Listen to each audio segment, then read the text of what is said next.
The limits of interpretation advances in semiotics. Eco, Umberto. Introduction. At the beginning of his Mercury, or, The Secret and Swift Messenger, 1641, John Wilkins tells the following story. How strange a thing this art of writing did seem at its first invention, we may guess by the late discovered Americans, who were amazed to see men converse with books, and could scarce make themselves to believe that a paper could speak. There is a pretty relation to this purpose, concerning an Indian slave, who being sent by his master with a basket of figs and a letter, did by the way eat up a great part of his carriage, conveying the remainder unto the person to whom he was directed, who when he had read the letter, and not finding the quantity of figs answerable to what was spoken of, he accuses the slave of eating them, telling him what the letter said against him. But the Indian, notwithstanding this proof, did confidently abjure the fact, cursing the paper, as being a false and lying witness. After this, being sent again with the like carriage, and a letter expressing the just number of figs, that were to be delivered, he did again, according to his former practice, devour a great part of them by the way, but before meddled with any, to prevent all following accusations, he first took the letter, and hid that under a great stone, assuring himself, that if it did not see him eating the figs, it could never tell of him, but being now more strongly accused than before, he confesses the fault, admiring the divinity of the paper, and for the future does promise his best fidelity in every employment. 3d ed.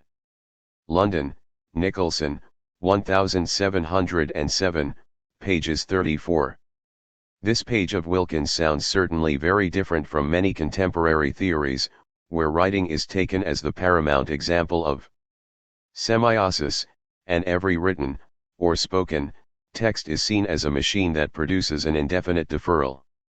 Those contemporary theories object indirectly to Wilkins that a text, once it is separated from its utterer, as well as from the utterer's intention, and from the concrete circumstances of its utterance, and by consequence from its intended referent, floats, so to speak, in the vacuum of a potentially infinite range of possible interpretations. As a consequence, no text can be interpreted according to the utopia of a definite, original, and final authorized meaning. Language always says more than its unattainable literal meaning, which is lost from the very beginning of the textual utterance. Bishop Wilkins, despite his adamant belief that the moon is inhabited, was after all a man of remarkable intellectual stature, who said many things still important for the students of language and of semiotic processes in general. Look, for instance, at the drawing shown here, which appears in his essay Towards a Real Character, 1668. Wilkins was so convinced that a theory of meaning was possible that he even tried, not first, but certainly in a pioneering way and by an extraordinary visual intuition, to provide a way to represent the meaning of syncatagormatic terms. This picture shows that, provided we share some conventional rules concerning English language, when we say upon we surely mean something different from under. By the way, the picture shows also that such a difference in meaning is based on the structure of our body in a geoastronomical space. One can be radically skeptical about the possibility of isolating universals of language, but one feels obliged to take Wilkins's picture seriously. It shows that in interpreting syncatagormatic terms we must follow certain directions. Even if the world were a labyrinth, we could pass through it by disregarding certain directional constraints. How could Wilkins have objected to the counter-objections of many contemporary theories of reading as a deconstructive activity? Probably he would have said that in the case he was reporting, let us suppose that the letter was saying, "Dear friend, in this basket brought by my slave there are 30 figs I send you as a present." Looking forward, the master was sure that the basket mentioned in the letter was the one carried by the slave, that the carrying slave was exactly the one to whom his friend gave the basket, and that there was a relationship between the expression 30 written in the letter and the number of figs contained in the basket. Naturally, it would be easy to refute Wilkins's parabolic demonstration.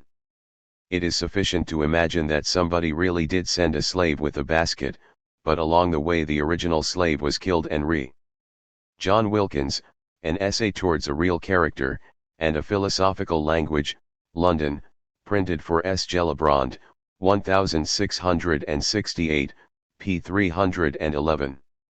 Courtesy of the Lilly Library, Indiana University, Bloomington, Indiana. Placed by another slave, belonging to a different person, and even the 30 figs, as individual entities, were replaced by 12 other figs. Moreover, let us imagine that the new slave brought the basket to a different addressee. We can also suppose that the new addressee did not know of any friend eager to cultivate him and to send him figs. Would it still be possible to decide what the letter was speaking about? I think that we are still entitled to suppose that the reaction of the new addressee would have been, more or less, of this sort: somebody, God knows who, sent me a quantity of figs which is less than the one mentioned by the accompanying letter. I also suppose that the new addressee, being a master, chastised the slave before trying to solve the riddle. This, too, is a semiotic problem, but let us stick to our main question. What I wish to say is that, even when separated from its utterer, its arguable referent, and its circumstances of production, the message still spoke about some figs in a basket. I wish also to suggest that, reading the letter, and before questioning the existence of the sender, the addressee was in the first instance convinced that a given fig sender was in question.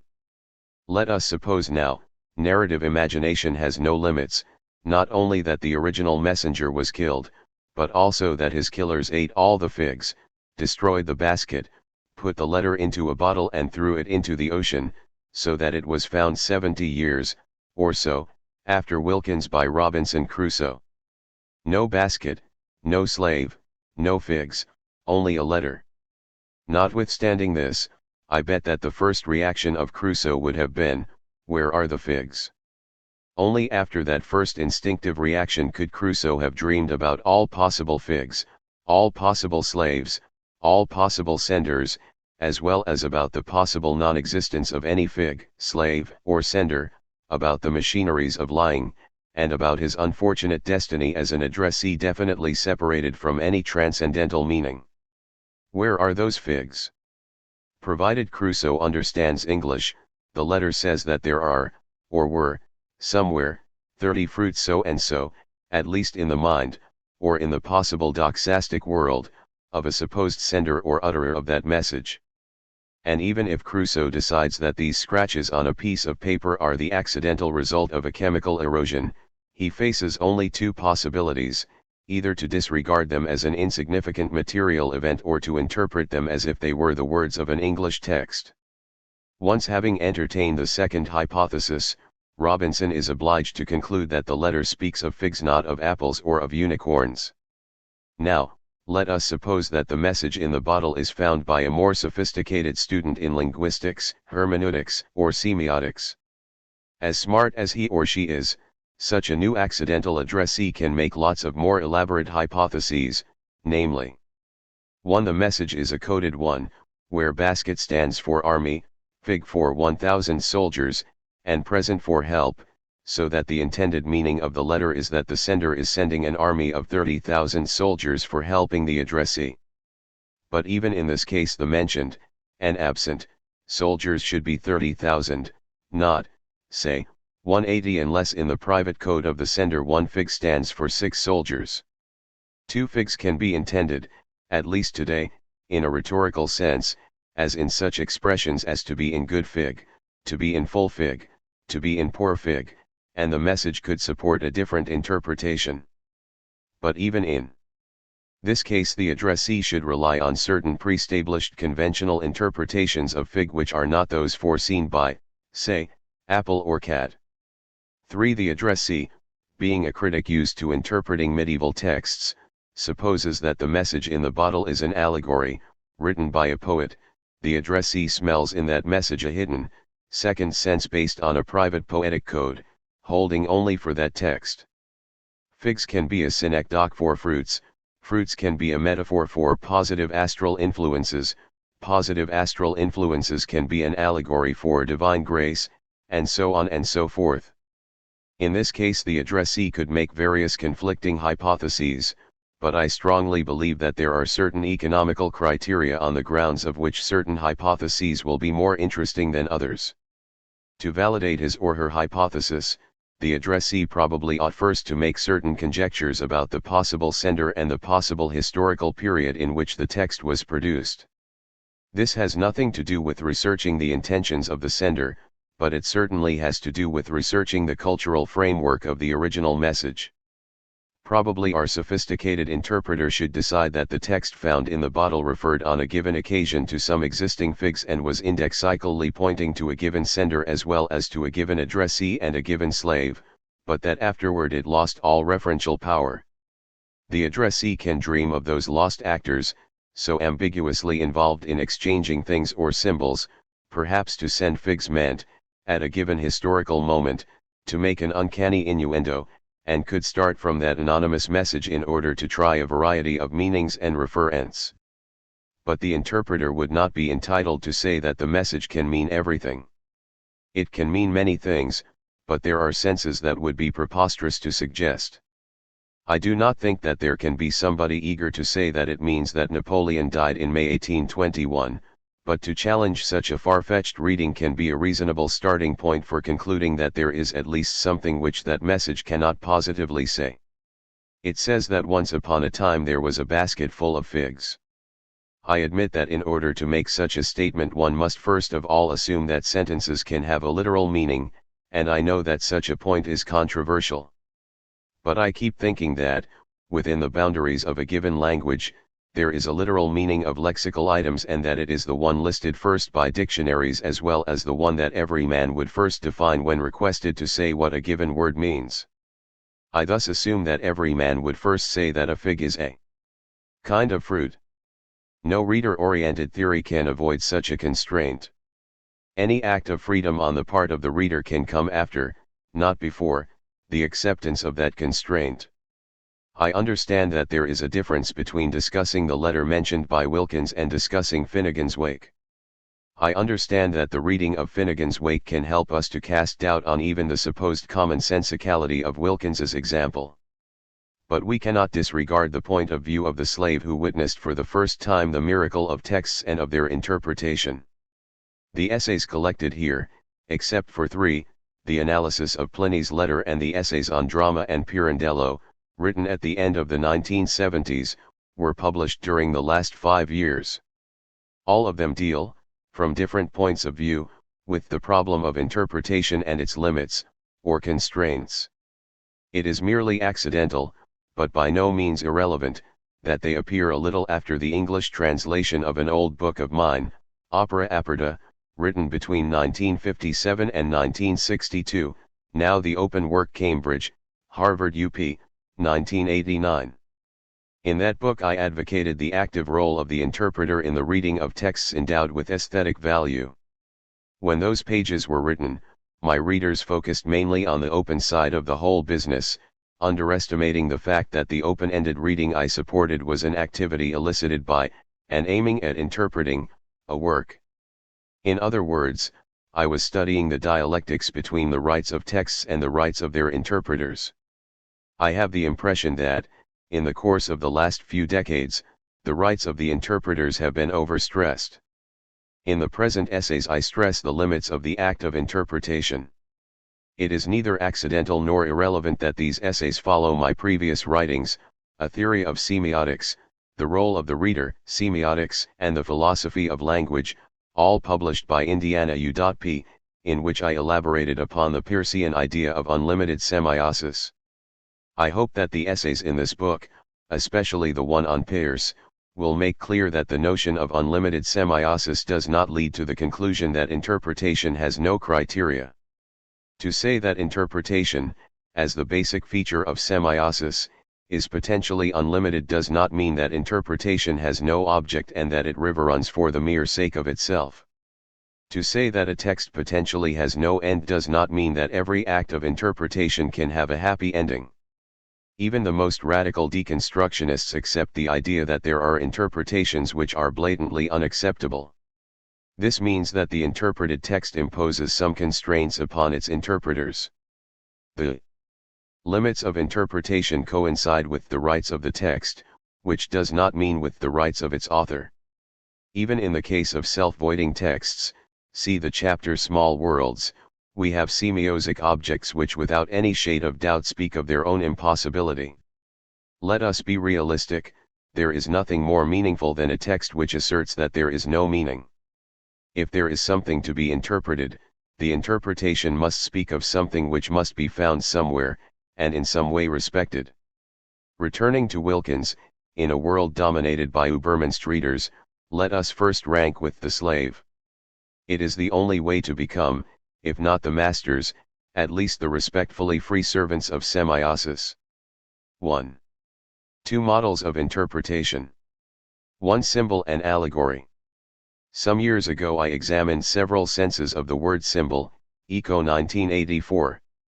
Among them was the well-known distinction between symbol and allegory drawn by Goethe. Symbolism transforms the experience into an idea and an idea into an image, so that the idea expressed through the image remains always active and unattainable and, even though expressed in all languages, remains inexpressible. Allegory transforms experience into a concept and a concept into an image, but so that the concept remains always defined and expressible by the image. Goethe 1809:11121113. Goethe's definition seems perfectly in tune with the one advocated by idealistic philosophy, for which symbols are signifiers that convey imprecise clouds or nebulae of meaning that they leave continually unexploited or unexploitable. But we know that there is another sense of the word symbol. If we take it in the sense of logicians and mathematicians, then a symbol is either a signifier correlated to its meaning by a law, that is, by a precise convention, and as such interpretable by other signifiers, or a variable that can be bound in many ways but that, once it has acquired a given value, cannot represent other values within the same context. If we take it in the sense of Helmslef, 1943:113114, we find as instances of symbol the cross, the hammer and sickle, emblems, and heraldic images. In this sense symbols are allegories. Early versions of this chapter were at the roots of the modern concept of symbol, Social Research 52, 1985, number 2, and Welt als Text als Welt, in Streit der Interpretationen, Konstanz, Universitätsverlag, 1987. Such an ambivalence has its own roots in the Greek etymology. Originally a symbol was a token, the present half of a broken table or coin or metal, that performed its social and semiotic function by recalling the absent half to which it potentially could be reconnected. This potentiality was indeed crucial because, since the two halves could be reconnected, it was unnecessary to yearn for the reconnection. So, too, it happens today that, when we enter a theater with our ticket stub, nobody tries to check where its other half is, everyone trusts the semiotic nature of the token, which in this case works on the basis of an established and recognized convention. But the present half of the broken metal, evoking the ghost of its absent companion and of the original wholeness, encouraged other senses of symbol. The verb symbolen thus meant to meet, to try an interpretation, to make a conjecture, to solve a riddle, to infer from something imprecise, because incomplete, something else that it suggested, evoked, revealed, but did not conventionally say. In this sense a symbol was an ominous sudden experience that announced vague consequences to be tentatively forecast. A symbol was a semeion, but one of an impalpable quality. It was a divine message, and when one speaks in tongues, everybody understands, but nobody can spell aloud what has been understood. All the senses of symbol are thus equally archaic. When the supporters of the Romantic sense try to trace its profoundly traditional origins, they look for an honorable pedigree but disregard the fact that the distinction between symbol and allegory is not archaic at all. When in the Stoic milieu the first attempts were made to read the old poets elegiacally, so as to find under the cloak of myth the evidence of natural truths, or when Philo of Alexandria started the allegorical reading of the Bible, there was no clear-cut distinction between symbol and allegory. Pepin, 1970, and Auerbach, 1944, say that the classical world took symbol and allegory as synonymous expressions and also called symbols certain coded images produced for educational purposes. Under such a linguistic usage was the idea that symbols too were rhetorical devices endowed with a precise meaning, obscurely outlined, but to be precisely found. And the same happened with the tradition of the Church Fathers and medieval culture. 1. 2. Pansemiotic metaphysics. There is, in the patristic and medieval tradition, an idea of symbolism as a way of speaking of something unknowable.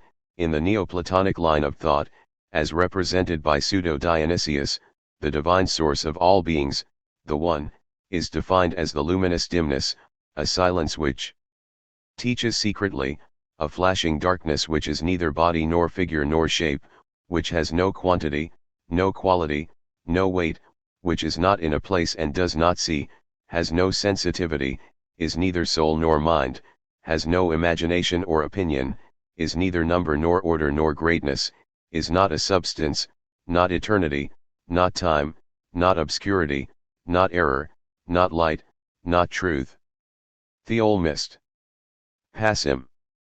How to speak of such non-entity and non-identity if not by a language whose signs have no literal and univocal meaning but are open to contrasting interpretations? Dionysius speaks, for his negative theology, of symbols that are not translatable allegories. From a Neoplatonic perspective, we must say of the source of the cosmic emanation something which is true and false at the same time, since such a source is beyond any rational knowledge and, from our point of view, appears as mere nothingness. This contradictoriness of Neoplatonic symbols seems to share the ambiguity of the Romantic symbol. Nevertheless, the Neoplatonism of Dionysius and, furthermore, that of his commentators such as Aquinas is not a strong one. Medieval Neoplatonist philosophers tried to translate the pantheistic idea of emanation into one of participation. It is true that the One is absolutely transcendent and infinitely far from us, that we are made of a different fabric since we are the mere litter of his creative energy, but he is not contradictory in himself. Contradictoriness belongs to our discourses about him and arises from our imperfect knowledge of him. But the knowledge he has of himself is totally unambiguous. This is a very important point because, as we shall see, the Hermetic Platonism of the Renaissance maintains that the very core of every secret knowledge is the faith in the deep contradictoriness of reality. On the contrary, for medieval theology both contradictoriness and ambiguity are merely semiotic, not ontological. Naturally, since we must speak of the unspeakable, we name it goodness, truth, beauty, light, jealousy, and so on, but these terms, says Dionysius, can be applied to him only supersubstantially. Moreover, since our divine names will always be inadequate, it is indispensable to choose them according to a criterion of dissimilarity. It is dangerous to name God beauty or light, because one can believe that such appellations convey some of his real qualities. We should rather call him lion, panther, bear, monster. We should apply to him the most provocative adjectives so that it be clear that the similarity we are looking for escapes us or can only be glimpsed at the cost of a disproportioned proportion, de coel here too. Despite this, such a symbolic way of speaking has nothing to do with the sudden illumination, with the cognitive ecstasy, with the flashing vision of which modern theories of symbolism speak. The medieval metaphysical symbol is neither epiphany nor revelation of a truth concealed under the cloak of myth. Symbolism must make rationally conceivable the inadequacy of our reason and of our language. Challenged by this difficulty, Dionysius's commentators tried to translate his approach into rational terms, when Scotus Erigena, De Divis Ioni Naturi 5.3, says that nihil enim visibilium rerum, corporalium qui est, ut arbiter, quod non incorporal quid et intelligible significit. He is no longer speaking of a network of ungraspable similitudes, but rather of that uninterrupted sequence of causes and effects that will later be called the great chain of being. Aquinas will definitely transform this approach into the doctrine of analogia intus, which aimed at being a proportional calculus. Thus at the very root of medieval pansemiotic metaphysics, which was sometimes defined as universal symbolism, is the quest for a code and the will to transform a poetic approximation into a philosophical statement. 3. Scriptural interpretation. Parallel to the Neoplatonic line of thought is the hermeneutic tradition of scriptural interpreters, interested in the symbolic language by which the Holy Scriptures speak to us. The semiotic process involved in the reading of scriptures was rather complicated. There was a first book speaking allegorically of the second one, and a second one speaking through parables of something else. Moreover, in this beautiful case of unlimited semiosis, there was a puzzling identification among the sender, the divine logos, the signifying message, words, logoi, the content, the divine message, logos, the referent, Christ, the logos, a web of identities and differences, complicated by the fact that Christ, as logos, insofar as he was the ensemble of all the divine archetypes, was fundamentally polysemous. Thus both testaments spoke at the same time of their sender, of their content, of their referent. Their meaning was the nebula of all possible archetypes. The scriptures were in the position of saying everything, and everything was too much for interpreters interested in truth. See Compagnon 1972 and the discussion in Eco 1984, ch. 4. The symbolic nature of the holy books thus had to be tamed. In order to do so, the symbolic mode had to be identified with the allegorical one. This is a very delicate point, because without this profound need of a code, the scriptural interpretation would look very similar to our mod. Interpretive theories of deconstruction, pulsional interpretive drift, misprision, libidinal reading, freejourisance. The scriptures had potentially every possible meaning, but their reading had to be governed by a code, and that is why the Fathers proposed the theory of the allegorical senses. In the beginning the senses were three: literal, moral, mystic, or pneumatic, then they became four: literal, allegorical, moral, and anagogical. The theory of the four senses provided a sort of guarantee for the correct decoding of the books. The patristic and scholastic mind could never avoid the feeling of inexhaustible profundity of the scriptures, frequently compared to an infinitus sensuum silva, Jerome EP 64.21, an oceanum mysteriosum dei, ut sic loquar, labyrinthum, Jerome in general 9.1, a latissima silva, Origens in EZ4, or of a sea where, if we enter with a small boat, our minds are caught by fear and we are submerged by its whirls, Origens in general 9.1. Once again we feel here something which recalls the modern fascination of an open textual reading, and even the hermeneutic idea that a text magnetizes on it, so to speak, the whole of the readings it has elicited in the course of history, Gadamer 1960. But the patristic and medieval problem was how to reconcile the infinity of interpretation with the univocality of the message. The main question was how to read the books by discovering in them, not new things, but the same everlasting truth rephrased in ever new ways, non nova sed nove. Scriptural hermeneutics provided the modern sensitivity with a model of open reading, but in its own terms escaped such a temptation. This is why at that time symbol and allegory were indistinguishable from each other. In order to consider them as two different procedures, Western civilization had to elaborate a different notion of truth. There is, however, a point where Christian tradition offered to modern symbolism an interpretive model. It was the way of deciding when, in a text, one can recognize an instance of symbolic mode. Augustine, De Doctrina Christiana 3, was the first to put forth a list of rules for ascertaining whether and when a fact told by the scriptures had to be taken, not literally, but figuratively. Augustine knew that verbal tropes such as a metaphor can be easily detected because, if we take them literally, the text would look mendacious. But what to do with the report of events that makes sense literally but, notwithstanding, could be interpreted symbolically? Augustine says that one is entitled to smell a figurative sense every time the scriptures say things that are literally understandable but contradict the principles of faith and morals. Jesus accepts being honored and anointed by a courtesan, but it is impossible that our Savior encouraged such a lascivious ritual. Therefore the story stands for something else. In the same way, one should smell a second sense when the scriptures play upon inexplicable superfluities or use literal expressions such as proper names or series of numbers. This eagerness to conjecture the presence of a symbolic mode when facing trivial events or blatantly useless details cannot but recall modern poetic devices such as the Joycean epiphany or Eliot's objective correlative. We look for the symbolic mode, not at the level of rhetorical figures, but at the level of a more macroscopic textual strategy, when a text displays a sort of uncanny liberality, of otherwise inexplicable descriptive generosity. It must be clear that Augustine looked for symbols, not in the case of rhetorical strategies, but in the case of reported events. Since the beginning, scriptural symbolism aimed at privileging the allegoria in factis over the allegoria in verbis.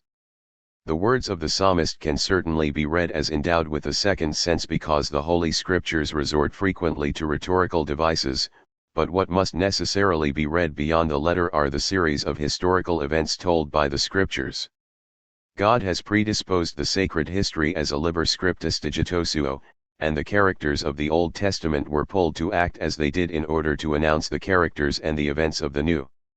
According to Stoic teaching, signs were above all not words, onomata, but semia, that is, natural events which can be taken as the symptoms of something else. Augustine received from the classical tradition the rhetorical rules allowing him to decode the allegories in verbis, but he did not have precise rules for the allegories in factis and, as I have already said, the significant facts told by the Scriptures cannot be open to any interpretation. Thus, in order to understand the meaning of the facts told by the Bible, Augustine had to understand the meaning of the things the Bible mentions. This is the reason for which medieval civilization, extrapolating from the Hellenistic Physiologus or Pliny's Naturalis Historia, elaborated its own encyclopedic repertories, bestiaries, herbaries, lapidaries, imagines mundi, in order to assign a symbolic meaning to every piece of the furniture of the real world. In these encyclopedias the same object or creature can assume contrasting meanings, so that the lion is at the same time the figure of Christ and the figure of the devil. The work of the medieval commentators was to provide rules for a correct textual disambiguation. Symbols were ambiguous within the paradigm, never within the symptom. An elephant, a unicorn, a jewel, a stone, a flower can assume many meanings, but when they show up in a given context they have to be decoded in the only possible right way. Thus the rise of a scriptural hermeneutics encouraged the growth of a universal symbolism, and the real world became as much perfused with signs as were the Holy Scriptures. But in both cases one should speak more rigorously of scriptural and universal allegorism. The Middle Ages could not have understood the antinomy outlined by Goethe. However, the universal allegorism implemented a sort of hallucinatory experience of the world according to which mundane creatures and historical facts counted, not as these creatures and these facts, but insofar as they were standing for something else. Such an attitude could not be accepted by the Aristotelian naturalism of the 13th century. For Aquinas was pretty severe with profane poetry and allegorism in verbis. Poetry is an inferior doctrine, poetica non capiuntur irratione humana proter defectus veritatis qui est in his Summa th 3.101.2 ad 2. But since Aquinas was a poet himself, and a gifted one, he admitted that sometimes divine mysteries, insofar as they exceed our comprehension, must be revealed by rhetorical figures, conveniens est sacrae scripturae divina et spiritualia sub similitudine corporalium tradera, Summa thi.1.9. However, apropos of the holy text, he recommends looking first of all for its literal or historical sense. When the Bible says that Hebrew people escaped from Egypt, it tells literally the truth. Only when one has grasped this literal sense can one try to catch, through it and beyond it, the spiritual sense, that is, those senses that the scriptural tradition assigned to the sacred books, namely, the allegorical, the moral, and the anagogical or mystical ones. Up to this point it does not seem that Aquinas is so original with respect to the previous tradition. But he makes two important statements. 1. The spiritual sense only holds for the facts told by the scriptures. Only in the course of the sacred history has God acted on the mundane events to make them signify something else.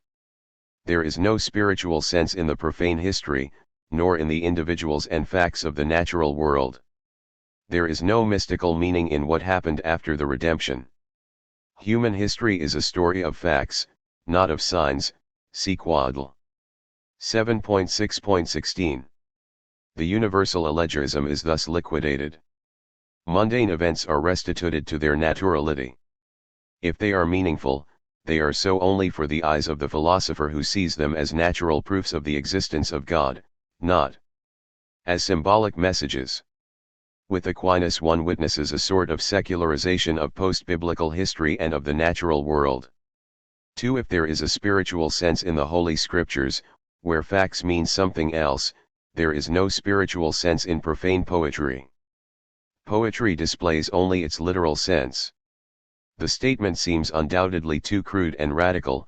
Aquinas, as a poet, knew very well that poets use rhetorical figures and allegories. But the poetical second sense is a subspecies of the literal one, and Aquinas calls it parabolic. This senseth a one of tropes and allegories non supergreditur magum literalem, Quadl. 7.6.16. It is simply a variety of the literal sense. When the scriptures represent Christ by the image of a goat, one is not facing a case of allegoria in factis but of simple allegoria in verbis.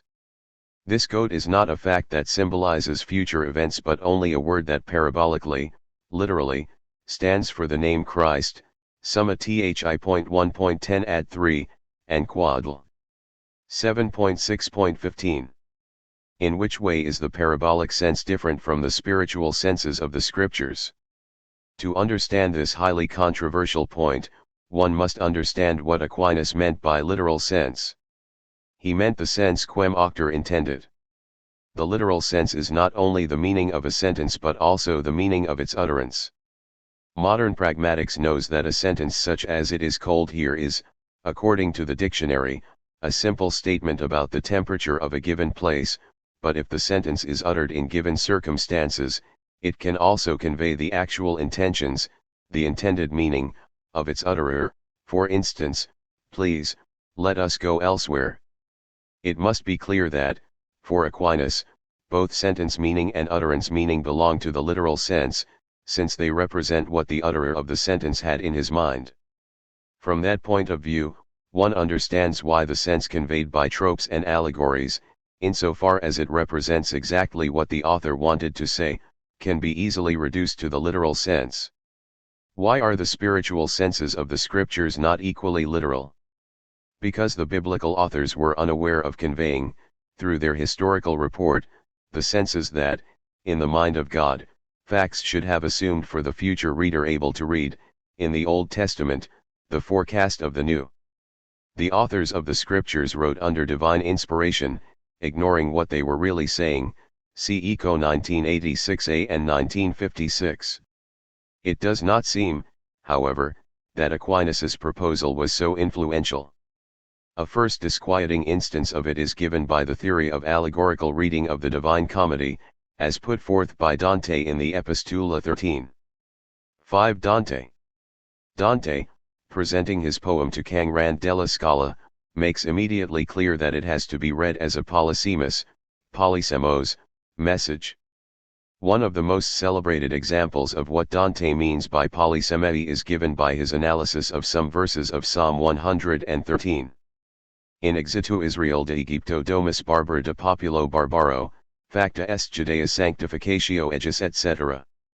Following medieval theory, Dante says apropos of the first verse of the psalm. If we look at the letter, it means the exodus of the sons of Israel from Egypt at the time of Moses. If we look at the allegory, it means our redemption through Christ. If we look at the moral sense, it means the conversion of the soul from the misery of sin to the state of grace. If we look at the mystical sense, it means the departure of the sanctified spirit from the servitude of this corruption to the freedom of the eternal glory. Epistula 13. Apparently there is nothing in this analysis which contradicts the main lines of the scriptural tradition. But many interpreters felt something uncanny.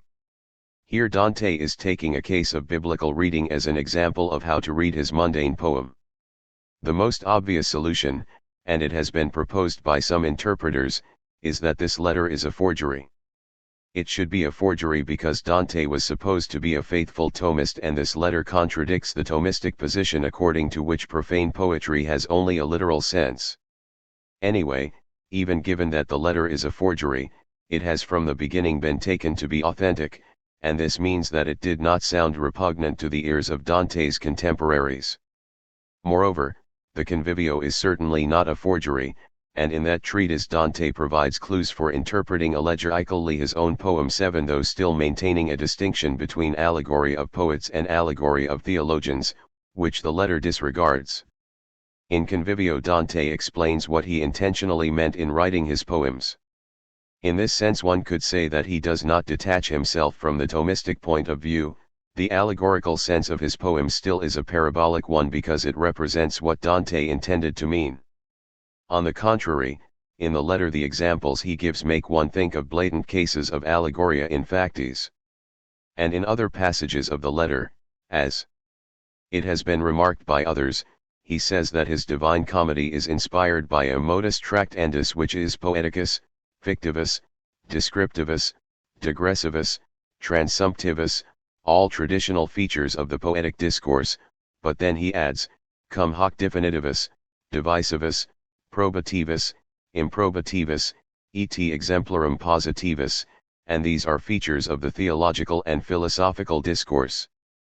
Furthermore, we know that he had always read the facts told by mythology and classical poetry as if they were allegoriae in factis. In such terms Dante speaks of the poets in De Vulgari Eloquentia, and in the Comedy Statia says of Virgil that he was to him as the one who proceeds in the night and bears a light, not for himself but for those who follow him, Purgatory XXII.67-69. This means that according to Dante Virgil was a seer, his poetry, and pagan poetry in general, conveyed spiritual senses of which the authors were not aware. Thus for Dante poets are continuing the work of the Holy Scriptures, and his poem is a new instance of prophetic writing. His poem is endowed with spiritual senses in the same way as the Scriptures were, and the poet is divinely inspired. If the poet is the one that writes what love inspires in him, his text can be submitted to the same allegorical reading as the Holy Scriptures, and the poet is right in inviting his reader to guess what is hidden sotto il velumi degli versi strani, under the veil of the strange verses. Thus, just at the moment in which Aquinas devaluates the poetic mode, poets, escaping from his intellectual influence, start a new mystical approach to the poetic text, opening a new way of reading that, through various avatars, will survive until our times. What makes Dante still medieval is the fact that he believes that a poem has neither infinite nor indefinite meanings. Dante seems to maintain that the spiritual meanings are four and that they can be encoded and decoded according to encyclopedic conventions. Which means that not even Dante draws a precise line between symbol and allegory.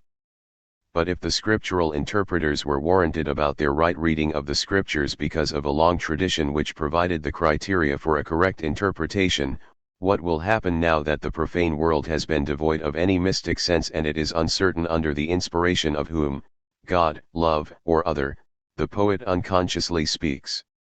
In a way, the theological secularization of the natural world implemented by Aquinas has set free the mystical drives of the poetic activity. 6. The new paradigm. A relevant epistemological change was to take place in Italy during humanism. The heraldic world of bestiaries and lapidaries had not fully lost its appeal. Natural sciences were on the verge of becoming more and more quantitatively and mathematically oriented.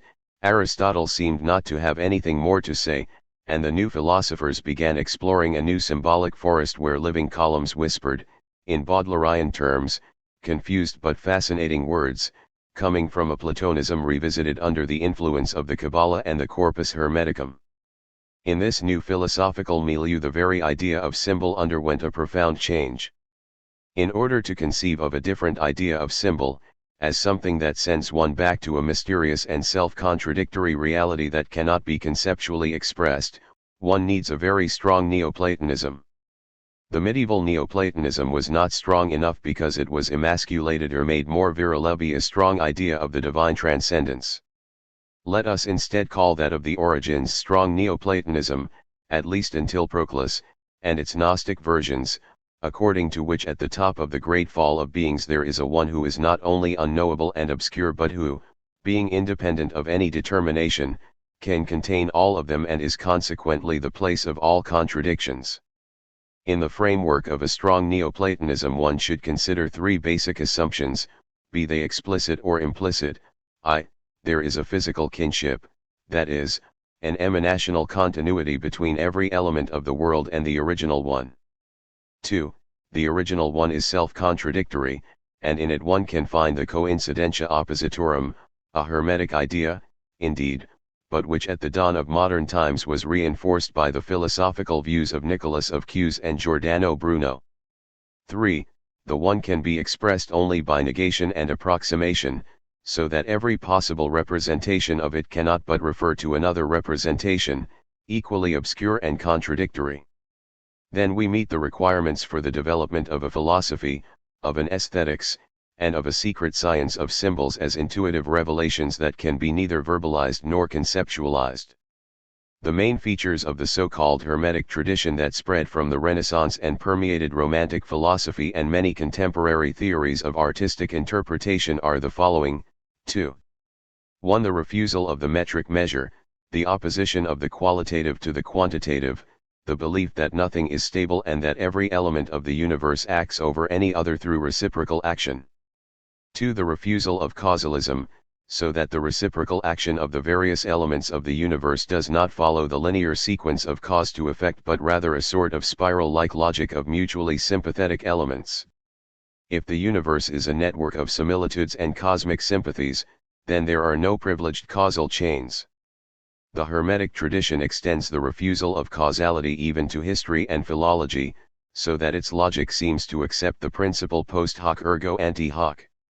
A typical example of such an attitude is the way in which every Hermetic thinker is able to demonstrate that the corpus Hermeticum is not a late product of Hellenistic civilization as Isaac K. Saban Pravid but comes before Plato, before Pythagoras, before Egyptian civilization. The argument runs as follows: that the corpus Hermeticum contains ideas that evidently circulated at the times of Plato means that it appeared before Plato. To Western ears, educated on a causal epistemology, such an argument sounds offensive and it is indeed logically disturbing, but it is enough to read some of the texts of the tradition to realize that, in its proper milieu, this argument is taken very seriously. 3. The refusal of dualism, so that the very identity principle collapses, as well as the one of the excluded middle. As a consequence, tertium datur, the idea of the coincidence of the opposites depends on this basic assumption. 4. The refusal of agnosticism. One should think that agnosticism is a very modern attitude and that from this point of view the Hermetic tradition cannot be opposed to the scholastic one. But the schoolmen, even though they were credulous, had, however, a very sharp sense of discrimination between opposites. They certainly did not use experimental methods for ascertaining what was and what was not the case, but they were profoundly interested in determining what was the case. Either a given idea reflected Aristotelian opinion or it did not. There was not a middle way, or, if there was a possible reconciliation, as it happened with the typical arguments of Aquinas, the final reconciliation was the final truth. On the contrary, Hermetic thought, being non-Gnostic, is Gnostic. It respects the whole of the traditional wisdom because even where there is contradiction between assumptions, each assumption can bear a part of truth, truth being the whole of a field of contrasting ideas. 5. The Hermetic tradition is based on the principle of similitude, sicut superius sic inferius. And once one has decided to fish for similitudes, one can find them everywhere. Under certain descriptions, everything can be seen as similar to everything else. Thus such a new symbolism grew up in the Hermetic atmosphere, from Pico della Mirandola and Ficino to Giordano Bruno, from Ryuchlin and Robert Flood to French symbolism, Yeats, and many contemporary theories. Speaking of the unshaped, symbols cannot have a definite meaning. So it was that at the very moment in which theology, with Aquinas, was destroying the bases of the universal symbolism and allegorism, and the new science was beginning to speak of the world in quantitative terms. A new feeling was born among poets, Platonic philosophers, religious thinkers, magi, and Kabbalists. It was a new request for analogy and universal kinship, which influenced the new theories or the new practices of poetry and art, as well as new theories of myth. Find definitely provided a new religion for many laymen who, in a secularized world, no longer believed in the God of theology but needed some other form of worship. Perhaps we should rewrite the traditional handbooks which tell the story of how, when, and why modern man escaped from the Dark Ages and entered the Age of Reason. It is interesting that, being so radically different from Christian symbolism, modern symbolism obeys the same semiotic laws.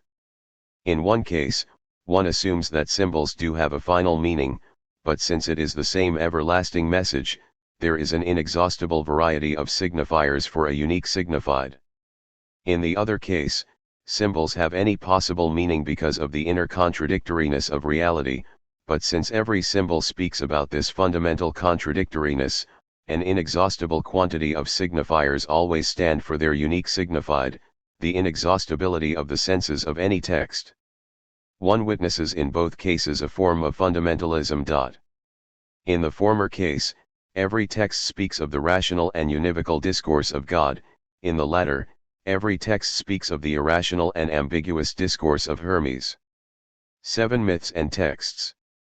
Many modern theories have two strictly identified symbol with myth. If a myth is a tale, then it is a text, and this text is Bacco Fensades the exegesis of a symbol. Let us take a myth as a text and, metaphorically, as the paramount instance of every possible text. A text is a place where the irreducible polysemy of symbols is in fact reduced because in a text symbols are anchored to their context. The medieval interpreters were right. One should look for the rules which allow a contextual disambiguation of the exaggerated fecundity of symbols. Modern sensitivity deals on the contrary with myths as if they were macro symbols, and while acknowledging the infinite polysemy of symbols no longer recognizes the discipline that myths impose on the symbols they involve. Thus many modern theories are unable to recognize that symbols are paradigmatically open to infinite meanings but syntagmatically, that is, textually, open only to the indefinite, but by no means infinite, interpretations allowed by the context. To recognize this principle does not mean to support the repressive idea that a text has a unique meaning, guaranteed by some interpretive authority. It means, on the contrary, that any act of interpretation is a dialectic between openness and form, initiative on the part of the interpreter and contextual pressure. Medieval interpreters were wrong in taking the world as a univocal text; modern interpreters are wrong in taking every text as an unshaped world. Texts are the human way to reduce the world to a manageable format, open to an intersubjective interpretive discourse. Which means that, when symbols are inserted into a text, there is, perhaps, no way to decide which interpretation is the good one, but it is still possible to decide, on the basis of the context, which one is due, not to an effort of understanding that text, but rather to a hallucinatory response on the part of the addressee, called typology. We shall see later that Dante simply applied to his profane poetry a procedure that was used for the sacred history.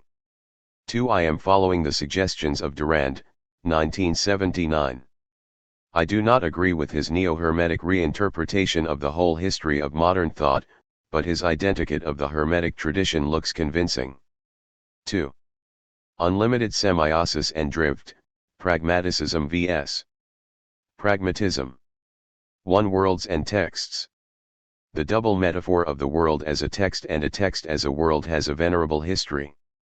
To interpret means to react to the text of the world or to the world of a text by producing other texts. To explain the way the solar system works by uttering Newton's laws, or to utter a series of sentences to say that a given text means so and so are, at least in Peirce's sense, both forms of interpretations. The problem is not to challenge the old idea that the world is a text which can be interpreted, but rather to decide whether it has a fixed meaning, many possible meanings, or none at all. Let me start with two quotations. 1. What does the fish remind you of? Other fish. And what do other fish remind you of? Other fish. Joseph Heller, Catch 22, New York, Simon & Schuster, 1961, p. 290. First presented as Drift and Unlimited Semiosis at the Indiana University Institute for Advanced Studies, July 19, 1983. A different version was presented at the C.S. Pierce Sesquicentennial Congress, Harvard University, September 1989. 2. Hamlet, do you see yonder cloud that's almost in shape of a camel? Polonius, by Th. Mass, and 'tis like a camel indeed. Hamlet, methinks it is like a weasel. Polonius, it is backed like a weasel. Hamlet, or like a whale. Polonius, very like a whale. Hamlet 3.2. 2 poles. The opposition between these two quotations reminds us that all along the course of history we are confronted with two ideas of interpretation. On one side it is assumed that to interpret a text means to find out the meaning intended by its original author, or in any case its objective nature or essence, an essence which, as such, is independent of our interpretation. On the other side it is assumed that texts can be interpreted in infinite ways. Taken as such, these two options are both instances of epistemological fanaticism. The first option is instantiated by various kinds of fundamentalism and of various forms of metaphysical realism, let us say, the one advocated by Aquinas or by Lenin in materialism and empiria criticism. Knowledge is adequatio reiet intellectus. The most outrageous example of the alternative option is certainly the one outlined above, ch. 1, section 6, that is, the paradigm of the Hermetic semiosis. 3. Hermetic drift. I shall call Hermetic drift the interpretive habit which dominated Renaissance Hermetism and which is based on the principles of universal analogy and sympathy, according to which every item of the furniture of the world is linked to every other element, or to many, of this sublunar world, and to every element, or to many, of the superior world by means of similitudes or resemblances. It is through similitudes that the otherwise occult parenthood between things is manifested, and every sublunar body bears the traces of that parenthood impressed on it as a signature. The basic principle is not only that the similar can be known through the similar, but also that from similarity to similarity everything can be connected with everything else, so that everything can be in turn either the expression or the content of any other thing. Since any two things resemble one another just as strongly as any two others, if recondite resemblances are admitted, Pierce, cp 1934:2.634, if the Ren. Isens Magus wanted to find an occult parenthood between the various items of the furniture of the world, he had to assume a very flexible notion of resemblance. To show examples of flexible criteria of resemblance, let me quote, not the most radical occult and hermetic theories, but rather some instances of a very reasonable semiotic technique, the one recommended by the authors of the Arts of Memory. Those authors were neither Kabbalists nor sorcerers summoning spirits. They simply wanted to build systems for remembering a series of ideas, objects, or names through another series of names, objects, or images of objects. Other authors, Rossi 1960, Yates 1966, have studied and described the complex constructions of loci, that is, of real architectural, sculptural, and pictorial structures that those theorists built in order to provide a systematic plane of expression for the contents to be memorized, signified, and recalled. It is clear, however, that these mnemotechnic apparatuses were something more than a practical device for remembering notions. It is not by chance or for decorative purposes that the systems of loci frequently assume the form of a theater of the world or emulate cosmological models. They aim at representing an organic imago mundi, an image of a world which is the result of a divine textual strategy. Thus, to be semiotically efficient, they reproduce the presumed tangle of signatures on which the universe as a significant whole is based. As Ramus, 1581, had remarked, memory is the shadow of the order, of the dispositio, and order is the syntax of the universe. But even though an ars memoriae was conceived as a mere practical device, it had in any case to find recognizable links between a given image and the thing to be evoked. In order to establish such a relationship, it was advisable to follow the same criteria that held for the interpretation of cosmic analogies. In this sense, these arts tell us something about various socially and culturally established semiotic rules. It suffices to leaf through the idea del teatro of the most audacious among the authors of memory treatises, Giulio Camillo Dolminio, 1567, to see how freely the most varied rhetorical practices come to be grouped together beneath the rubric of similarity. Even in a rapid reading of several chapters, one finds the following: similarity of morphological traits, the centaur for horse racing, the sphere for astrology. Similarity of action, two fighting serpents for the military arts. Metonymy for historical or mythological contiguity, Vulcan for the arts of fire. Metonymy for cause, silkworms for clothing. Metonymy for effect, the flayed Marsyas for the scene of a massacre. Metonymy for ruler and ruled, Neptune for the nautical arts. Metonymy for agent and action, Paris for the tribunal. Metonymy for agent and end, a maiden with a vial of fragrance for perfumery. Antonomasia, Prometheus, giver of fire, for the artisans. Vectorial iconism, Hercules drawing an arrow with 3 points and aiming toward the heavens for the sciences of heavenly things. Direct inference, Mercury with a cock for trade. The most systematic of these works is perhaps Cosma Rosselli's Thesaurus Artificiosi Memoriae, 1579. Rosselli lists the following correlations. By a sample, a quantity of iron in order to recall iron. By similarity, which in turn is subdivided into similarity of substance, the human being as the microcosmic image of the macrocosm, and of quantity, 10 fingers for the 10 commandments. By metonymy and antonomasia, Atlas for the astronomers or for astronomy, a bear for the angry man, the lion for pride, Cicero for rhetoric. By homonymy, the animal dog for the dog star. By irony and contrast, the fool for the wise man. By vestigial traces, the track for the wolf, the mirror in which Titus admired himself for Titus. By a word of different pronunciation, sanguine for sane. By similarity of name, Arista for Aristotle. By genus and species, the leopard for the animal. By pagan symbol, the eagle for Jove. By peoples, the Parthians for arrows, the Phoenicians for the alphabet. By zodiacal sign, the sign for the constellation. By relation between an organ and its function. By common attribute, the crow for Ethiopia. By hieroglyphic, the ant for prudence. And finally, totally idiosyncratic associations such as any monster of any sort for anything to be remembered. The main feature of Hermetic drift seems to be the uncontrolled ability to shift from meaning to meaning, from similarity to similarity, from a connection to another. One is reminded of that game that consists in shifting from one term, say, peg, to another, say, Plato, in no more than 6 steps. If the game allows for every possible connection, be it metaphorical, metonymical, phonetic, or other, one can always win. Let us try. Peg pig bristle brush mannerism idea Plato. Contrary to contemporary theories of drift, see below, section 5, Hermetic semiosis does not assert the absence of any univocal universal and transcendental meaning.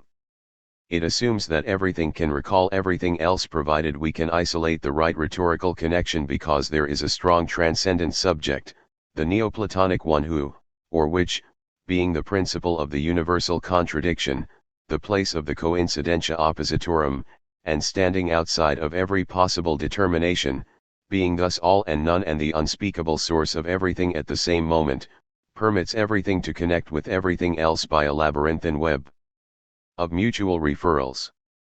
It seems thus that Hermetic semiosis identifies in every text, as well as in the great text of the world, the fullness of meaning, not its absence. Nevertheless, this world perfused with signatures, ruled, as it pretends, by the principle of universal significance, results in producing a perennial shift and deferral of any possible meaning. The meaning of a given word or of a given thing being another word or another thing, everything that has been said is in fact nothing else but an ambiguous allusion to something else. In this sense, the phantasmatic content of every expression is a secret, or an enigma that evokes a further enigma. The meaning of every symbol being another symbol, more mysterious than the previous one, the consequence is twofold: there is no way to test the reliability of an interpretation, and 2. The final content of every expression is a secret. Since the process foresees the unlimited shifting from symbol to symbol, the meaning of a text is always postponed. The only meaning of a text is "I mean more." But since that more will be interpreted by a further "I mean more," the final meaning of a text is an empty secret. Thus Hermetic semiosis transforms the whole world into a mere linguistic phenomenon but devoids language of any communicative power. For Hermetic drift and unlimited semiosis, the very idea of such a continuous shifting from meaning to meaning can evoke, at least for those who are hermetically eager to play with analogies, the Peircean idea of unlimited semiosis.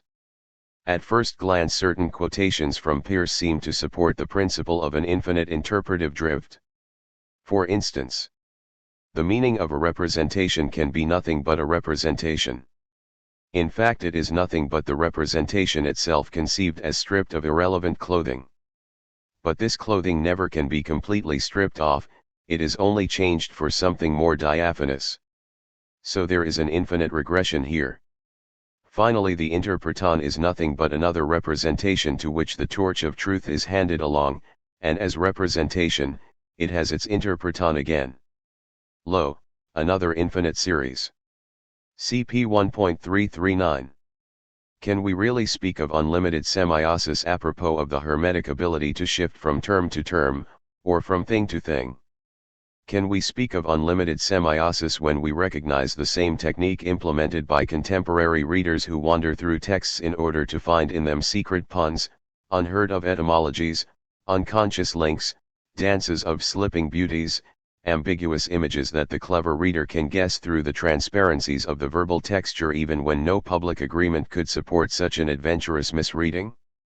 There is a fundamental principle in Peirce's Semiotics: a sign is something by knowing which we know something more, 8.332. On the contrary, the norm of Hermetic semiosis seems to be, a sign is something by knowing which we know something else. To know more, in Peirce's sense, means that, from interpreton to interpreton, the sign is more and more determined both in its breadth and in its depth. In the course of unlimited semiosis, the interpretation approximates, even though asymptotically, the final logical interpreton, and at a certain stage of the process of interpretation we know more about the content of the representamen which started the interpretive chain. To know more does not mean to know everything, but it means that a sign entails all its remote iliative consequences and the meaning of a proposition embraces every obvious necessary deduction. 1934:5.165. We can know more of a sign because we accept knowing its object according to a certain ground, that is, under a certain description, from the point of view of a given context, in some respect or capacity. 2.228. In structuralistic terms, one could say that for Peirce semiosis is potentially unlimited from the point of view of the system but is not unlimited from the point of view of the process. In the course of a semiosic process we want to know only what is relevant according to a given universe of discourse. Let me take an example of Hermetic semiosis defeated by a thinker who acted as Peirce would have acted. One of the most celebrated Hermetic arguments was this: the plant orchis has the same form of human testicles, therefore not only does orchis stand for testicles but also every operation accomplished on the plant can get a result on the human body. The Hermetic argument went further indeed: a relationship of resemblance was established not only between the plant and the testicles but also between both and other elements of the furniture of the macro and microcosm, so that, by means of different rhetorical relationships, such as similarity, past or present contiguity, and so on, every one of these elements could stand for and act upon every other. The objection raised by Francis Bacon, Parasive ad historiam naturalem et experimentalem, 1620, was the following: one must distinguish between a relationship of causality, and a relationship of similarity. The roots of orchis are morphologically similar to male testicles, but the reason for which they have the same form is different. Being genetically different, the roots of the orchis are also functionally different from male testicles. Therefore these two phenomena can be interpreted as morphologically analogous, but their analogy stops within the universe of discourse of morphology and cannot be extended into other universes of discourse. Peirce would have added that, if the interpretation of the roots of orchis as testicles does not produce a practical habit allowing the interpreters to operate successfully according to that interpretation, the process of semiosis has failed. In the same sense, one is entitled to try the most daring abductions, but if an abduction is not legitimate by further practical tests, the hypothesis cannot be entertained any longer. Hermetic drift could be defined as an instance of connotative neoplasm. I do not wish to discuss at this moment whether connotation is a systematic phenomenon or a contextual effect, see Bonfantini 1987. In both cases, however, the phenomenon of connotation can still be represented by the diagram suggested by Helmsleth and made popular by Barthes, figure 2.1. There is a phenomenon of connotation when a sign function, expression plus content, becomes in turn the expression of a further content.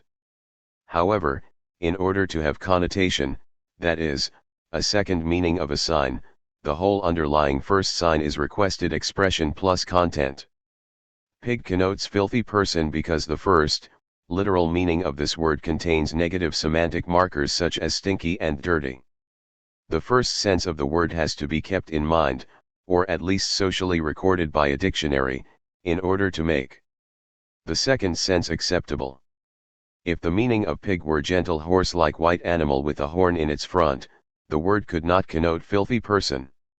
1. A can connote be because of a strongly established metonymic relationship, for instance, cause for effect, or because some semantic markers characterize both contents of two sign functions, and in this sense metaphors are a subspecies of connotation, but not because of a mere phonetic similarity between expressions.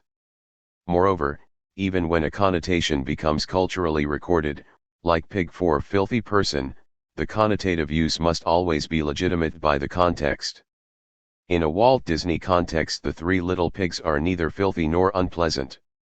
In other cases it is the very contextual strategy that posits a connotation, see the example of Proust's Recherche, in which, both as a thing and as a word, a Madeleine connotes the remembrance of one's own past. But outside Proustian contexts, comprehending also cases of intertextual citation, a Madeleine is simply a sort of cake, as well as in Heller's text, see above, section 1, a fish was simply a fish, while in the context of early Christian iconography a fish, both as a word and as an image, connotes Jesus Christ. Instead, in cases of neoplastic growth, as it happens in the most extreme cases of hermetic drift, no contextual stricture holds any longer. Not only is the interpreter entitled to shift from association to association, but also in doing so every connection becomes acceptable. The diagram below, figure 2.2, aims at suggesting an idea of neoplastic connotative growth where at a certain point a mere phonetic association, expression to expression, opens a new pseudo-connotative chain where the content of the new sign no longer depends on the content of the first one. Thus one faces a drift phenomenon which is analogous to what happens in a chain of family resemblances, see Bambra 1961. Consider a series of things A, B, C, D, E, analyzable in terms of component properties A, B, C, D, E, F, G, H, so that each thing can possess some of the properties of the other, but not all of them. It is clear that, even with a short series, we can find a parenthood between two things that have nothing in common, provided they belong to a universal chain of uninterrupted relationships of similarity, figure 2.3. At the end, no common property will unite A with E but one, they belong to the same network of family resemblances.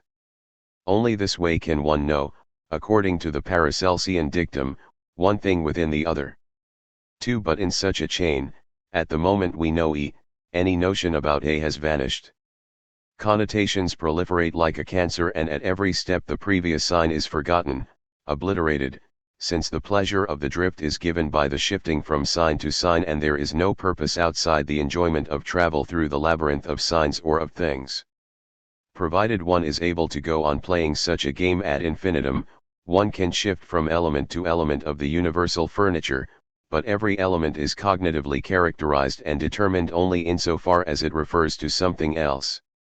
If we had to represent the ideal process of unlimited semiosis by a diagram similar to that used for connotation, we should probably outline something like that shown here, figure 2.4, where every content, or immediate object, of an expression, represent amen, is interpreted by another expression endowed with its own content, and so on potentially ad infinitum.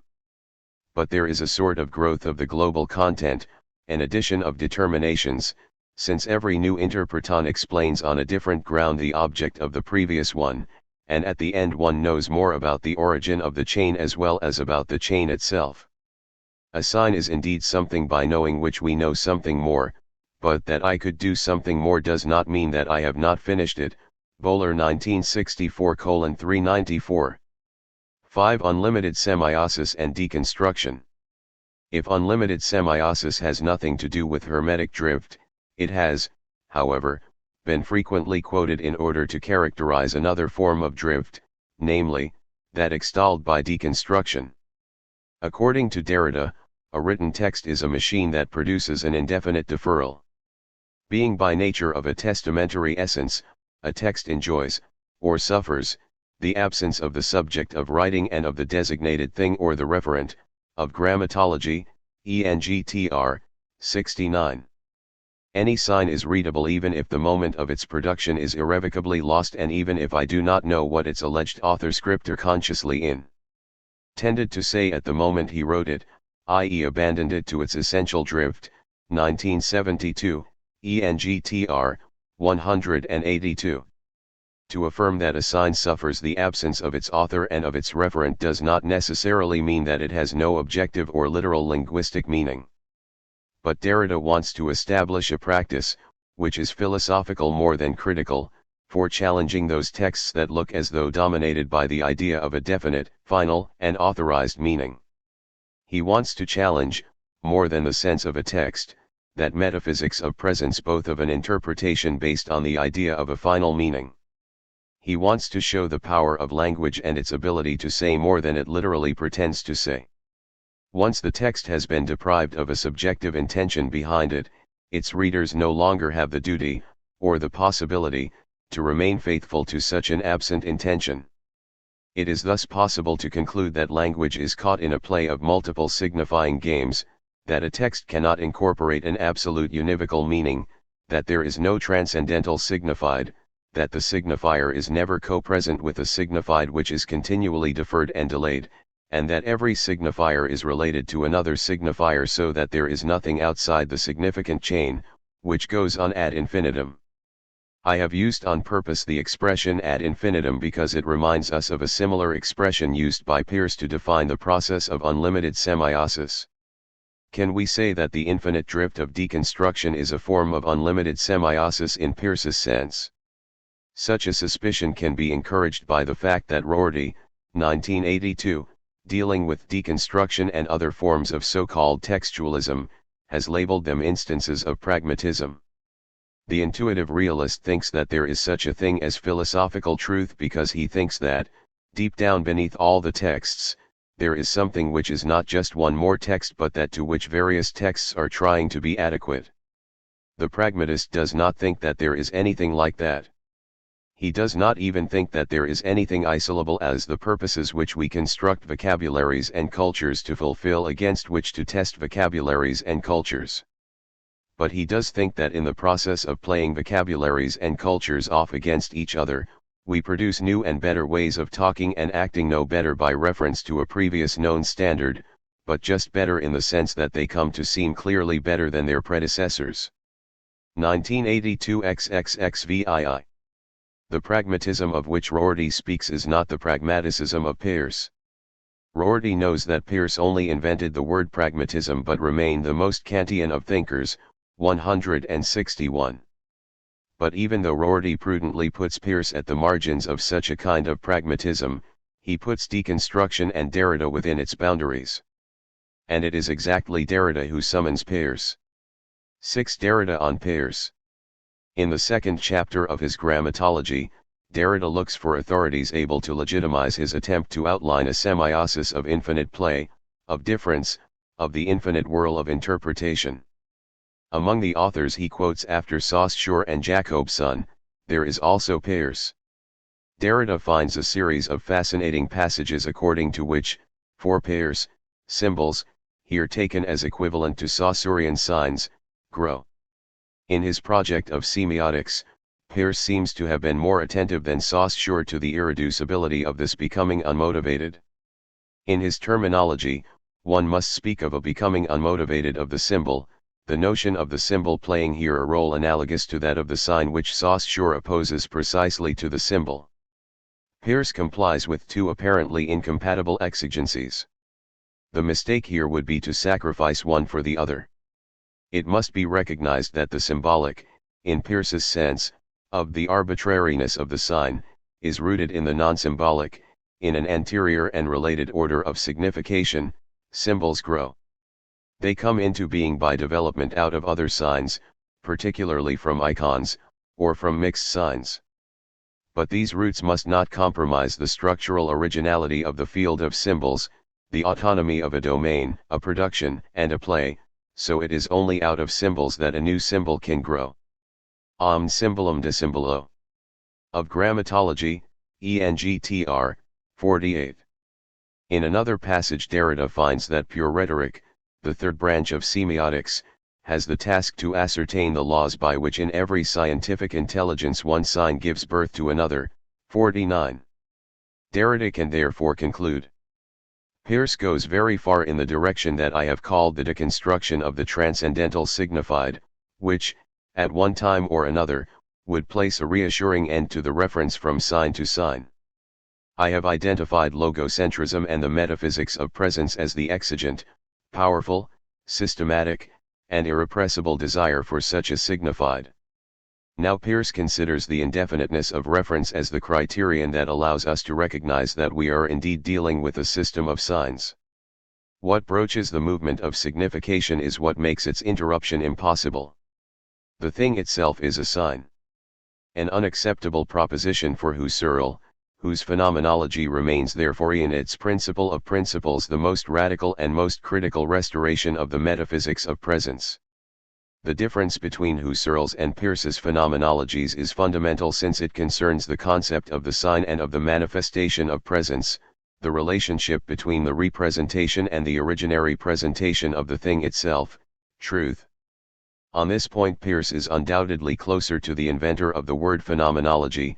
Lambert proposed in fact to reduce the theory of things to the theory of signs. According to the phaneroscopy or phenomenology of Peirce, manifestation itself does not reveal a presence, it makes a sign. One may read in the principle of phenomenology that the idea of manifestation is the idea of a sign. There is thus no phenomenality reducing the sign or the representer so that the thing signified may be allowed to glow finally in the luminosity of its presence. The so-called thing itself is always already a representamen shielded from the simplicity of intuitive evidence. The representamen functions only by giving rise to an interpreton that itself becomes a sign and so on to infinity. The self-identity of the signified conceals itself unceasingly and is always on the move. The property of the representamen is to be itself and another, to be produced as a structure of reference, to be separated from itself. The property of the representamen is not to be proper, propra, that is to say absolutely proximate to itself, proprius. The represented is always already a representamen. From the moment that there is meaning there are nothing but signs. We think only in signs. 4950. Thus it seems that the whole Peircean theory of unlimited semiosis supports the position of Derrida, by which, if reading must not be content with doubling the text, it cannot legitimately transgress the text toward something other than it, toward a referent, a reality that is metaphysical, historical, psychobiographical, etc., or toward a signified object outside the text whose content could have taken place, outside language. There is nothing outside the text, ilny or text. 158. Is this interpretation of Peirce philologically, and philosophically, correct? I understand how ironic my question can sound. If Derrida assumed that his interpretation is the good one, he should also assume that Peirce's text had a privileged meaning to be isolated, recognized as such and spelled out unambiguously. Derrida would be the first to say that his reading makes Peirce's text move forward, beyond the alleged intentions of its author. But if we are not entitled, from the Derridean point of view, to ask if Derrida read Peirce well, we are fully entitled to ask, from the point of view of Peirce, if he would have been satisfied with Derrida's interpretation. Certainly Peirce supports the idea of unlimited semiosis. A sign is anything which determines something else, its interpreton, to refer to an object to which itself refers, its object, in the same way, this interpretant becoming in turn a sign, and so on ad infinitum. If the series of successive interpretants comes to an end, the sign is thereby rendered imperfect, at least, 2.300. Peirce could not do differently, since he was assuming, as he did in questions concerning certain faculties claimed for man, that, we have no power of introspection, and all knowledge of the internal world is derived by hypothetical reasoning. 2. We have no power of intuition, and every cognition is determined by previous cognitions. 3. We have no power of thinking without signs, and 4. We have no conception of the absolutely incognizable. But in spite of this, deconstructive drift and unlimited semiosis cannot be equivalent concepts. I do not agree with Searle when he says that Derrida has a distressing penchant for saying things that are obviously false, 1977:203.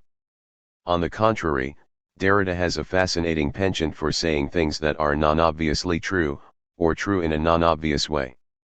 When he says that the concept of communication cannot be reduced to the idea of transport of a unified meaning, that the notion of literal meaning is problematic, that the current concept of context risks being inadequate, when he stresses, in a text, the absence of the sender, of the addressee, and of the referent, and explores all the possibilities of a non-univocal interpretability of it, when he reminds us that every sign can be cited and in so doing can break with every given context, engendering an infinity of new contexts in a manner which is absolutely illimitable. In these and in many other cases he says things that no semiotician can disregard. But frequently Derrida, in order to stress non-obvious truths, disregards very obvious truths that nobody can reasonably pass over in silence. Rorty would say that he has no interest in bringing his philosophy into accord with common sense, 1982:87. I think rather that Derrida takes many of these obvious truths for granted, while frequently some of his followers do not. If it is true that a notion of literal meaning is highly problematic, it cannot be denied that in order to explore all the possibilities of a text, even those that its author did not conceive of, the interpreter must first of all take for granted a zero-degree meaning, the one authorized by the dullest and the simplest of the existing dictionaries, the one authorized by the state of a given language in a given historical moment, the one that every member of a community of healthy native speakers cannot deny. Every sentence can be interpreted metaphorically. Even the assertion John eats an apple every morning can be interpreted as John repeats Adam's sin every day. But in order to support such an interpretation, everybody must take for granted that apple means a given fruit, that Adam is intended as the first man, and that, according to our biblical competence, Adam ate a forbidden fruit. Derrida would be, indeed he was the first to deny that we can always use language as an instance of drift, and the first to refuse the objection that there are no criteria for verifying the reasonableness of a textual interpretation. In grammatology he reminds his readers that without all the instruments of traditional criticism, critical production will risk developing in any direction at all and authorize itself to say almost anything. But this indispensable guardrail has always only protected, it has never opened a reading, ENGTR, 158. Let us for a while protect the reading of Peirce, rather than open it too much. 7. Peirce alone. It is true that Peirce speaks of a possible infinite interpretation. This is possible because reality appears to us in the form of a continuum where there are no absolute individuals, and this is the principle of Semiotics. A true continuum is something whose possibilities of determination no multitude of individuals can exhaust. 1934:6.170. Reality is a continuum which swims in indeterminacy. 1.171172. And just because of this the principle of continuity is fallibilism objectified. 1.171. In a continuum where one can isolate infinite undetermined individuals, the possibility of error is always present, and therefore semiosis is potentially unlimited. The absolute individuals can not only not be realized in sense or thought, but cannot exist, properly speaking. All, therefore, that we perceive or think, or that exists, is general. That which exists is the object of a true conception. This conception may be made more determinate than any assignable conception, and therefore it is never so determinate that it is capable of no further determination. 3.93. This indeterminacy of our knowledge involves vagueness. A subject is determinate in respect to any character which inheres in it or is, universally and affirmatively, predicted of it. In all other respects it is indeterminate. 5.447. In this sense Peirce is affirming a principle of contextuality. Something can be truly asserted within a given universe of discourse and under a given description, but this assertion does not exhaust all the other, and potentially infinite, determinations of that object. Every judgment is conjectural in nature, and common sense, even when true, is always vague. 5.181, 7.646647. A sign is objectively vague insofar as leaving its interpretation more or less indeterminate it reserves for some other possible sign or experience the function of completing the determination. 4.505. 3. But there are other ideas in Peirce that seem to undermine Derrida's reading. If the theory of unlimited semiosis can appear, in Rorty's terms, as an instance of textualism, that is to say, of idealism, we cannot disregard the realistic overtones of Peirce's idealism. 4. Besides, I have already quoted the assertion of Rorty, who considers Peirce still Kantian and in this sense opposed to the current pragmatistic textualism. Despite fallibilism, Semiotics, vagueness, for Peirce the idea of meaning is such as to involve some reference to a purpose. 5.166. The idea of a purpose, pretty natural for a pragmaticist, is pretty embarrassing for a pragmatist, in Rorty's sense. A purpose is, without any shade of doubt, and at least in the Peircean framework, connected with something which lies outside language. Maybe it has nothing to do with the transcendental subject, but it has to do with reference, with the external world, and links the idea of interpretation to the idea of interpreting according to a given meaning. When Peirce provides his famous definition of lithium as a packet of instructions aimed at permitting not only the identification but also the production of a specimen of lithium, he remarks, the peculiarity of this definition is that it tells you what the word lithium denotes by prescribing what you are to do in order to gain a perceptive acquaintance with the object of the word. 2.330.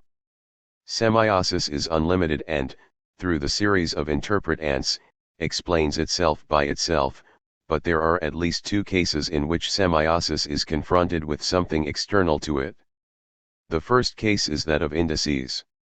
I am eager to challenge Peirce's idea that indices, in order to be understood as signs, must be connected to the object they designate. I think it is possible to define the meaning of an indexical sign without making recourse to its actual referent, see Eco 1976:2.11.5. But it is irrefutable that in the act of indication, When one says this and points his fingers toward a given object of the world, indices are in some way linked to an item of the extralinguistic or extra-semiosic world. Point 5. The second case is due to the fact that every semiosic act is determined by a dynamic object, which is the reality which by some means contrives to determine the sign to its representamen. 4.536. We produce representamens because we are compelled by something external to the circle of semiosis. The dynamic object cannot be a piece of the furniture of the physical world, but it can be a thought, an emotion, a motion, a feeling, a belief. We can say that a text can be interpreted independently of the intention of its utterer, but we cannot deny that any text is uttered by somebody according to his/her actual intention, and this original intention was motivated by a dynamic object, or was itself the dynamic object. It is true that for Peirce the dynamic object can never be attained in its actual individual identity, but is known only through the immediate object, and it is as an immediate object that the representamen offers it to further interpretations. Peircean semiotics could even be compatible with the radical Berkeleyan hypothesis.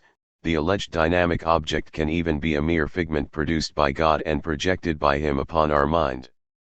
If perception is as it is for Peirce's semiosis, then even at the original moment of our perceptive acquaintance with the external world becomes understandable to us only under the form of an immediate object.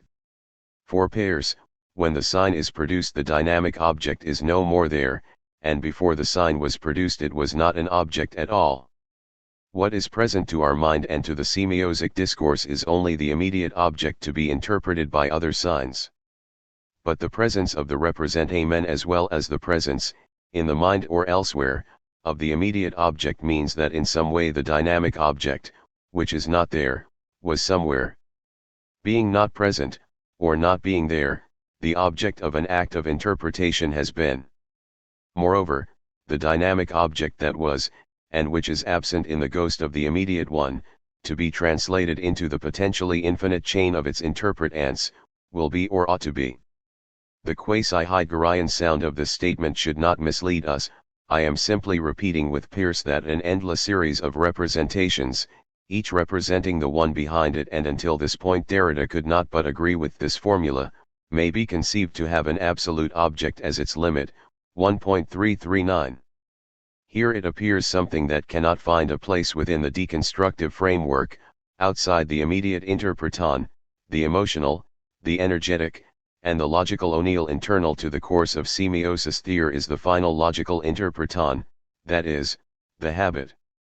The habit is a disposition to act upon the world, and this possibility to act, as well as the recognition of this possibility as a law, requires something which is very close to a transcendental instance, a community as an intersubjective guarantee of a non-intuitive, non-naively realistic, but rather conjectural, notion of truth.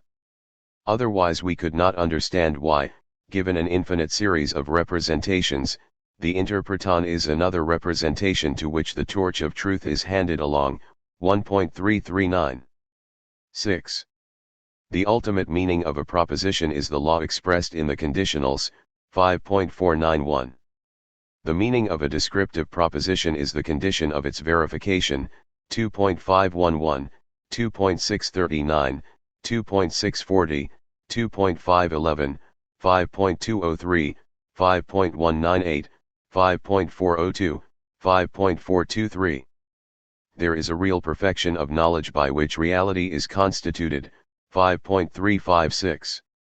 If for the pragmatic maxim, 5.462, the meaning of any proposition is nothing more than the conceivable practical effects which the assertion would imply if the proposition were true, then the process of interpretation must stop at least for some time outside language, at least in the sense in which not every practical effect is a semiosic one. It is true that even the practical effect must then be spelled out by and through language, and that the very agreement among the members of the community cannot but take the form of a new chain of signs. Nevertheless, the agreement concerns something, be it a practical effect or the possibility of a practical effect that is produced outside semiosis. There is something for Peirce that transcends the individual intention of the interpreter, and it is the transcendental idea of a community, or the idea of a community as a transcendental principle. This principle is not transcendental in the Kantian sense, because it does not come before but after the semiotic process. It is not the structure of the human mind that produces the interpretation but the reality that the semiosis builds up. Anyway, from the moment in which the community is pulled to agree with a given interpretation, there is, if not an objective, at least an intersubjective meaning which acquires a privilege over any other possible interpretation spelled out without the agreement of the community. Peirce makes clear that the community of researchers is independent of what we think. 5.405. The result of the universal inquiry points toward a common core of ideas. 5.407. There is an activity of communitarian thought that works as the destiny. 5.408. There is a true conclusion of semiosis and it is reality. 5.384. The fact that diverse thinkers agree in a common result is not to be taken simply as a brute fact. Smith 1983-39. There is an ideal perfection of knowledge. 5.356. The thought or opinion that defines reality must therefore belong to a community of knowers, and this community must be structured and disciplined in accordance with supra-individual principles.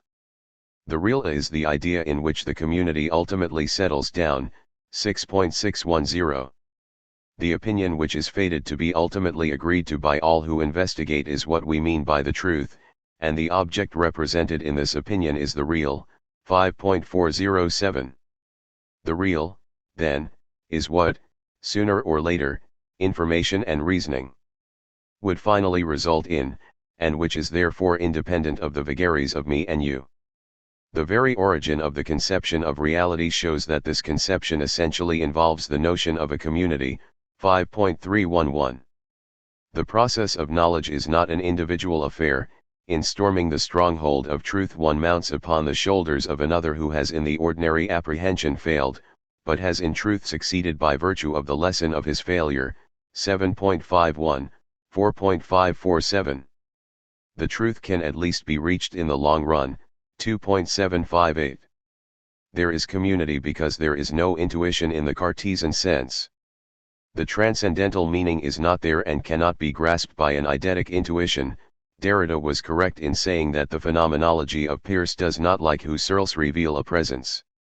But if the sign does not reveal the thing itself, the process of semiosis produces in the long run a socially shared notion of the thing that the community is engaged to take as if it were in itself true. The transcendental meaning is not at the origins of the process but must be postulated as a possible and transitory end of every process. 8 Conclusions. In section 1 above, it has been accepted that the notion of interpretation holds for worlds seen as texts as well as for texts seen as worlds. Consequently, all the remarks above can be applied to the critical activity of text interpretation. In the Peircean line of thought it can be asserted that any community of interpreters, in the course of their common inquiry about what kind of object the text they are reading is, can frequently reach, even though non-definitively and in a fallible way, an agreement about it. In the next chapter it will be clear that to reach an agreement about the nature of a given text does not mean either, a. that the interpreters must trace back to the original intention of its author or, b. that such a text must have a unique and final meaning. There are, see Eco 1962a, open texts that support multiple interpretations, and any common agreement about them ought to concern just their open nature and the textual strategies that make them work that way. But, even though the interpreters cannot decide which interpretation is the privileged one, they can agree on the fact that certain interpretations are not contextually legitimate. Thus, even though using a text as a playground for implementing unlimited semiosis, they can agree that at certain moments the play of musement can transitorily stop by producing a consensual judgment. Indeed, symbols grow but do not remain empty. The reason for which I have insisted so much on the differences between Peirce's positions and various forms of drift is that in many recent studies I have remarked a general tendency to take unlimited semiosis in the sense of a free reading in which the will of the interpreters, to use Rorty's metaphor, beats the texts into a shape which will serve their own purposes. My own purpose in beating, respectfully, Peirce was simply to stress that things are not that simple. Since in the following chapter it will be stressed that, if it is very difficult to decide whether a given interpretation is a good one, it is, however, always possible to decide whether it is a bad one. My purpose was to say, not so much what unlimited semiosis is, but at least what it is not and cannot be. Comes the signifier of the other, but, because of a sort of identification between things and words, one can act upon the other, so that the principle of universal resemblance becomes at the same time the principle of universal sympathy and of mutual interaction.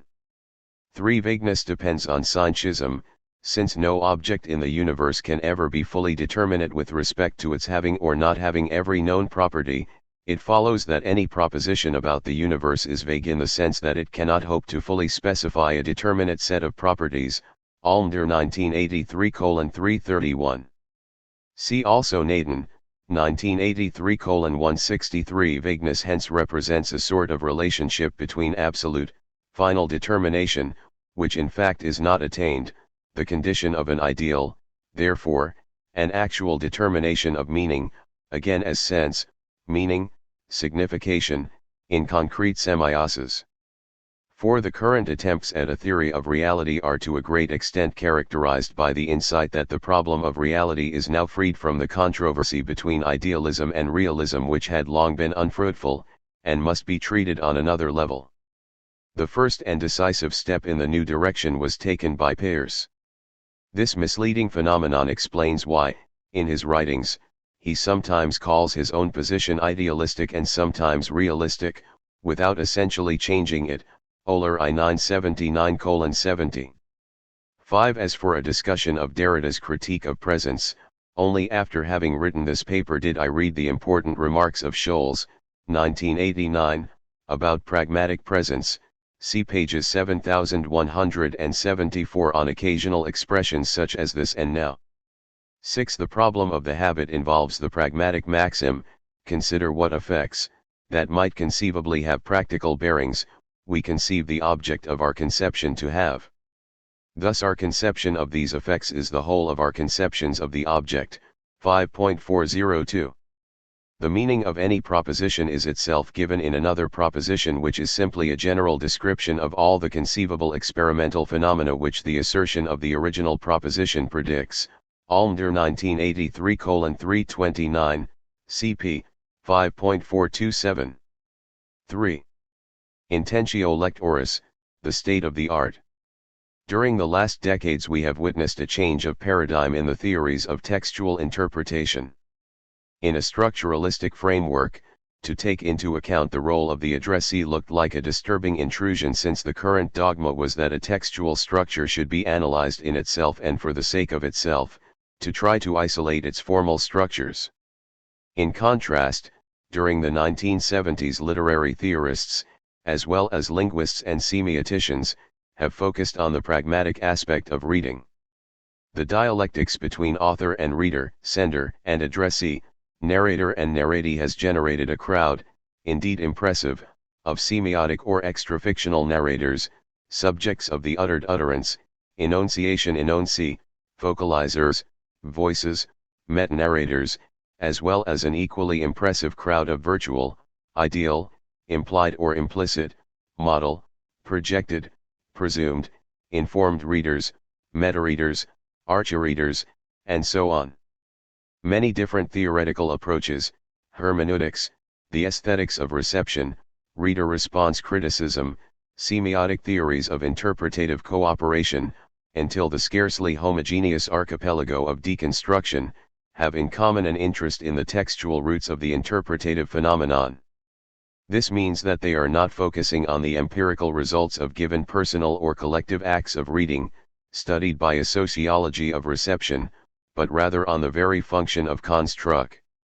Early versions of this chapter were Theory and Interpretative Recuperation, a lecture given at Constance University, May 1986, now in Eco 1987, and Intentio Lectoris, a lecture for the Queen's College Visiting Humanist Series, New York, Fall 1987, see Differentia 2 Spring 1988. Nor deconstruction of a text performed by its interpreter insofar as such a function is implemented, encouraged, prescribed, or permitted by the textual linear manifestation. The basic assumption underlying each of these theories is that the functioning of a text can be explained by taking into account not only its generative process but also, or, for the most radical theories, exclusively, the role performed by the addressee and the way in which the text foresees and directs this kind of interpretive cooperation. It must also be stressed that such an addressee-oriented approach concerns not only literary and artistic texts but also every sort of semiotic phenomenon, including everyday linguistic utterances, visual signals, and so on. In other words, the addressee-oriented theories assume that the meaning of every message depends on the interpretive choices of its receptor. Even the meaning of the most univocal message uttered in the course of the most normal communicative intercourse depends on the response of its addressee, and this response is in some way context-sensitive. Naturally, such an allegedly open-ended nature of the message is more evident in those texts that have been conceived in order to magnify such a semiotic possibility, that is, by so-called artistic texts. During earlier decades, only works of art, specifically those produced according to the criteria of a modernistic tradition, were taken as texts able to intentionally display, provocatively, their open-ended nature. On the contrary, in the last decades such a nature has been theoretically rooted into the very nature of any kind of text. In other words, before such a change of paradigm, artistic texts were seen as the only cases in which a semiotic system, be it verbal or other, magnified the role of the addressee. The basic and normal function of any semiotic system being instead that of allowing an ideal condition of univocality, independent of the idiosyncrasies of the receptor. With the new paradigm, semiotic theories have insisted on the fact that even though in everyday life we are obliged to exchange many univocal messages, working, hardly, in order to reduce their ambiguous dialectus between sender, addressee, and context is at the very core of semiosis. This paper will, however, focus on the change of paradigm in literary theories. Facing the new paradigm, I shall take a moderate standpoint, arguing against some intemperance of so-called reader response criticism. I shall claim that a theory of interpretation, even when it assumes that texts are open to multiple readings, must also assume that it is possible to reach an agreement, if not about the meanings that a text encourages, at least about those that a text discourages. Since literary texts are today viewed as the most blatant case of unlimited semiosis, it will be worthwhile to debate the problem of textuality, where the very notion of text seems to dissolve into a whirl of individual readings. 1. Archaeology. Undoubtedly, the universe of literary studies has been haunted during the last years by the ghost of the reader. To prove this assumption, it will be interesting to ascertain how and to what extent such a ghost has been conjured up by different theorists, coming from different theoretical traditions. The first who explicitly spoke of an implied author, carrying the reader with him, was certainly Wayne Booth, 1961. After him we can isolate two independent lines of research, which until a certain moment ignored each other, namely, the semiotico-structural and the hermeneutic. The first line stems from Communications 8. In this now historical issue, Barths, 1966, spoke of a material author that cannot be identified with the narrator. Todorov, 1966, evoked the opposition image of the narrator image of the author and recovered the previous theories of the point of view, from H. James, Percy Lubbock, and Forster until Poehrlian, Jennett, 1966, started to elaborate the categories, definitely dealt with in 1972, of voice and focalization. Then, through some observations of Kristeva, 1970, on textual productivity, certain lucid pages of Lotman, 1970, the still empirical concept of Archelector by Riffader, 1971, and the discussions about the conservative standpoint of Hirsch, 1967, the debate developed through the most elaborated notions of implied reader in Corti, 1976, and Chapman, 1978. It is interesting that the last two authors drew their definition directly from Booth, ignoring the similar definition proposed by Isser in 1972.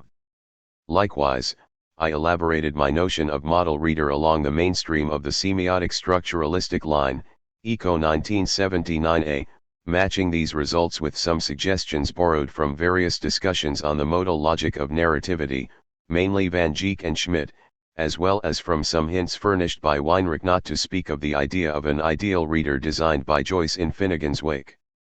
It is also interesting that Cordy, 1976, traces the discussion on the non-empirical author back to Foucault, 1969, where, in a post-structuralistic atmosphere, the problem of the author is posited as a way of being within the discourse, as a field of conceptual coherence, as a stylistic unity, which as such could not but elicit the corresponding idea of a reader as a way of recognizing such a being within the discourse.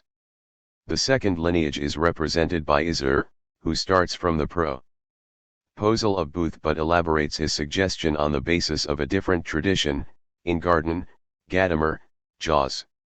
Isser was also largely influenced, as it is demonstrated by the bibliographical references of Der Impedit Leser, 1972, by the Anglo-Saxon theorists of narrativity, well known by Todorov and Jennett, and by Joycean criticism. One finds in Isser's first book few references to the structuralistic lineage. The only important source is Makarovsky. It is only in Der Annite de Lesens, 1976, that Isser brilliantly, and better informed than his structuralistic colleagues, tries to reconnect the two lineages, with references to Jacobson, Lotman, Hirsch, Riffader, as well as to some of my remarks of the early 1960s, see Eco 1962a. Such an insistence on the moment of reading, coming from different directions, seems to reveal a felicitous plot of the Zeitgeist. And, speaking of the Zeitgeist, it is curious that at the beginning of the 1980s Charles Fillmore, coming from the autonomous and different tradition of generative semantics, critically reviewed, wrote the essay Ideal Readers and Real Readers, 1981, without any conscious reference to the aforementioned debates. Certainly all these author-reader oppositions do not have the same theoretical status. For a brilliant map of their mutual differences and identities, see Pugliati 1985. However, the most important problem is to ascertain whether such a reader-oriented atmosphere really represented a new trend in aesthetic and semiotic studies or not. As a matter of fact, the whole history of aesthetics can be traced to a history of theories of interpretation and of the effect that a work of art has on its addressee. One can consider as response-oriented the Aristotelian poetics, the pseudo-Longinian aesthetics of the sublime, the medieval theories of beauty as the final result of a vision, the new reading of Aristotle performed by the Renaissance theorists of drama, many 18th-century theories of art and beauty, most of Kantian aesthetics, not to speak of many contemporary critical and philosophical approaches. In his Reception Theory, 1984, Robert Holub ranks among the precursors of the German reception theory, a. Russian formalists, with their notion of device as the way in which the work of art elicits a particular type of perception, b. Ingarden's attention to the reading process, his notion of the literary work as a skeleton, or schematized structure, to be completed by the reader, and his idea, clearly due to Husserl's influence, of the dialectics between the work as an invariant and the plurality of profiles through which it can be concretized by the interpreter, c. The Aesthetics of Makarovsky, d. Gadamer's Hermeneutics, and e. The Early German Sociology of Literature. As for contemporary semiotic theories, from the beginning they took into account the pragmatic moment. Even without speaking of the central role played by interpretation and unlimited semiosis in Peirce's thought, it would be enough to remark that Charles Morris in Foundations of a Theory of Signs, 1938, reminded that a reference to the role of the interpreter was always present in Greek and Latin rhetoric, in the communication theory of the Sophists, in Aristotle, not to mention Augustine, for whom signs were characterized by the fact that they produce an idea in the mind of their receiver.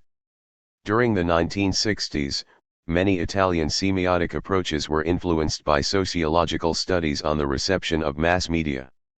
In 1965, at the convention held in Perugia on the relationship between television and its audience, I Paolo Fabri, and others insisted that it is not enough to study what a message says according to the code of its senders, but is also necessary to study what it says according to the codes of its addressees. The idea of aberrant decoding, proposed at that time, was further elaborated in ECO 1968 and 1976. Thus in the 1960s the problem of reception was posited, or reposited, by semiotics as a reaction against, the structuralistic idea that a textual object was something independent of its interpretations, and, 2, the stiffness of many formal semantics flourishing in the Anglo-Saxon area, where the meaning of terms and sentences was studied independently of their context. Only later were the dictionary-like semantics challenged by encyclopedia-like models that tried to introduce into the core of the semantic representation pragmatic elements. Also, and only recently have cognitive sciences and artificial intelligence decided that an encyclopedic model seems to be the most convenient way to represent meaning and to process texts. On this debate, see ECO, 1976, 1984, as well as ECO ETAL, EDS, 1988. In order to reach such an awareness, it has been necessary that linguistics move toward pragmatic phenomena, and in this sense the role of the speech act theory should not be underestimated. 1. In the literary domain, Wolfgang Isser, 1972, was probably the first to acknowledge the convergence between the new linguistic perspectives and the literary theory of reception, devoting as he did a whole chapter of Der Anite des Lesens to the problems raised by Austin and Searle, 5 years before the first organic attempt, by Pratt 1977, to elaborate a theory of literary discourse based on the speech act theory. Thus what Jaws, 1969, was announcing as a profound change in the paradigm of literary scholarship was in fact a general change taking place in the semiotic paradigm in general, even though this change was not a brand new discovery but rather the complex concoction of different venerable approaches that had characterized at many times the whole history of aesthetics and a great part of the history of semiotics. Nevertheless, it is not true that nihil sub sole novum. Old, theoretical, objects can reflect a different light in the sun, according to the season. I remember how outrageous sounding to many was my opera Aperta, 1962, in which I stated that artistic and literary works, by foreseeing a system of psychological, cultural, and historical expectations on the part of their addressees, try to produce what Joyce called an ideal reader. Too obviously at that time, speaking of works of art, I was interested in the fact that such an ideal reader was obliged to suffer an ideal insomnia in order to question the book ad infinitum. If there is a consistent difference between opera Aperta, 1962a, and the role of the reader, 1979, it is that in the second book I try to find the roots of artistic openness in the very nature of any communicative process as well as in the very nature of any system of signification, as already advocated by my theory of semiotics, 1976. In any case, in 1962 my problem was how and to what extent a text should foresee the reactions of its addressee. In opera Aperta, at least at the time of the first Italian edition, written between 1957 and 1962, I was still moving in a pre-semiotic area, inspired as I was by information theory, the semantics of Richards, the epistemology of Piaget, Merleau-Ponty's phenomenology of perception, transactional psychology, and the aesthetic theory of interpretation of Luigi Parison. In that book, and with a jargon I feel ashamed of today, I was writing. Now we must shift our attention from the message, as a source of possible information, to the communicative relationship between message and addressee, where the interpretative decision of the receptor contributes in establishing the value of the possible information. If one wants to analyze the possibilities of a communicative structure, one must take into account the receptor pole.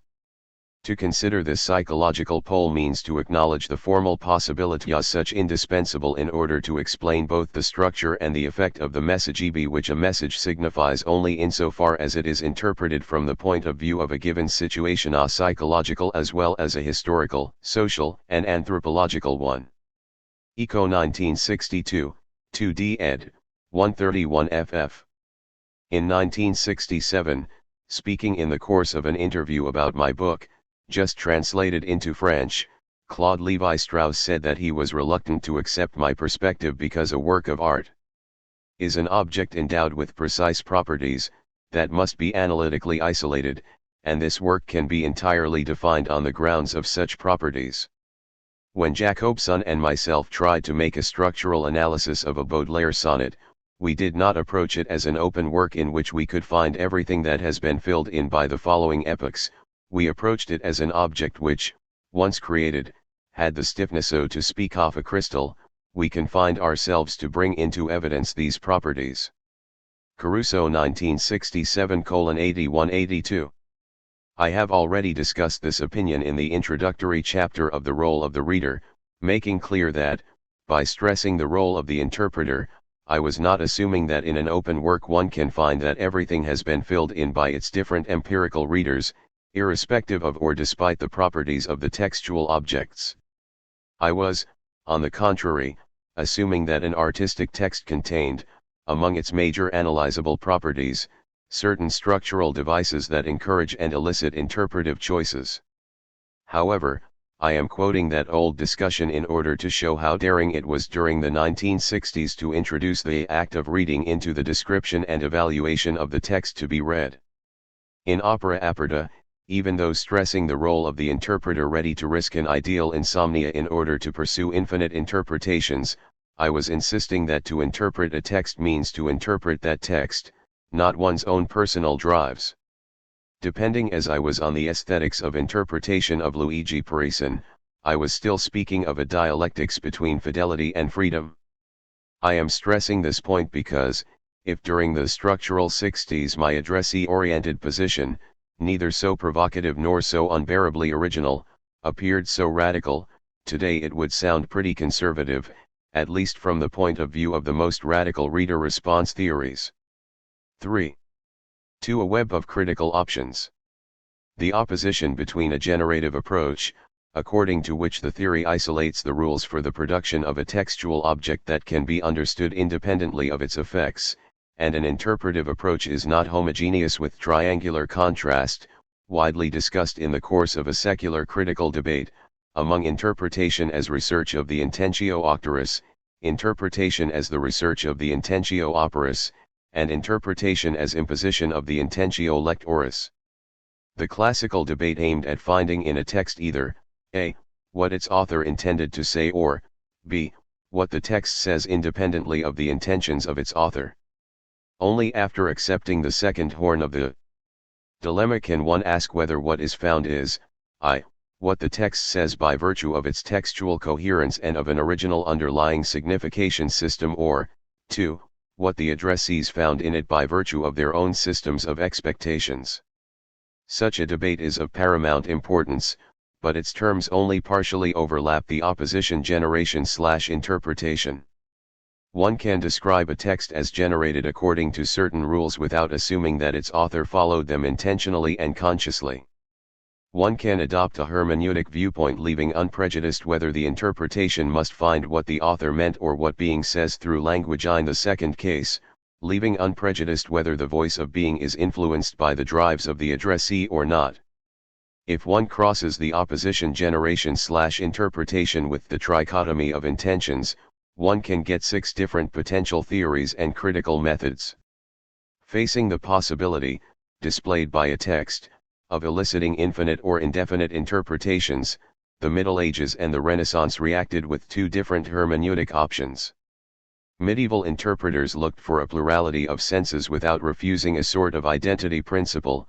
A text cannot support contradictory interpretations, whereas the symbolists of the Renaissance, following the idea of the coincidentia oppositorum, defined the ideal text as that which allows the most contradictory readings. Moreover, the adoption of the Renaissance model generates a secondary contradiction, since a hermetico-symbolic reading can search for in the text either, I. the infinity of senses planned by the author, or, 2. the infinity of senses that the author ignored. Naturally, the option, 2, generates a further choice, namely, whether these unforeseen senses are discovered because of the intentio operis or despite it, forced into the text by an arbitrary decision of the reader. Even if one says, as Valerie did, that ilny a pot of res sens d untext, one has not yet decided on which of the three intentions the infinity of interpretations depends. Medieval and Renaissance Kabbalists maintained that the Torah was open to infinite interpretations because it could be rewritten in infinite ways by combining its letters, but such an infinity of readings, as well as of writings, certainly dependent on the initiative of the reader, was nonetheless planned by the divine author. To privilege the initiative of the reader does not necessarily mean to guarantee the infinity of readings. If one privileges the initiative of the reader, one must also consider the possibility of an active reader who decides to read a text univocally. It is a privilege of fundamentalists to read the Bible according to a single literal sense. We can conceive of an aesthetics claiming that poetic texts can be infinitely interpreted because their author wanted them to be read this way, or an aesthetics which claims that texts must be read univocally despite the intentions of their authors, who were compelled by the laws of language, and, once they wrote something, were bound to read it in the only authorized and possible sense. One can read a text conceived as absolutely univocal as if it were infinitely interpretable. See, for instance, the reading performed by Derrida, 1977, upon a text of Searle in Limited Incorporated. One can perform psychedelic trips upon a text that cannot be but univocal according to the intentio operis, for instance, when one muses onirically upon the railway timetable. Alternatively, one can read as univocal a text whose author wanted it to be infinitely interpretable, as would be the case of fundamentalists if by chance the Kabbalists were right, or read univocally a text that from the point of view of linguistic rules should be considered rather ambiguous, for instance, reading Oedipus Rex as a plain mystery story where what counts is only to find out the guilty one. It is in light of this embarrassingly vast typology that we should reconsider many contemporary critical currents that can superficially be ranked, all together, under the headings of response-oriented theories. For instance, from the point of view of the classical sociology of literature, one is interested in recording what different readers do with a text, but one does not have to be worried by the problem of the intentio. The sociology of literature describes social usages, socialized interpretations, and the actual public effect of a text, not the formal devices or the hermeneutic mechanism that has produced those usages and those interpretations. In contrast, the aesthetics of reception maintains that a literary work is enriched by the various interpretations it underwent along the centuries and, while considering the dialectics between textual devices and the horizon of expectations of the readers, does not deny that every interpretation can and must be compared with the textual object and with the intentio operis. Likewise, the semiotic theories of interpretive cooperation, such as my theory of the model reader, Eco 1979, look at the textual strategy as a system of instructions aiming at producing a possible reader whose profile is designed by and within the text, can be extrapolated from it and described independently of and even before any empirical reading. In a totally different way, the most radical practices of deconstruction privilege the initiative of the reader and reduce the text to an ambiguous bunch of still unshaped possibilities, thus transforming texts into mere stimuli for the interpretive drift. 3. An apology of the literal sense. Every discourse on the freedom of interpretation must start from a defense of literal sense. In 1985, Ronald Reagan, during a microphone test before a public speech, said namely, in a few minutes I'll push the red button and I'll start bombing the Soviet Union, or something similar. Was a linear text manifestation, an English sentence that according to common codes means exactly what it intuitively means. Once provided an intelligent machine with paraphrase rules, could be translated as the person uttering the pronoun I will in the next approximately 200 seconds send American missiles toward the Soviet territory. If texts have intentions, had the intention to say so. The newsman who heard wondered whether its utterer too had the intention to say so. Asked about that, Reagan said that he was joking. He said so as far as the intentio operis was concerned, but according to the intentio octeris he only pretended to say so. According to common sense, those who believed that the sentence meaning coincided with the intended authorial meaning were wrong. In severely criticizing Reagan's joke, some newsmen, however, tried to make an innuendo, intentio lectoris, and inferred that the real intention of Reagan was to suggest nonchalantly that he was such a tough guy that, if he wanted, he could have done what he only pretended to do, also because he had the performative power of doing things with words. This story is scarcely suitable for my purposes because it is a report about a fact, that is, about a real communicative intercourse during which senders and addressees had the chance of checking the discrepancies between sentence meaning and authorial meaning. Let us suppose, then, that this was not a piece of news but a piece of fiction, told in the form once a man said so, and people believed so, and then that man added so and so.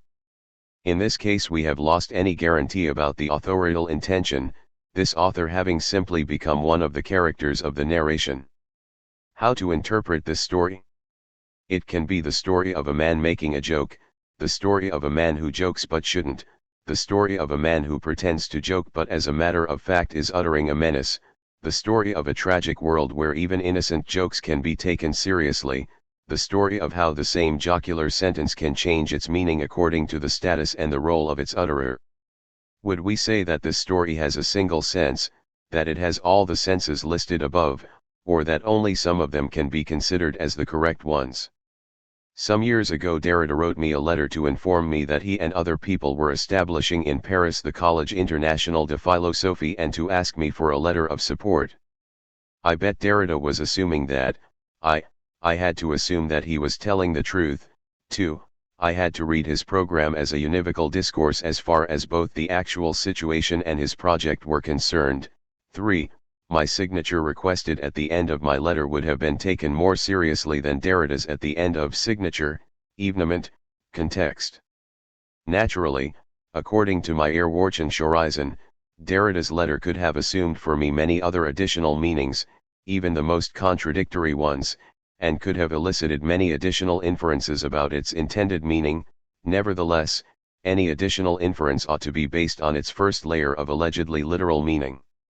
In grammatology, Derrida reminds his readers of the necessary function of all the instruments of traditional criticism. Without this recognition and this respect, critical production will risk developing in any direction at all and authorize itself to say almost anything. But this indispensable guardrail has always only protected, it has never opened a reading. ENGTR 158. I feel sympathetic with the project of opening readings, but I also feel the fundamental duty of protecting them in order to open them, since I consider it risky to open a text before having duly protected it. Thus, returning to Reagan's story, my conclusion is that, in order to extrapolate from it any possible sense, one is first of all obliged to recognize that it had a literal sense, namely, that on a given day a man said P and that P, according to the English code, means what it intuitively means. 4. Levels of interpretation. Before going ahead with the problem of interpretation, we must first settle a terminological question. We must distinguish between semantic and critical interpretation, or, if one prefers, between semiotic and semiotic interpretation. Semantic interpretation is the result of the process by which an addressee, facing a linear text manifestation, fills it up with a given meaning. Every response-oriented approach deals first of all with this type of interpretation, which is a natural semiotic phenomenon. Critical interpretation is, on the contrary, a metalinguistic activity, a semiotic approach which aims at describing and explaining for which formal reasons a given text produces a given response, and in this sense it can also assume the form of an aesthetic analysis. In this sense every text is susceptible to being both semantically and critically interpreted, but only a few texts consciously foresee both kinds of response. Ordinary sentences, such as "give me that bottle" or "the cat is on the mat" uttered by a layman, only expect a semantic response. On the contrary, aesthetic texts or the sentence "the cat is on the mat" uttered by a linguist as an example of possible semantic ambiguity also foresee a critical interpreter. Likewise, when I say that every text designs its own model reader, I am in fact implying that many texts aim at producing two model readers, a first level, or a naive one, supposed to understand semantically what the text says, and a second level, or critical one, supposed to appreciate the way in which the text says so. A sentence such as "they are flying planes" foresees a naive reader who keeps wondering which meaning to choose and who supposedly looks at the textual environment or at the circumstance of utterance in order to support the best choice, and a critical reader able univocally and formally to explain the syntactic reasons that make the sentence ambiguous. Similarly, a mystery tale displays an astute narrative strategy in order to produce a naive model reader eager to fall into the traps of the narrator, to feel fear or to suspect the innocent one, but usually wants to produce also a critical model reader able to enjoy, at a second reading, the brilliant narrative strategy by which the first level, naive reader was designed. One could say that, while the semantic reader is planned or instructed by the verbal strategy, the critical one is such on the grounds of a mere interpretive decision, nothing in the text appearing as an explicit appeal to a second-level reading. But it must be noticed that many artistic devices, for instance, stylistic violation of the norm, or defamiliarization, seem to work exactly as self-focusing appeals. The text is made in such a way as to attract the attention of a critical reader. Moreover, there are texts that explicitly require a second-level reading. Take, for instance, Agatha Christie's The Murder of Roger Ackroyd, which is narrated by a character who, at the end, will be discovered by Poirot to be the murderer.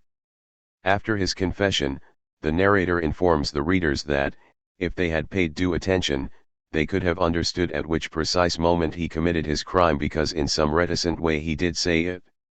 See also my analysis of Alice's Un drame bien parisien, Eco 1979, where it is shown how much the text, while step by step deceiving naive readers, at the same time provides them with a lot of clues that could have prevented them from falling into the textual trap.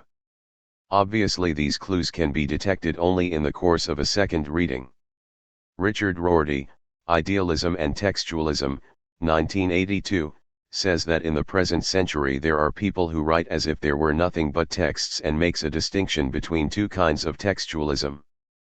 The first is instantiated by those who disregard the intention of the author and look in the text for a principle of internal coherence and or for a sufficient cause for certain very precise effects it has on a presumed ideal reader. The second is instantiated by those critics who consider every reading as a misreading, the misreaders. For them the critic asks neither the author nor the text about their intentions, but simply beats the text into a shape which will serve his own purpose. He makes the text refer to whatever is relevant to that purpose. In this sense their model is not the curious collector of clever gadgets taking them apart to see what makes them work and carefully ignoring any extrinsic end they may have, but the psychoanalyst blithely interpreting a dream or a joke as a symptom of homicidal mania. 151. Rorty thinks that both positions are a form of pragmatism being for him the refusal to think of truth as correspondence to reality, and reality being, I assume, both the external referent of the text and the intention of its author, and suggests that the first type of theorist is a weak pragmatist because he thinks that there really is a secret and that once it's discovered we shall have gotten the text right, so that for him criticism is discovery rather than creation. 152. On the contrary, the strong pragmatist does not make any difference between finding and making. I agree with such a characterization, but with two qualifications. First, in which sense does a weak pragmatist, when trying to find the secret of a text, aim at getting this text right? One has to decide whether by getting the text right one means a right semantic or a right critical interpretation. Those readers who, according to the Jamesian metaphor proposed by Isser, 1976, ch1, look into a text in order to find in it the figure in the carpet, a single unrevealed secret meaning, are I think looking for a sort of concealed semantic interpretation. But the critic looking for the secret code probably looks critically for the describable strategy that produces infinite ways to get a text semantically right. To analyze and describe the textual devices of Ulysses means to show how Joyce acted in order to create many alternative figures in his carpet, without deciding how many they can be and which of them are the best ones. Moreover, since as I shall discuss later a critical reading is always conjectural, there can be many ways of finding out and describing the secret code that allows many ways of reading a text. Thus I do not think that the textualists of the first type are necessarily weak pragmatists, because they do not try to reduce a text to any univocal semantic reading. Second, I suspect that many strong pragmatists are not pragmatists at least in Rorty's sense, because the misreader employs a text in order to know something which stands outside the text and that is in some way more real than the text itself, namely, the unconscious mechanism of Laschen's signifiant. In any case, even though a pragmatist, certainly the misreader is not a textualist. Probably misreaders think, as Rorty assumes, that there is nothing but texts.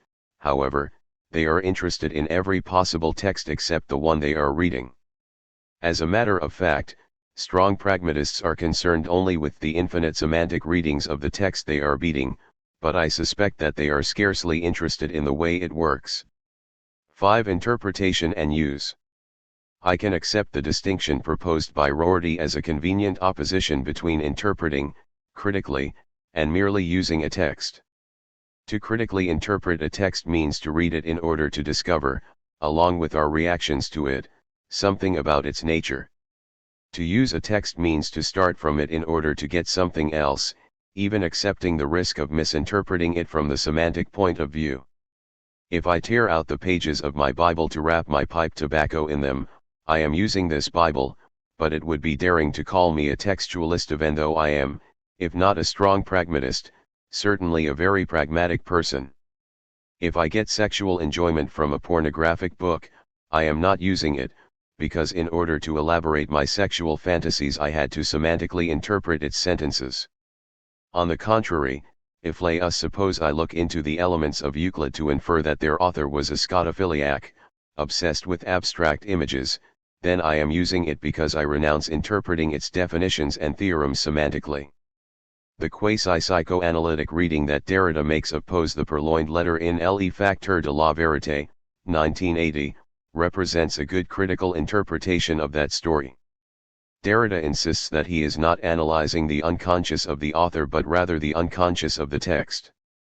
He is interpreting because he respects the intentio operis. When he draws an interpretation from the fact that the letter is found in a paper holder hanging from a nail under the center of a fireplace, Derrida first takes literally the possible world designed by the narration as well as the sense of the words used by Poe to stage this world. Then he tries to isolate a second, symbolic meaning that this text is conveying, probably beyond the intentions of the author. Right or wrong, Derrida supports his second-level semantic interpretation with textual evidences. In doing so he also performs a critical interpretation, because he shows how the text can produce that second-level meaning. For contrast, let us consider the reading of Poe by Maria Bonaparte, 1952. Part of her reading represents a good example of interpretation. For instance, she reads Morella, Ligeia, and Eleonora and shows that all three texts have the same underlying fabula, a man in love with an exceptional woman who dies of consumption, so that the man swears eternal grief, but he does not keep his promise and loves another woman. Finally, the dead one reappears and wraps the new one in the mantle of her funereal power.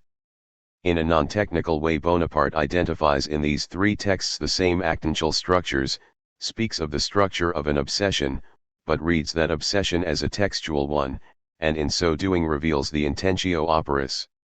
Unfortunately, such a beautiful textual analysis is interwoven with biographical remarks that connect textual evidences with aspects, known by extra-textual sources, of Poe's private life.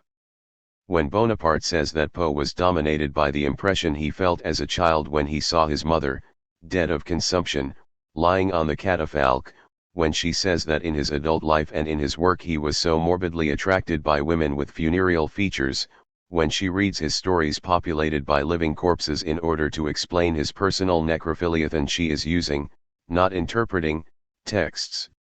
6. Interpretation and conjecture. It is clear that I am trying to keep a dialectical link between intentio operis and intentio lectoris.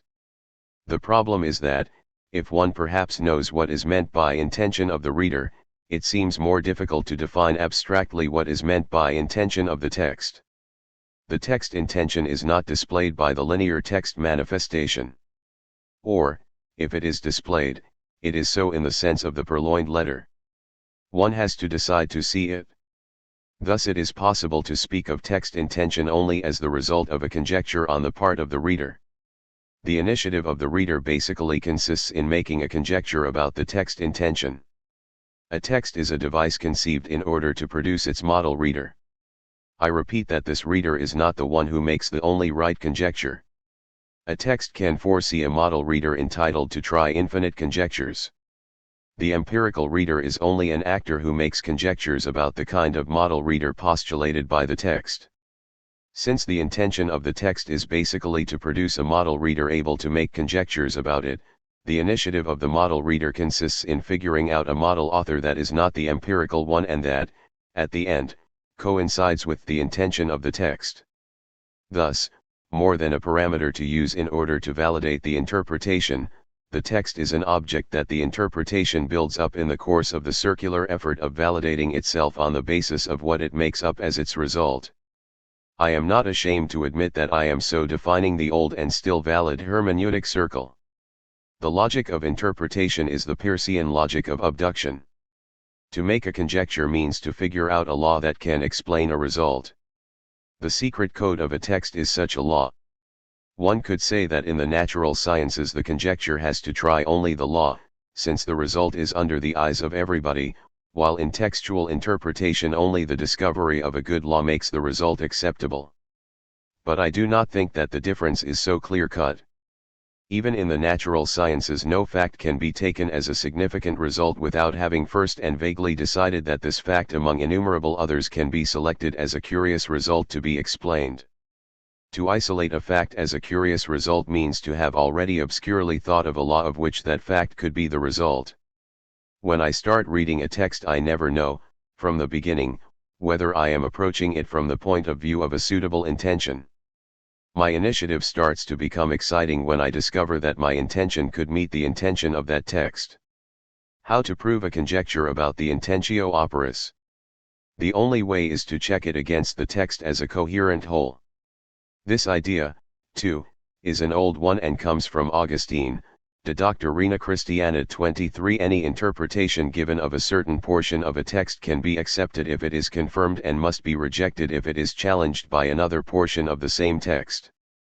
In this sense the internal textual coherence controls the otherwise uncontrollable drives of the reader. Once Borges suggested that it would be exciting to read The Imitation of Christ as if it were written by Celine. The game is amusing and could be intellectually fruitful. I tried. I discovered sentences that could have been written by Celine. Grace loves low things and is not disgusted by thorny ones, and likes filthy clothes. But this kind of reading offers a suitable grid for very few sentences of the Imitatio. All the rest, most of the book, resists this reading. If, on the contrary, I read the book according to the Christian medieval encyclopedia, it appears textually coherent in each of its parts. Besides, no responsible deconstructionist has ever challenged such a position. J. Hillis Miller, 1980:611, says that the readings of deconstructive criticism are not the willful imposition by a subjectivity of a theory on the texts, but are coerced by the texts themselves. Elsewhere, 1970:9, he writes that it is not true that all readings are equally valid. Some readings are certainly wrong. To reveal one aspect of a work of an author often means ignoring or shading other aspects. Some approaches reach more deeply into the structure of the text than others.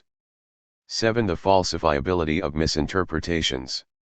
We can thus accept a sort of Popper-like principle according to which if there are not rules that help to ascertain which interpretations are the best ones, there is at least a rule for ascertaining which ones are bad. This rule says that the internal coherence of a text must be taken as the parameter for its interpretations. But in order to do so, one needs, at least for a short time, a metalanguage which permits the comparison between a given text and its semantic or critical interpretations. Since any new interpretation enriches the text and the text consists in its objective linear text manifestation plus the interpretations it received in the course of history, this metalanguage should also allow the comparison between a new interpretation and the old ones. I understand that from the point of view of a radical deconstruction theory such an assumption can sound unpleasantly neopositivistic, and that every notion of deconstruction and drift challenges the very possibility of a meta-language. But a meta-language does not have to be different from, and more powerful than, ordinary language. The idea of interpretation requires that a piece of ordinary language be used as the interpreton, in the Peircean sense, of another piece of ordinary language. When one says that /man/ means human male adult, one is interpreting ordinary language through ordinary language, and the second sign is the interpreton of the first one, as well as the first can become the interpreton of the second. The meta-language of interpretation is not different from its object language. It is a portion of the same language, and in this sense to interpret is a function that every language performs when it speaks of itself. It is not the case of asking if this can be done. We are doing it, every day. The provocative self-evidence of my last argument suggests that we can prove it only by showing that any of its alternatives is self-contradictory. Let us suppose that there is a theory that literally, not metaphorically, asserts that every interpretation is a misinterpretation. Let us suppose that there are two texts, alpha and beta, and that alpha has been proposed to a reader in order to elicit the textually recorded misinterpretation sigma.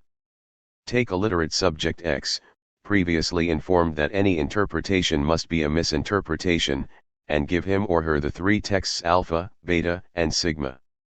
Ask X if sigma misinterprets alpha or beta. Supposing that X says that sigma is a misinterpretation of alpha, would we say that X is right? Supposing, on the contrary, that X says that sigma is a misinterpretation of beta, would we say that X is wrong? In both cases, to approve or to disprove X's answer means to believe not only that a text controls and selects its own interpretations but also that it controls and selects its own misinterpretations. The one approving or disproving X's answers would then act as one who does not really believe that every interpretation is a misinterpretation, since he or she would use the original text as a parameter for discriminating between texts that misinterpret it and texts that misinterpret something else. Any approval or disapproval of X's answer would presuppose, I, a previous interpretation of alpha, which should be considered the only correct one, and, 2, a meta-language which describes and shows on which grounds sigma is or is not a misinterpretation of it. It would be embarrassing to maintain that a text elicits only misinterpretation except when it is correctly interpreted by the warrant of other readers' misinterpretations. But it is exactly what happens with the radical theory of misinterpretation. There is another way to escape the contradiction. One should assume that every answer of X is the good one. Sigma can be indifferently the misinterpretation of alpha, of beta, and of any other possible text. But at this point, why define sigma, which is undoubtedly a text in its own right, as the misinterpretation of something else? If it is the misinterpretation of everything, it then is the misinterpretation of nothing. It exists for its own sake and does not need to be compared with any other text. The solution is elegant, but it produces a small inconvenience. It destroys definitely the very category of textual interpretation. There are texts, but of these nobody can speak. Or, if one speaks, nobody can say what one says.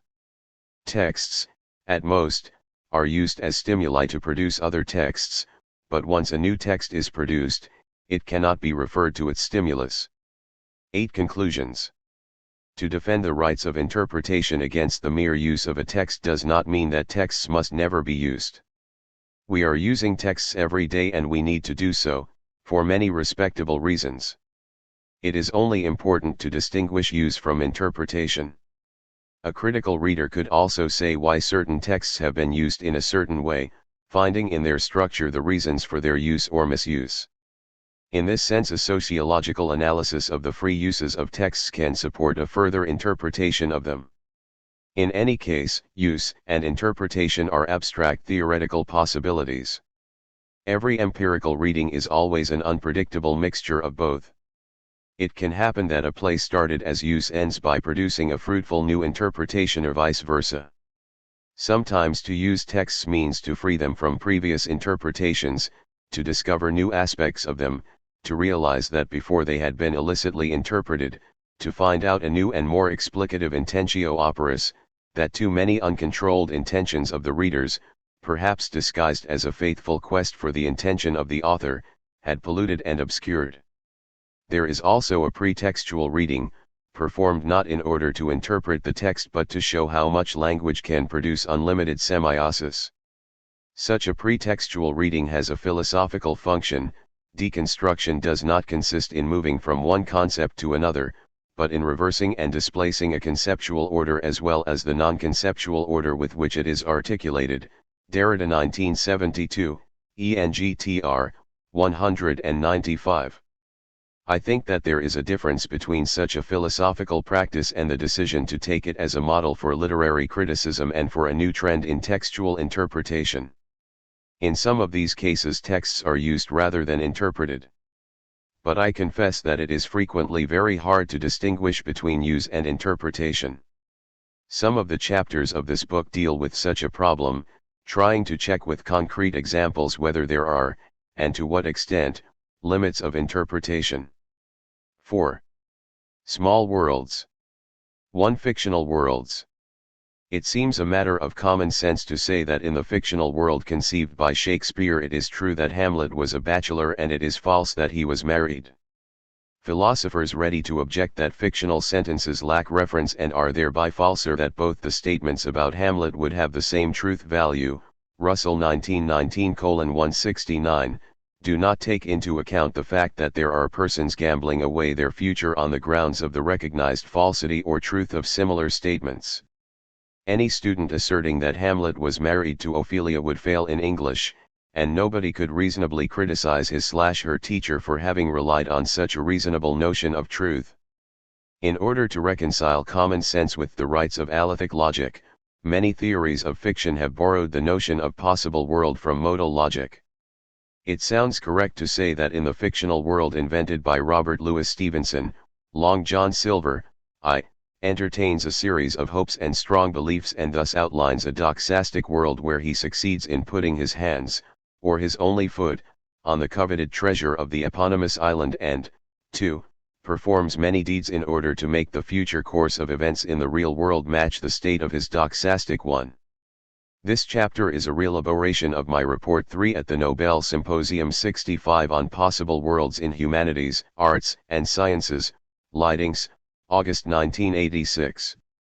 Nevertheless, one might suspect that the notion of possible world extolled by a possible world semantics or model theory of possible worlds has nothing in common with the homonymous notion extolled by the various theories of fiction and narrativity.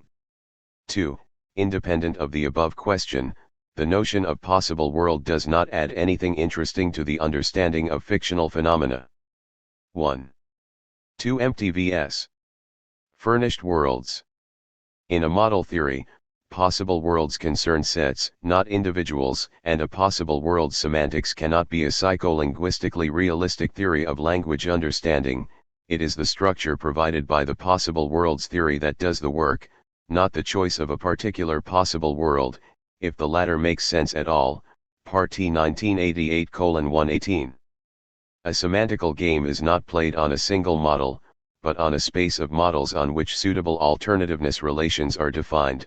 Hintikha 1988:58. The possible worlds of a model theory must be empty. They are simply advocated for the sake of a formal calculus considering intentions as functions from possible worlds to extensions. On the contrary, it seems evident that in the framework of a narrative analysis, either one considers given furnished and non-empty worlds, or there will be no difference between a fiction theory and a logic of counterfactuals. Point 2. However, there is something in common between the worlds of possible world semantics and the worlds of a fiction theory. From its very beginning, the notion of possible world as dealt with by model theory is a metaphor coming from literature, in the sense that every world dreamed of, or resulting from a counterfactual, is a fictional world. A possible world is what a complete novel describes. Hintikha 1967 and 1969. Moreover, every Time. The model theory furnishes an example of possible world. It gives it under the form of an individual furnished world or of a portion of it, if Caesar did not cross the Rubicon. According to Hintikot, 1988:54 ff, in a model theory possible worlds are instruments of a language of calculus, which is independent of the object language it describes, while they could not be used within the framework of a language as universal medium, which can only speak about itself. On the contrary, in a theory of fiction possible worlds are states of affairs which are described in terms of the same language as their narrative object. However, as proposed in Eco 1979, these descriptions can be analogically translated into world matrices that, without permitting any calculus, provide the possibility of comparing different states of affairs under a certain description and making clear whether they can be mutually accessible or not and in which way they differ. Dalzell *, 1988:228 ff, has persuasively demonstrated that a theory of fictional objects can become more fruitful if it abandons a one-world model in order to adopt a possible worlds frame. Thus, even though a theory of fiction will not emerge from a mechanical appropriation of the conceptual system of a possible world semantics, such a theory has some right to exist. Let us say that the notion of possible world in a theory of fiction must concern furnished worlds in terms of the following features. A fictional possible world is a series of linguistic descriptions that readers are supposed to interpret as referring to a possible state of affairs where if P is true then non-P is false, such a requirement being flexible since there also are, as we shall see, impossible possible worlds. This state of affairs is made up of individuals endowed with properties. These properties are ruled by certain laws, so that certain properties can be mutually contradictory and a given property X can entail the property Y. Since individuals can have the property of doing so, they undergo changes, lose or acquire new properties. In this sense a possible world is also a course of events and can be described as a temporally ordered succession of states. Possible worlds can be viewed either as real states of affairs, see, for instance, the realistic approach in Lewis 1980, or as cultural constructs, matter of stipulation or semiotic products. I shall follow the second hypothesis, according to the perspective outlined in Eco 1979. Being a cultural construct, a possible world cannot be identified with the linear text manifestation that describes it. The text describing such a state or course of events is a linguistic strategy which is supposed to trigger an interpretation on the part of the model reader. This interpretation, however expressed, represents the possible world outlined in the course of the cooperative interaction between the text and the model reader. In order to compare worlds, one must take even the real or actual world as a cultural construct. The so-called actual world is the world to which we refer rightly or wrongly as the world described by the Encyclopedia Britannica or Time magazine, a world in which Napoleon died on St. Helena, 2 + 2 = 4, it is impossible to be the father of oneself, and Sherlock Holmes never existed if not as a fictional character. The actual world is the one we know through a multitude of world pictures or stated descriptions, and these pictures are epistemic worlds that are frequently mutually exclusive. The whole of the pictures of the actual world is the potentially maximal and complete encyclopedia of it. On the purely regulative nature of such a potential encyclopedia, see Eco 1979 and 1984. Possible worlds are not discovered in some remote, invisible, or transcendent depositories, they are constructed by human minds and hands. This explanation has been explicitly given by Kripke. One stipulates possible worlds, one does not discover them by powerful microscopes. Dalzell * 1988:236. Even though the real world is considered a cultural construct, one might still wonder about the ontological status of the described universe. Such a problem does not exist for narrative possible worlds. Being outlined by a text, they exist outside the text only as the result of an interpretation and have the same ontological status of any other doxastic world. On the cultural nature of any world, see the recent remarks of Goodman and Elgin 1988, ch. 3. Hintikot, 1988, 55, speaking of possible worlds as considered in a model theory, said that in describing a possible world we are free to choose the universe of discourse it is designed to apply to. Thus possible worlds are always small worlds, that is, a relatively short course of local events in some nook or corner of the actual world. The same holds for fictional worlds. In order to lead its readers to conceive of a possible fictional world, a text must invite them to a relatively easy cosmological task, as we shall see in the following sections, mainly in sections 5 and 6. 3. Technical vs. metaphorical approach. The notion of furnished possible worlds proves to be useful in dealing with many phenomena concerning artistic creation. Nevertheless, it should not be misused. There are cases in which to speak of possible worlds is mere metaphor. When Keats says that beauty is truth and truth is beauty, he only expresses his personal view of the actual world. We can simply say that he is right or wrong, but we need to deal with his worldview in terms of possible worlds only if we must compare it with the ideas of Saint Bernard, who believed that in this world divine beauty was true while the artistic one was mendacious. Even in this case, however, I would speak of two theoretical models set up in order to explain the actual world. The Enchiridions and the cultural constructs used in science and philosophy are not possible worlds. One can say that square roots, universalia, or modus ponens belong to a third world a la Popper, but a third world, if any, even if one takes it as a Platonic ideal realm, is not a possible one. It is as real and perhaps more real than the empirical one. Euclidean geometry does not portray a possible world. It is an abstract portrait of the actual one. It can become the portrait of a possible world only if we take it as the portrait of Abbott's Flatland. Possible worlds are cultural constructs, but not every cultural construct is a possible world.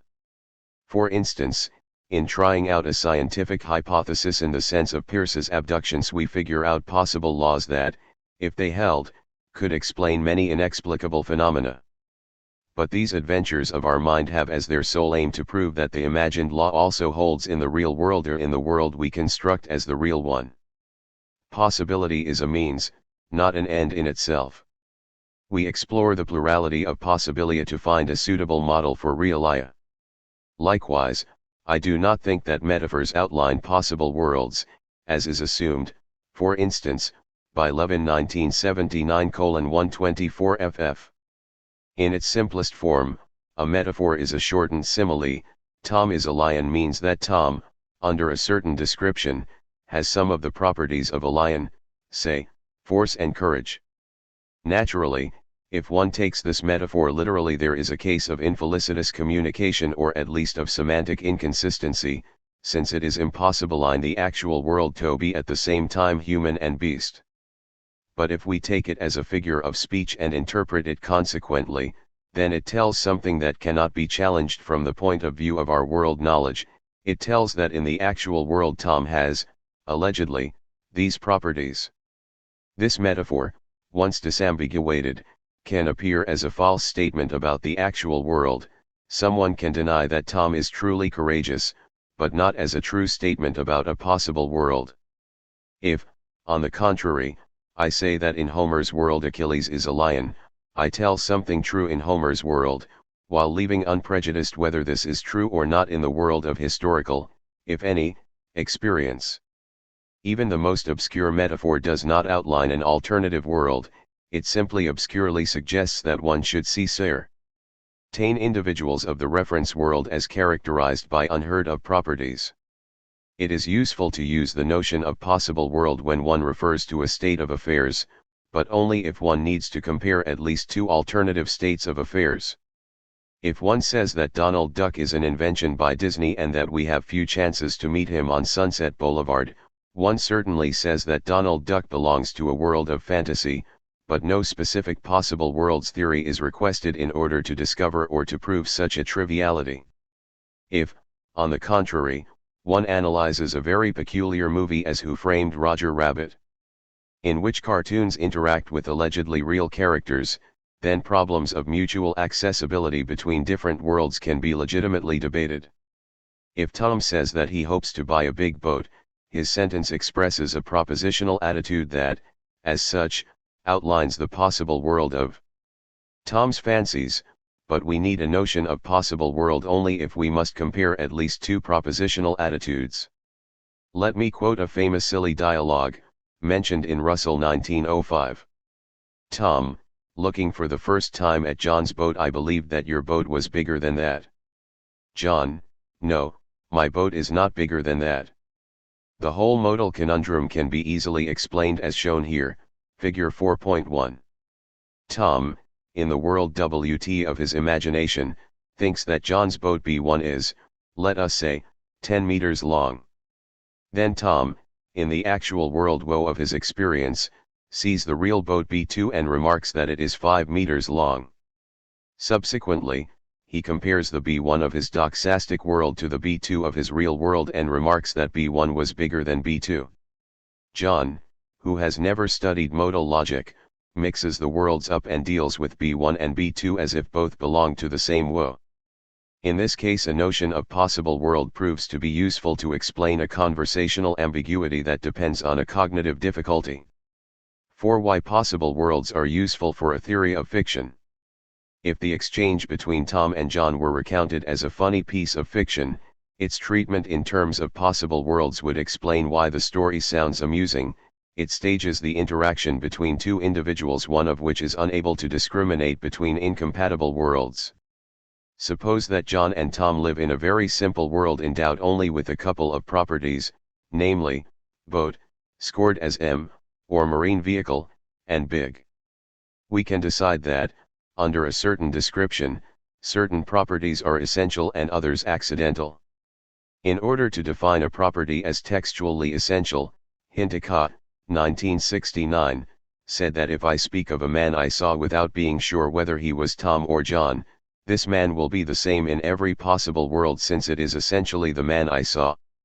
From this point of view, and freely using suggestions from Rescher 1973, our story of John's boat can be represented as follows, where WT is the world of Tom's beliefs and WJ the world in which both Tom and John live and perceive the actual John's boat. Given two worlds WT and WJ where the same properties hold, we can say that X in WT is a possible counterpart of Y in WJ because both share the same essential properties, scored within parentheses. The two worlds are mutually accessible. Suppose now that John and Tom interact this way. Tom, I thought that the big thing you dreamed of was your boat. John, no, it was not a boat. In this case the world matrices will be the following, where D equals the object of a dream. In Tom's doxastic world WT there is an X1, which is the supposed subject matter of John's dreams and which is a big boat. In John's doxastic world there are two things, namely, a small boat Y, which never obsessed his dreams, and a big thing X2, which was the subject of his dream and which unfortunately is not a boat. X1, X2, and Y will be reciprocally supernumeraries, different individuals. There would not be cross-identity, but these two worlds would equally be mutually accessible. By manipulating the WT matrix, it is possible to design both X2 and Y, and by manipulating WJ matrix it is possible to design X1. We can say that either world is conceivable from the point of view of the alternative one. Suppose now that in WT the property red holds, while John is a daltonist and cannot discriminate colors, and suppose that the dialogue sounds like this. Tom, I have seen your boats. I want to buy the red one. John, which one? For Tom, red isn't that context an essential property of X1. Tom wants to buy only red boats. John cannot conceive of Tom's world in the same way as the inhabitants of Flatland cannot conceive of a sphere. John distinguishes his boats only according to their size, not to their color. John cannot conceive of Tom's world, but Tom can conceive of John's WJ as a world in which in terms of WT matrix colors remain undecided. Both Y1 and Y2 can be designed in WT as. In analyzing fiction one must frequently decide in which sense on the grounds of our knowledge of the actual world we can evaluate individuals and events of imaginary worlds, Differences between romance and novel, realism and fantasy, whether the Napoleon of Tolstoy is identical with or different from the historical one, and so on. Since in every state of a story things can go on in different ways, the pragmatics of reading is based on our ability to make forecasts at every narrative disjunction. Take the paramount case of criminal stories where the author wants to elicit false forecasts on the part of the readers in order to frustrate them. We are also interested in validating true statements about fictions. To say that it is truth that in the world designed by Conan Doyle Sherlock Holmes was a bachelor is not only interesting for trivia games, it can become important and relevant when one is challenging irresponsible cases of so-called deconstruction or free misreading. A fictional text has an ontology of its own which must be respected. There is another reason why the comparison between worlds can become important in fiction. Many fictional texts are systems of embedded doxastic worlds. Suppose that in a novel the author says that P, then adds that Tom believes that non-P and that John believes that Tom erroneously believes that P. The reader must decide to what extent these various propositional attitudes are mutually compatible and accessible. In order to clarify this point, we must understand that fictional necessity differs from logical necessity. Fictional necessity is an individuation principle. If John is fictionally the son of Tom, John must always be isolated as the son of Tom, and Tom as the father of John. In Eco 1979 I called this kind of necessity an S-property, that is, a property which is necessary inside a given possible world by virtue of the mutual definition of the individuals in play. In German the meaning of Holz is determined by its structural borderlines with the meaning of Wald. In the narrative world WN of Madame Bovary there is no other way to identify Emma than as the wife of Charles, who in turn has been identified as the boy seen by the narrator at the beginning of the novel. Any other world in which Madame Bovary were the wife of the baldest king of France would be another, non-Flaubertian, world, furnished with different individuals. Therefore, the S-property characterizing Emma is the relation EMC, where C equals Emma, C equals Charles and M equals to be married with. To see all the consequences we can draw from this approach, let us consider the two worlds dominating Sophocles' Oedipus Rex, the woe of the beliefs of Oedipus and the WF of the knowledge of Tiresias, who knew the fabulate fabula being taken by Sophocles as the report on the real course of events. Let us consider the following relations: K equals killer of, S equals son of, M equals husband of. For the sake of economy the minus sign scores the inverse relation, victim of, parent of, wife of. In woe there is Oedipus, who killed an unknown wayfarer X and who married Jocasta, Leos, who was killed by an unknown wayfarer Y and who was the father of a lost Z, Jocasta, who was the mother of a lost Z and who is presently the wife of Oedipus. In WF X, Z, and Y have disappeared.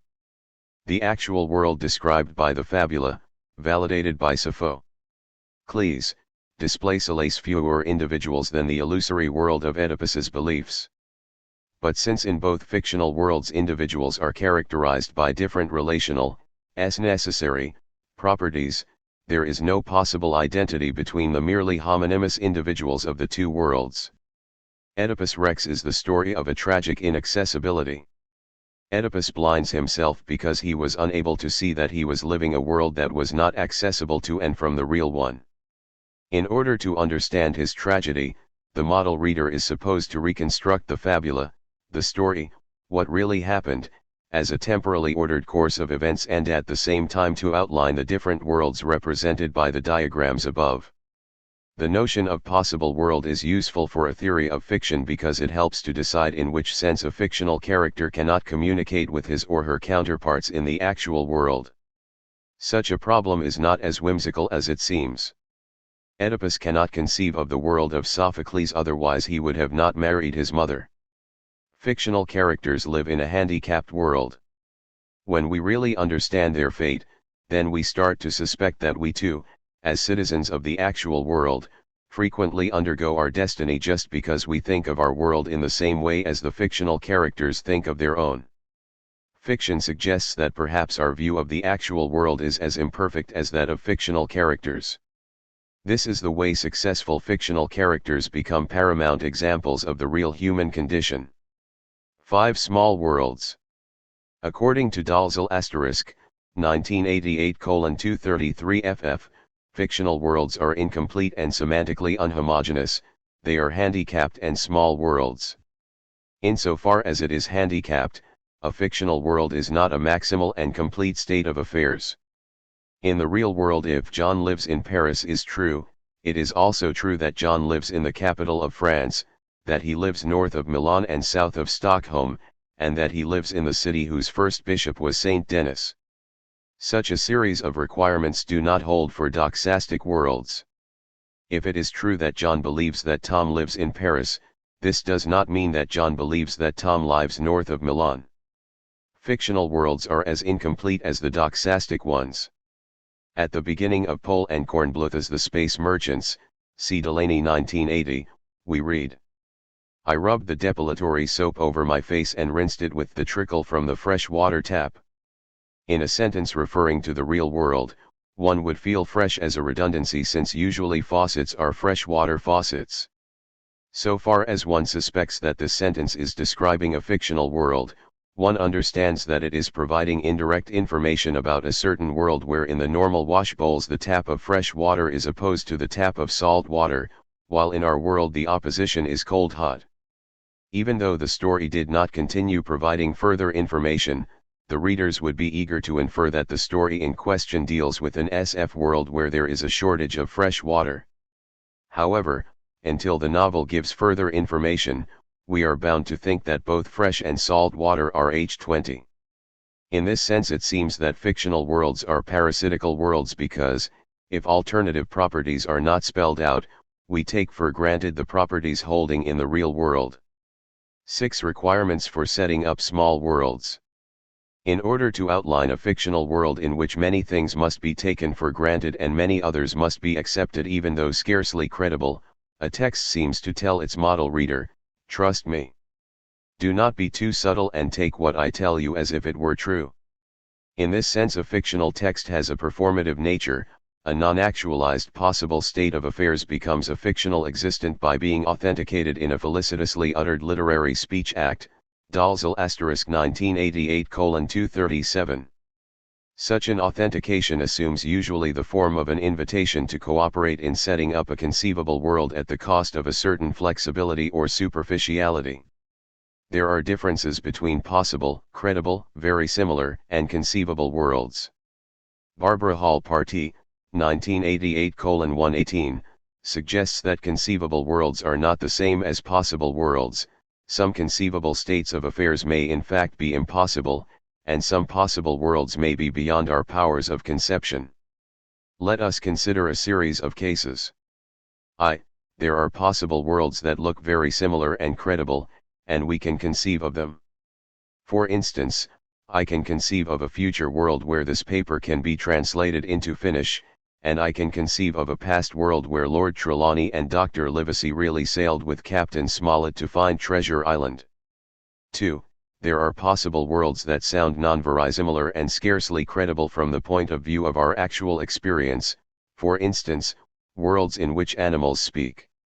However, I can conceive of such worlds by flexibly readjusting the experience of the world I live in. It is sufficient to imagine that animals can have human-like phonatory organs and a more complex brain structure. This kind of cooperation requests flexibility and superficiality. In order scientifically to conceive of animals with different physiological features, I should reconsider the whole course of evolution, thus conceiving of a vast quantity of different biological laws, what I certainly do not do when reading Little Red Riding Hood.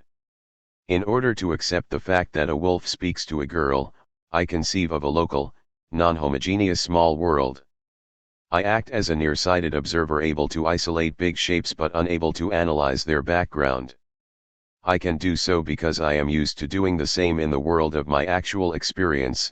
I speak and I accept as conceivable the fact that I can speak, but due to the social division of semantic labor I take for granted that there are evolutionary reasons of this phenomenon without knowing them. In the same way, I can conceive of worlds which under a more severe inquiry should appear as incredible and non-verisimilar. 3. There are inconceivable worlds that, however possible or impossible they may bear, in any case beyond our powers of conception, because their alleged individuals or properties violate our logical or epistemological habits. We cannot conceive of worlds furnished with square circles that can be bought for an amount of dollars corresponding to the highest even number. However, as evident in the lines above, such a world can be mentioned. The reason why it can be mentioned, that is, the reason why language can name non-existent and inconceivable entities, cannot be discussed here. In similar cases, the model reader is requested to display exaggeratedly generous flexibility and superficiality, since he or she is supposed to take for granted something he or she cannot even conceive of. The difference between taking for mentioned and taking for conceivable can probably help to trace borderlines between romance and novel, fantasy and realism. 4.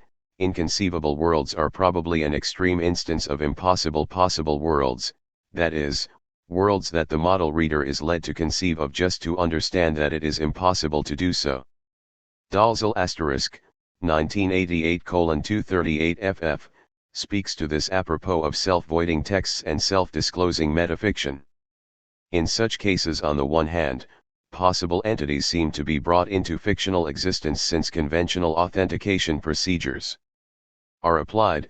On the other hand, the status of this existence is made dubious because the very foundation of the authenticating mechanism is undermined. These impossible fictional worlds include inner contradictions. Dalzell * makes the example of Rob Grillett's La Maison de Rendezvous, where one and the same event is introduced in several conflicting versions. One and the same place is and is not the setting of the novel, events are ordered in contradictory temporal sequences, one and the same fictional entity recurs in several existential modes, and so on.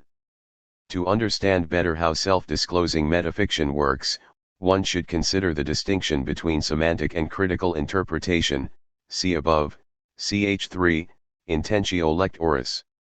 Semantic interpretation is the result of the process by which the reader, facing a linear text manifestation, fills it up with a given meaning. Critical interpretation is, on the contrary, a metalinguistic activity which aims at describing and explaining for which formal reasons a given text produces a given response. In this sense, every text is susceptible to being both semantically and critically interpreted, but only few texts consciously foresee both kinds of model reader. Many pieces of fiction, for instance, novels of detection, display an astute narrative strategy in order to produce a naive model reader eager to fall into the traps of the narrator, to feel fear or to suspect the innocent one, but usually also foresee a critical model reader able to enjoy, at a second reading, the brilliant narrative strategy by which the first-level naive reader has been designed, see above, ch. 3, section 4. The same happens with self-voiding fiction. At a first interpretive level, it gives at the same time both the illusion of a coherent world and the feeling of some inexplicable impossibility. At a second interpretive level, the critical one, the text can be understood in its self-voiding nature. A visual instance of an impossible possible world is the famous drawing by Penrose, an archetype for many pictorial impossibilia such as Escher's engravings.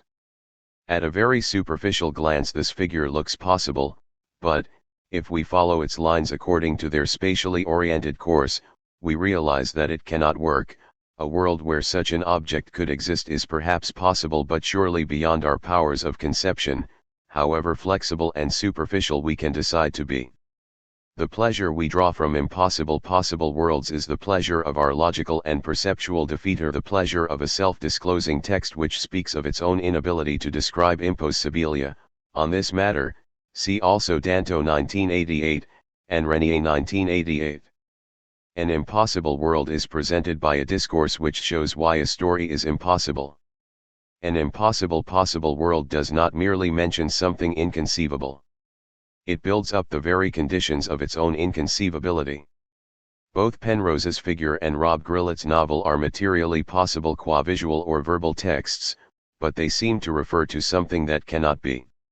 There is a difference between visual and verbal impossible possible worlds, due to different strategies in the cooperative appeal implemented by the linear text manifestation. A visual illusion is a short-term process, since visual signs are spatially displayed all together while with verbal language the temporal, or spatial, linearity of the signifiers makes the recognition of inconsistency more difficult. Being immediately perceived as a whole, Penrose's figure encourages an immediate, more analytical scanning, so that its inconsistency can be suddenly detected. On the contrary, in a verbal text, the linear and temporally ordered, step-by-step, scanning makes more difficult a global analysis of the whole text that requires an interplay of long and short-term memory. Thus in verbal texts the representation of impossible possible worlds can be taken superficially as conceivable for pages and pages before the contradiction they display is realized. To render more and more puzzling such a feeling of imbalance, these texts can use several syntactic strategies. As an example of long-term illusion, and of the linguistic strategy that makes it possible, let me quote a typical SF situation, instantiated by many novels and recently borrowed by a movie, Back to the Future. Suppose a story where a narrative character, let us call him Tom 1, travels into the future, where he arrives as Tom 2, and then travels backward in time, coming back to the present as Tom 3, 10 minutes before his former departure. Here Tom 3 can meet Tom 1, who is on the verge of leaving. At this point Tom 3 travels again to the future, arrives there as Tom 4 a few minutes after the former arrival of Tom 2, and meets him. If we transform the story into a visual diagram, figure 4.3, it will be similar to a Penrose drawing. It is impossible to accept a situation where the same character splits into 4 different Toms. But in the course of the narrative discourse the contradiction disappears because of a simple linguistic trick: the Tom who says I is always the one with the higher exponent. When this story becomes a movie temporally organized like the verbal tale, you always see the situation from the point of view of the higher Tom. Only through such linguistic and cinematic machinery does a text partially conceal the conditions of its referential impossibility. Self-disclosing metafiction shows how impossible worlds are impossible. SF, on the contrary, sets up impossible worlds that give the illusion of being conceivable. 7. Cooperative goodwill. Up to now, flexibility and superficiality looked like cooperative qualities required for setting up scarcely credible states of affairs. However, in light of the remarks above, we should say that a certain flexibility is always requested also for very similar and credible states of affairs. As a matter of fact, even when invited to outline a very small world, the model reader is never provided with satisfactory information. Even when invited to extrapolate from an alleged experience of our actual world, such an experience is frequently simply postulated. 3. Let us start reading a novel. By a mere chance I have chosen Anne Radcliffe's The Mysteries of Udolpho, 1794. On the pleasant banks of the Garonne, in the province of Gascony, stood, in the year 1584, the chateau of Monsieur Saint Aubert. From its windows were seen the pastoral landscapes of Guyenne and Gascony stretching along the river, gay with luxuriant woods and vine, and plantations of olives. It is doubtful whether an English reader of the late 18th century knew enough about Garonne, Gascony, and the corresponding landscape. However, even an uninformed reader was able to infer from the Lexime banks that Garonne is a river. Probably the model reader was supposed to figure out a typical southern European environment with vines and olives, but it is uncertain whether a reader living in London, who had never left Great Britain, was able to conceive of such a pale green and blue landscape. It does not matter. The model reader of Radcliffe was invited to pretend to know all this. The model reader was and is invited to behave as if he or she were familiar with French hills. Probably the world he or she outlines is different from the one Anne Radcliffe had in mind when writing, but this does not matter. For the purposes of the story, every cliché-like conception of a French landscape can work. Fictional worlds are the only ones in which sometimes a theory of rigid designation holds completely. If the narrator says that there was a place called Treasure Island, the model reader is invited to trust a mysterious baptismal chain by virtue of which someone christened a given individual island by that name. For the rest, the reader is invited to assign to that island all the standard properties he or she would be eager to assign to any South Seas island, and for the purposes of the narration this would be sufficient.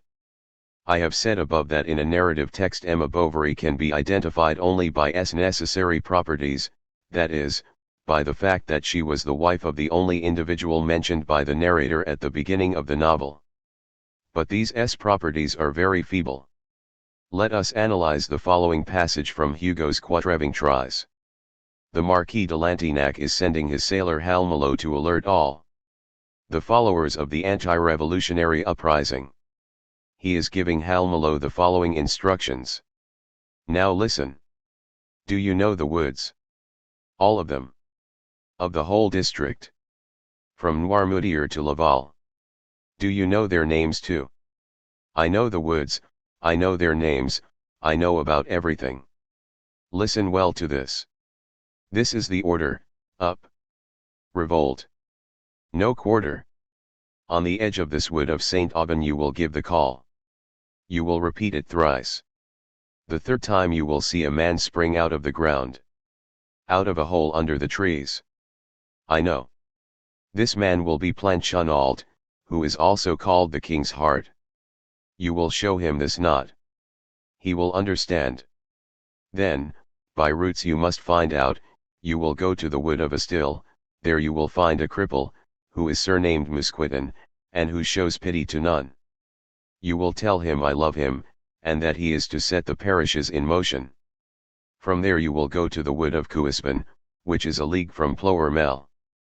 You will give the owl cry, a man will come out of a hole, he will be Thualt, Seines Chal of Ploermel, who has belonged to what is called the Constituent Assembly, but on the good side. You will tell him to arm the castle of Couispin, which belongs to the Marquis de Guer, a refugee. Ravines, little woods, ground uneven, a good place. Thualt is a clever, straightforward man. Thence you will go to Saint Gouin-les-Toits, and you will talk with Jean Chouin, who is, in my mind, the real chief. From there you will go to the wood of Villanglos, where you will see Guiter, whom they call Saint Martin, you will bid him have his eye on a certain Kermisnil, who is the son-in-law of old Goupil de Préfalou. The list continues for several pages. Obviously, Hugo was not interested in describing definite places and persons but only in suggesting the size and complexity of the anti-revolutionary network. The reader is not supposed to know anything about the location of the forest of Saint Aubin or about the life of Planchonalt, otherwise the whole Encyclopédie Larousse would not be sufficient to understand what happens in Hugo's novel. The reader is supposed to take all these names as mere rigid designators referring to imprecise baptismal ceremonies. The reader willing to replace each of them with a description could only use such expressions as a place in northern France or an individual known by Lantignac. The model reader does not have to figure out each place and individual mentioned by the novel. It is sufficient he or she pretends to believe to know them. The model reader is not only required to display an enormous flexibility and superficiality, he or she is also required to display a consistent goodwill. If the model reader behaves so, he/she will enjoy the story. Otherwise he/she will be condemned to an everlasting encyclopedic research. It can happen that there exist readers wondering how many inhabitants Saint Gouin-les-Toits could have had, or what the name of Charles Bovary's grandfather was. But such fussy readers would not be the model ones. They are craving for maximal worlds, while fiction can survive only by playing on small worlds. Notes. One such were the topics of the Nobel Symposium on Possible Worlds in Humanities, Arts, and Sciences held in Lidingö, on the outskirts of Stockholm, in August 1986, Allen 1989, where epistemologists, historians of science, logicians, analytic philosophers, semioticians, linguists, narratologists, critics, artists, and scientists met to discuss such a point. My present reflections depend on many of the papers presented at the symposium and on the following discussion. 2. The best solution would be to consider the possible worlds of a fiction theory simply as linguistic objects, that is, descriptions of states and events that are the case in a given narrative context. In this sense, however, one should accept the objection raised by Parti, 1988:94, 158, apropos of Carnap's state descriptions, being sets of sentences they are not possible worlds because possible worlds are part of the model structures in terms of which languages are interpreted. Possible worlds are alternative ways things might have been and not descriptions of these ways. Otherwise, to say that a narrative text outlines one or more possible worlds would be only a more sophisticated way of saying that every narrative text tells stories about unreal events. 3. I owe this suggestion to Bas van Frassen, Personal Communication on the Role of the Reader. 5. Interpreting Serials. 1. Introduction. Modern aesthetics and modern theories of art, and by modern I mean those born with mannerism, developed through Romanticism, and provocatively restated by the early 20th century avant-gardes, have frequently identified the artistic value with novelty and high information. The pleasurable repetition of an already known pattern was considered typical of crafts, not art and industry. A good craftsman, as well as an industrial factory, produces many tokens, or occurrences of the same type or model. One appreciates the type, and appreciates the way the token meets the requirements of the type, but the modern aesthetics did not recognize such a procedure as an artistic one. That is why the Romantic aesthetics made such a careful distinction between major and minor arts, and crafts. To draw a parallel with sciences, crafts, and industry were similar to the correct application of an already known law to a new case. Art, and by art I mean also literature, poetry, movies, and so on, corresponded rather to a scientific revolution. Every work of modern art figures out a new law, imposes a new paradigm, a new way of looking at the world. Modern aesthetics frequently forgot that the classical theory of art, from ancient Greece to the Middle Ages, was not so eager to stress a distinction between arts and crafts. The same term, techne, ars, was used. A different version of this chapter was published as Innovation and Repetition, Between Modern and Postmodern Aesthetics, Daedalus 114, 1985. To designate both the performance of a barber, or a shipbuilder, and the work of a painter or poet. The classical aesthetics was not so anxious for innovation at any cost, on the contrary, it frequently appreciated as beautiful the good tokens of an everlasting type. Even in those cases in which modern sensitivity enjoys the revolution performed by a classical artist, his contemporaries enjoyed the opposite aspect of his work, that is, his respect for previous models. This is the reason for which modern aesthetics was so severe apropos of the industrial-like products of the mass media. A popular song, a TV commercial, a comic strip, a detective novel, a Western movie were seen as more or less successful tokens of a given model or type. As such, they were judged as pleasurable but non-artistic. Furthermore, this excess of pleasurability and repetition, and this lack of innovation, were felt to be a commercial trick.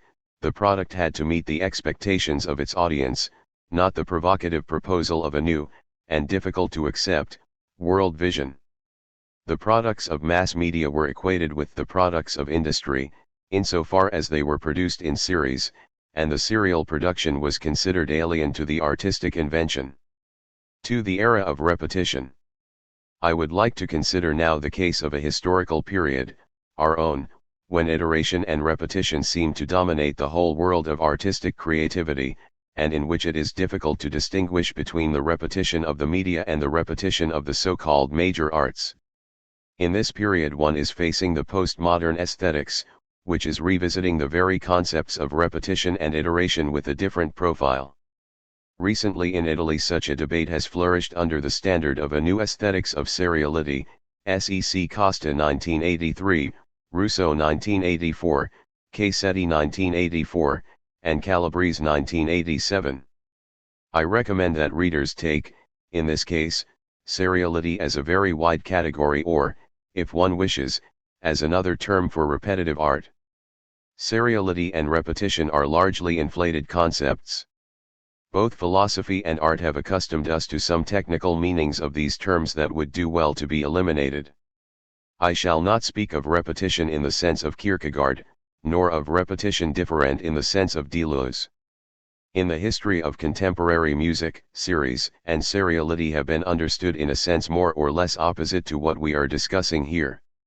The dodecaphonic series is the opposite of the repetitive seriality typical of all the media, because there a given succession of 12 sounds is used once and only once, within a single composition. If you open a current dictionary, you will find that to repeat means to say something or do something the second time or again and again, iteration of the same word, act, or idea. Series means a continued succession of similar things. It is a matter of establishing what it means to say again or the same or similar things. To serialize means, in some way, to repeat. Therefore, we shall have to define a first meaning of to repeat, by which the term means to make a replica of the same abstract type. Two sheets of typing paper are both replicas of the same commercial type. In this sense, one thing is the same as another when the former exhibits the same properties as the latter, at least under a certain description.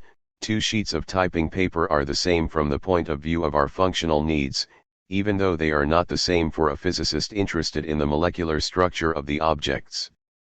From the point of view of industrial mass production, two tokens can be considered replicas of the same type when, for a normal person with normal requirements, in the absence of evident imperfection, it is irrelevant whether one chooses one instead of the other.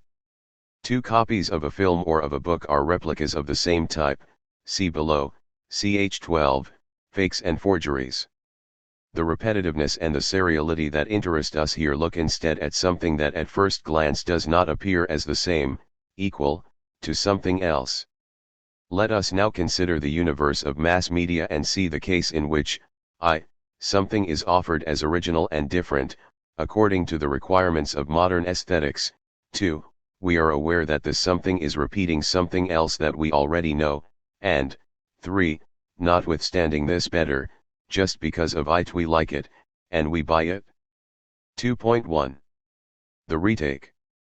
The first type of repetition is the retake.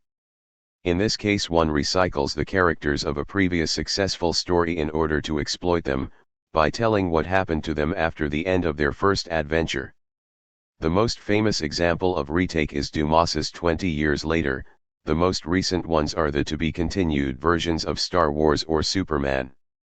The retake depends on a commercial decision. 2.2.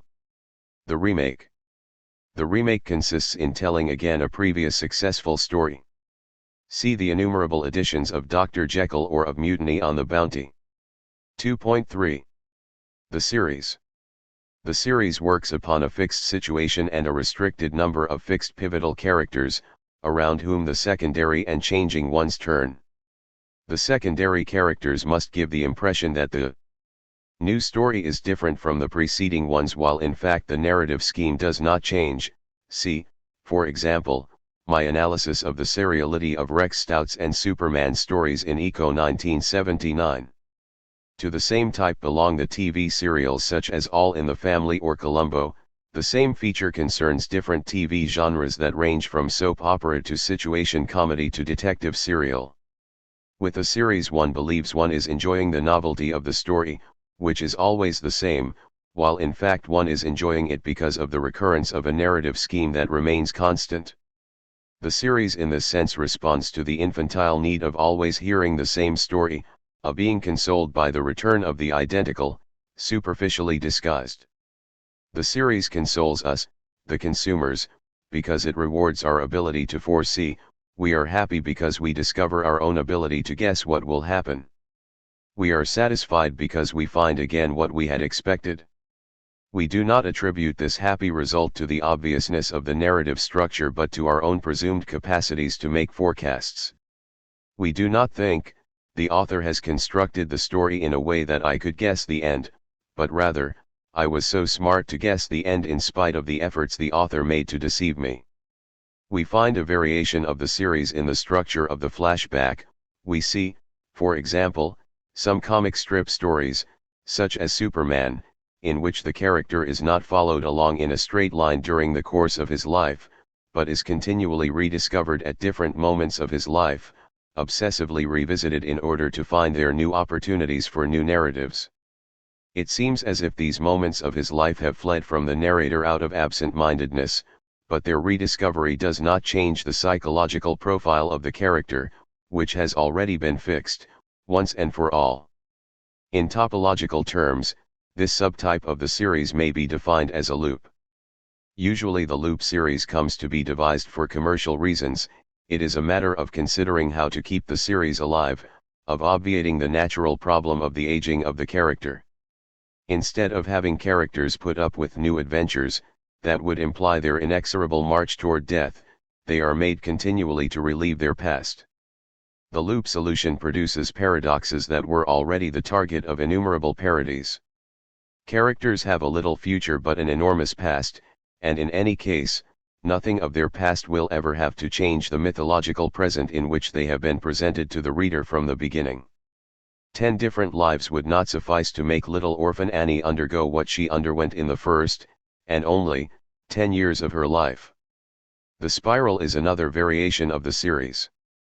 In the stories of Charlie Brown, apparently nothing happens, each character is obsessively repeating his/her standard performance. And yet in every strip the character of Charlie Brown or Snoopy is enriched and deepened. This does not happen either with Nero Wolfe, or with Starsky and Hutch. We are always interested in their new adventures, but we already know all we need to know about their psychologies, their habits, their capacities, their ethical standpoints. I would add finally that form of seriality which in cinema and television is motivated less by the narrative structure than by the nature of the actor himself, the mere presence of John Wayne or Jerry Lewis, when either is not directed by a great director, and even in that case, succeeds in making, always, the same film. The author tries to invent different stories, but the public recognizes, with satisfaction, always and ever the same story, under superficial disguises. The saga is different from the series insofar as it concerns the story of a family and is interested in the historical lapse of time. It is genealogical. In the saga, the actors do age. The saga is a history of aging of individuals, families, people, groups. The saga can have a continuous lineage. The character is followed from birth to death. The same is then done for his son, his grandson, and so on, potentially forever, or it can be tree-like. There is a patriarch, then the various narrative branches that concern not only his direct descendants but also the collateral lines and the kin, all branching out infinitely. The most familiar, and recent, instance of saga is certainly Dallas. The saga is a series in disguise. It differs from the series in that the characters change. They change also because the actors age, but in reality the saga repeats, despite its historicized form, celebrating in appearance the passage of time, the same story. As with ancient sagas, the deeds of the gallant ancestors are the same as the deeds of their descendants. In Dallas, grandfathers and grandsons undergo more or less the same ordeals, struggle for wealth and for power, life, death, defeat, victory, adultery, love, hate, envy, illusion, and delusion. 2.5. Intertextual dialogue. By intertextual dialogue I mean the phenomenon by which a given text echoes previous texts. Many forms of intertextuality are outside my present concerns.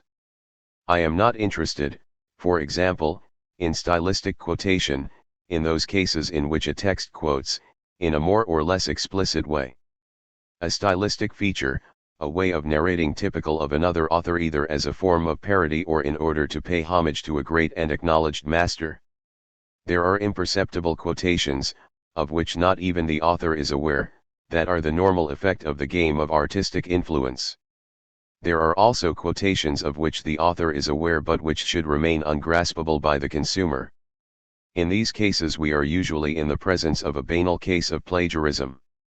What is more interesting is when the quotation is explicit and recognizable, as happens in postmodern literature and art, which blatantly and ironically play on the intertextuality, novel on the techniques of the narrative, poetry on poetry, art on art. There is a procedure typical of the postmodern narrative that has been much used recently in the field of mass communications. It concerns the ironic quotation of the commonplace, topos. Let us remember the killing of the Arab giant in Raiders of the Lost Ark and the staircase of Odessa in Woody Allen's Bananas. What joins these two quotations? In both cases, the spectator, in order to enjoy the illusion, must know the original topoi. In the case of the giant, it is a situation typical of the genre. In the case of Bonanason, the contrarith topos appears for the first and only time in a single work, and only after that quotation the topos becomes a shibboleth for movie critics and moviegoers. In both cases the topoi are recorded by the encyclopedia of the spectator. They make up a part of the treasury of the collective imagination, and as such they come to be called on. What differentiates the two quotations is the fact that the topos in Raiders is quoted in order to contradict it. What we expect to happen in similar cases will not, whereas in Bananas the topos is introduced only because of its incongruity. The staircase has nothing to do with the rest of the story. The first case recalls the series of cartoons published years ago by Mad, a film which we would like to see. For example, the heroine, in the West, tied by bandits to the railroad tracks. The alternating shots show on one side the approaching train and on the other the furious cavalcade of rescuers trying to arrive ahead of the locomotive. In the end, the girl, contrary to all the expectations suggested by the topos evoked, is crushed by the train. Here we are faced with a comic ploy which exploits the presupposition, correct, that the public will recognize the original topos, will apply to the quotation the normal system of expectations, I mean the expectations that this piece of encyclopedic information is supposed to elicit, and will then enjoy the way in which its expectations are frustrated. At this point the ingenuous spectator, at first frustrated, overcomes his frustration and transforms himself into a critical spectator, who appreciates the way in which he was tricked. For these two types of model reader, see above, ch3, intentio lectoris. In the case of Bananas, we are at a different level. The spectator with whom the text establishes an implicit agreement, tongue-in-cheek, is not the ingenuous one, who can be struck at most by the apparition of an incongruous event, but the critical one who appreciates the ironic ploy of the quotation and enjoys its desired incongruity. In both cases, however, we have a critical side effect. Aware of the quotation, the spectator is brought to elaborate ironically on the nature of such a device and to acknowledge the fact that one has been invited to play upon one's encyclopedic competence. The game becomes complicated in the retake of Raiders, that is, in Indiana Jones and the Temple of Doom.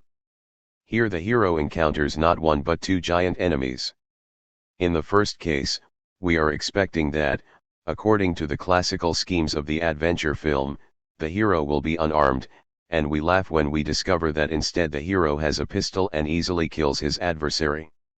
In the second case, the director knows that the spectators, having already seen the preceding film, will expect the hero to be armed, and indeed Indiana Jones quickly looks for his pistol. He does not find it, and the spectators laugh because the expectation created by the first film is this time frustrated. The cases cited put into play an intertextual encyclopedia. We have texts that are quoted from other texts, and the knowledge of the preceding ones taken for granted is supposed to be necessary to the enjoyment of the new one. More interesting for the analysis of the new intertextuality in the media is the example of E.T., in the scene where the creature from outer space, an invention of Spielberg, is led into a city during Halloween and he encounters another personage, disguised as the gnome in The Empire Strikes Back, an invention of Lucas. E.T. is jolted and seeks to hurl himself upon the gnome in order to embrace him, as if he had met an old friend. Here the spectators must know many things. They must certainly know of the existence of another film, intertextual knowledge, but they must also know that both monsters were created by Rambaldi and that the directors of the two films are linked together for various reasons, not least because they are the two most successful directors of the decade. They must, in short, have not only a knowledge of the texts but also a knowledge of the world, of circumstances external to the texts. One notices, naturally, that the knowledge of the texts and of the world are only two chapters of the encyclopedic knowledge possible and that, therefore, in a certain measure, the text always makes reference to the same cultural patrimony. Such phenomena of intertextual dialogue were once typical of experimental art and presupposed a very sophisticated model reader. The fact that similar devices have now become more common in the media world leads us to see that the media are carrying on and presupposing possession of pieces of information already conveyed by other media. The text of ET knows that the public has learned from newspapers or television everything about Rambaldi, Lucas, and Spielberg. The media seem, in this play of extra-textual quotation, to make reference to the world, but in effect they are referring to the contents of other messages sent by other media. The game is played, so to speak, on a broadened intertextuality. Any difference between knowledge of the world, understood naively as a knowledge derived from an extra-textual experience, and intertextual knowledge has practically vanished. Our reflections to come, then, must question not only the phenomenon of repetition within a single work or a series of works but also all the phenomena that make various strategies of repetition producible, understandable, and commercially possible. In other words, repetition and seriality in the media bring up new problems for the sociology of culture. Another form of intertextuality is the genre embedding that today is very common in the mass media. For example, every Broadway musical, in the theater or on film, is, as a rule, nothing other than the story of how a Broadway musical is put on. The Broadway genre seems to require, postulate, a vast intertextual knowledge. In fact, it creates and institutes the required competence and the presuppositions indispensable to its understanding. Every one of these films or plays tells how a Broadway musical is put on and furnishes us in effect all the information about the genre it belongs to. The spectacle gives the public the sensation of knowing ahead of time that which it does not yet know and will know only at the moment. We stand facing the case of a colossal preterition, or passing over. In this sense the musical is a didactic work that takes account of the idealized rules of its own production. Finally, we have the work that speaks of itself, not the work that speaks of a genre to which it belongs, but a work that speaks of its own structure and of the way in which it was made. Critics and aesthetic eons were inclined to think that this device was an exclusive feature of the works of the avant-garde and was alien to mass communications. Aesthetics knows this problem and indeed gave it a name long ago. It is the Hegelian problem of the death of art.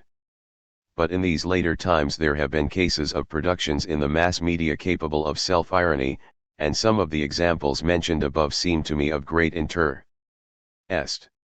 Even here the line between highbrow arts and lowbrow art seems to have become very thin. 3. A moderated or modern aesthetic solution. Let us now try to review the phenomena listed above from the point of view of a modern conception of aesthetic value, according to which every work aesthetically well done is endowed with two characteristics.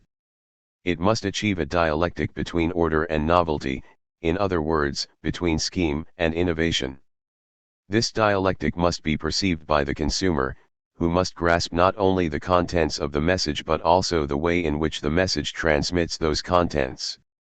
This being the case, nothing prevents the types of repetition listed above from achieving the conditions necessary to the realization of the aesthetic value, and the history of the arts is ready to furnish us with satisfactory examples for each of the types in our classification. 3.1. The retake. The retake is not strictly condemned to repetition. An illustrious example of retake is the many different stories of the Arthurian cycle, telling again and again the vicissitudes of Lancelot or Perceval. Ariosto's Orlando Furioso is nothing else but a retake of Boiardo's Orlando Innamorato, and precisely because of the success of the first, which was in its turn a retake of the themes of the Breton cycle. Boiardo and Ariosto added a goodly amount of irony to material that was very serious and taken seriously by previous readers. But even the third Superman is ironical in regard to the first, mystical and very, very serious. It appears as the retake of an archetype inspired by the Gospel, made by winking at the films of Frank Tashlin. 3.2. The remake. The history of arts and literature is full of pseudo-remakes that were able to tell something different every time. The whole of Shakespeare is a remake of preceding stories. Therefore, interesting remakes can escape repetition. 3.3. The series. Once again we must remember that every text presupposes and constructs always a double model reader, a naive and a smart one, a semantic reader and a semiotic or critical reader. The former uses the work as semantic machinery and is the victim of the strategies of the author, who will lead him little by little along a series of provisions and expectations. The latter evaluates the work as an aesthetic product and enjoys the strategies implemented in order to produce a model reader of the first level. This second-level reader is the one who enjoys the seriality of the series, not so much for the return of the same thing, which the naive reader believed was different, but for the strategy of the variations. In other words, the second-level reader enjoys the way in which the same story is worked over to appear to be different. This enjoyment of variations is obviously encouraged by the more sophisticated series. Indeed, we can classify the products of serial narratives along a continuum that takes into account the different gradations of the reading agreement between the text and the smart reader, as opposed to the naive one. It is evident that even the most banal narrative product allows the reader to become by an autonomous decision a critical reader, able to recognize the innovative strategies, if any. But there are serial works that establish an explicit agreement with the critical reader and thus, so to speak, challenge him to acknowledge the innovative aspects of the text. Belonging to this category are the television films of Lieutenant Columbo.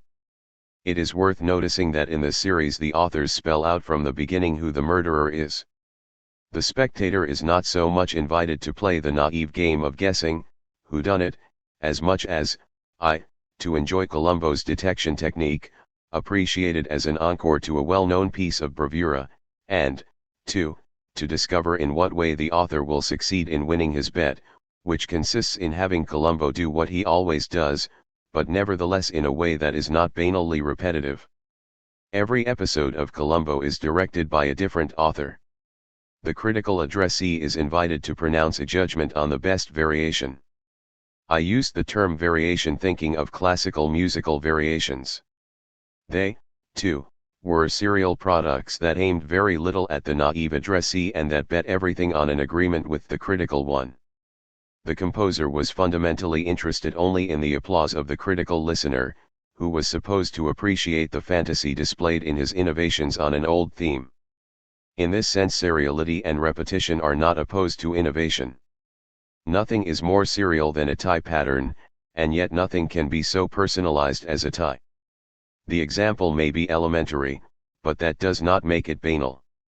Between the elementary aesthetics of the tie and the recognized high artistic value of the Goldberg variations is a gradated continuum of repetitious strategies, aimed at the response of the smart addressee.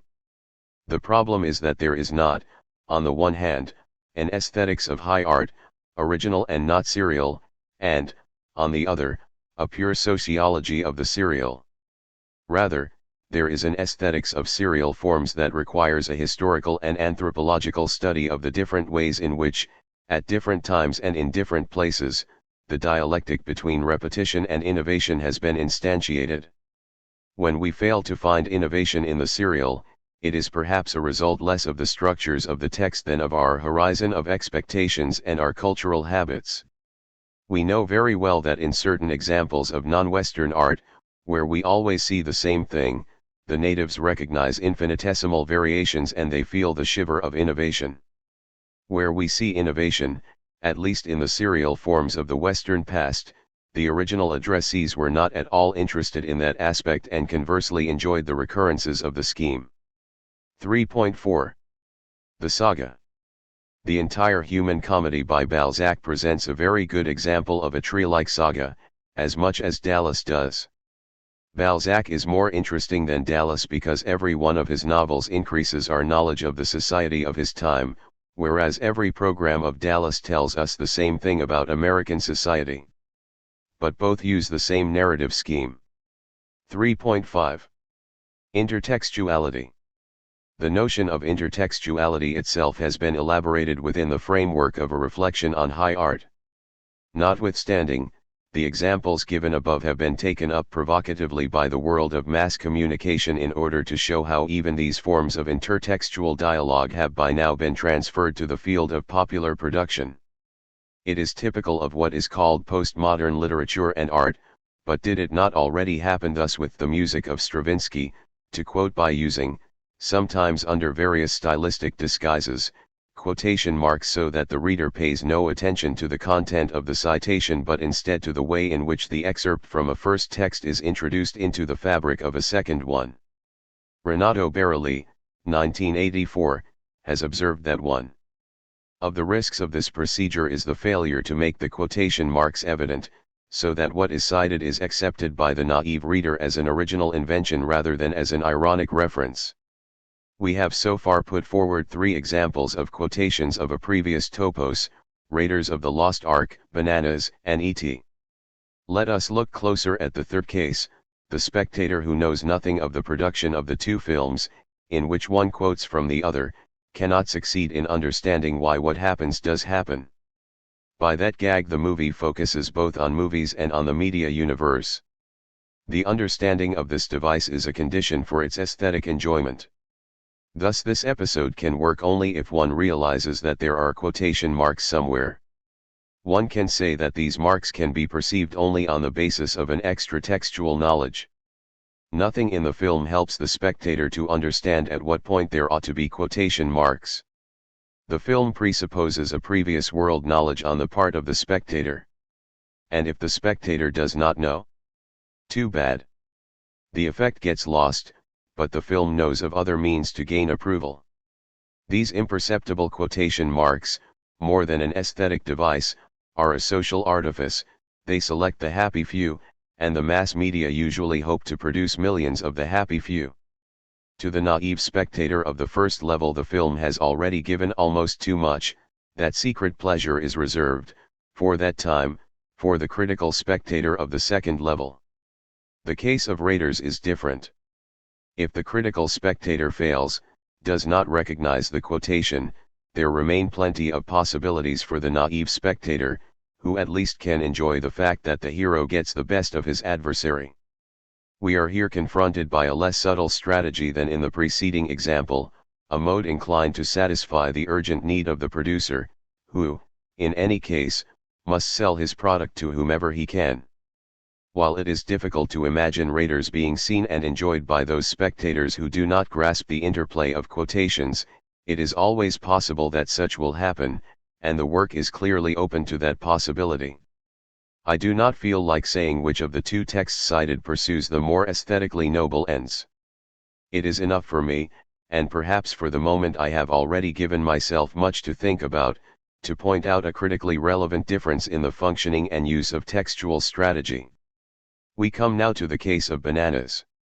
On that staircase there descend, not only a baby carriage, but also a platoon of rabbis and I do not remember what else. What happens to the spectator who has not caught the quotation from Potemkin mixed up with imprecise fancies about Fiddler on the Roof?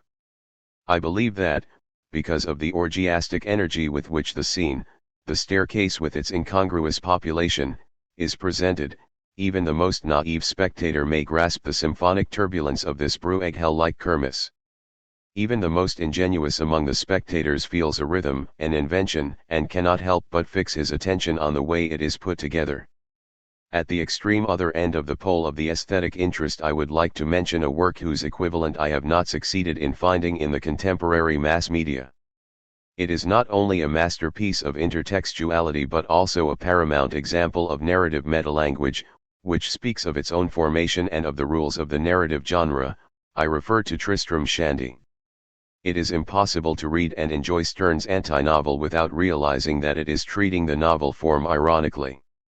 Tristram Shandy is so aware of its nature that it is impossible to find there a single ironic statement that does not make evident its own quotation marks. It brings to a high artistic resolution the rhetorical device called pronunciatio, that is, the way of imperceptibly stressing the irony. I believe that I have singled out a typology of quotation marking that must in some way be relevant to the ends of a phenomenology of aesthetic value, and of the pleasure that follows from it. I believe further that the strategies for matching surprise and novelty with repetition, even if they are semiotic devices, in themselves aesthetically neutral, can give place to different results on the aesthetic level. Each of the types of repetition that we have examined is not limited to the mass media but belongs by right to the entire history of artistic creativity, plagiarism, quotation, parody. The ironic retake are typical of the entire artistic literary tradition. Much art has been and is repetitive. The concept of absolute originality is a contemporary one. Born with Romanticism, classical art was in vast measure serial, and the modern avant-garde, at the beginning of the century, challenged the romantic idea of creation from nothingness, with its techniques of collage, mustachios on the Mona Lisa, art about art, and so on. The same type of repetitive procedure can produce either excellence or banality.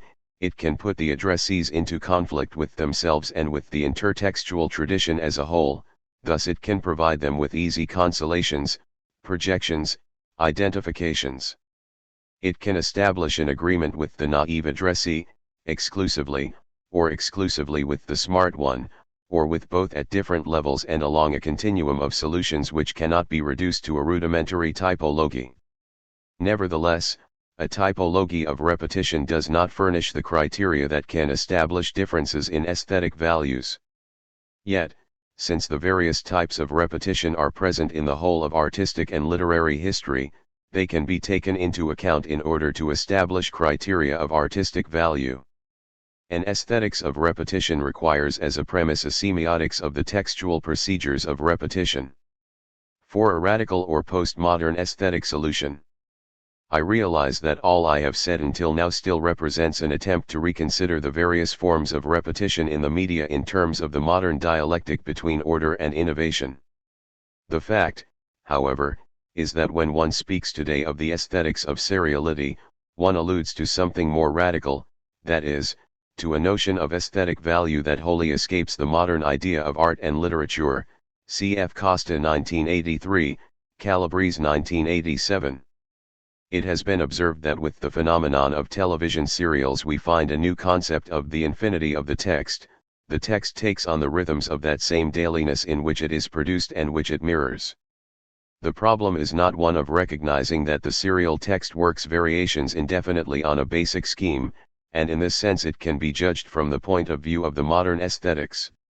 The real problem is that what is of interest is not so much the single variations as variability as a formal principle, the fact that one can make variations to infinity.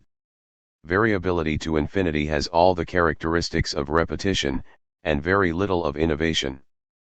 But it is the infinity of the process that gives a new sense to the device of variation. What must be enjoyed suggests the postmodern aesthetics is the fact that a series of possible variations is potentially infinite. What becomes celebrated here is a sort of victory of life over art, with the paradoxical result that the era of electronics, instead of emphasizing the phenomena of shock, interruption, novelty, and frustration of expectations, would produce a return to the continuum, the cyclical, the periodical, the regular. Omar Calabrese, 1983, has thoroughly looked into this. From the point of view of the modern dialectic between repetition and innovation, one can recognize easily how, for example, in the Columbo series, on a basic scheme some of the best names in American cinema have worked variations. Thus it would be difficult to speak, in such a case, of pure repetition, if the scheme of the detection and the psychology of the protagonist actor remains unchanged, the style of the narrative changes each time. This is no small thing, especially from the point of view of the modern aesthetics.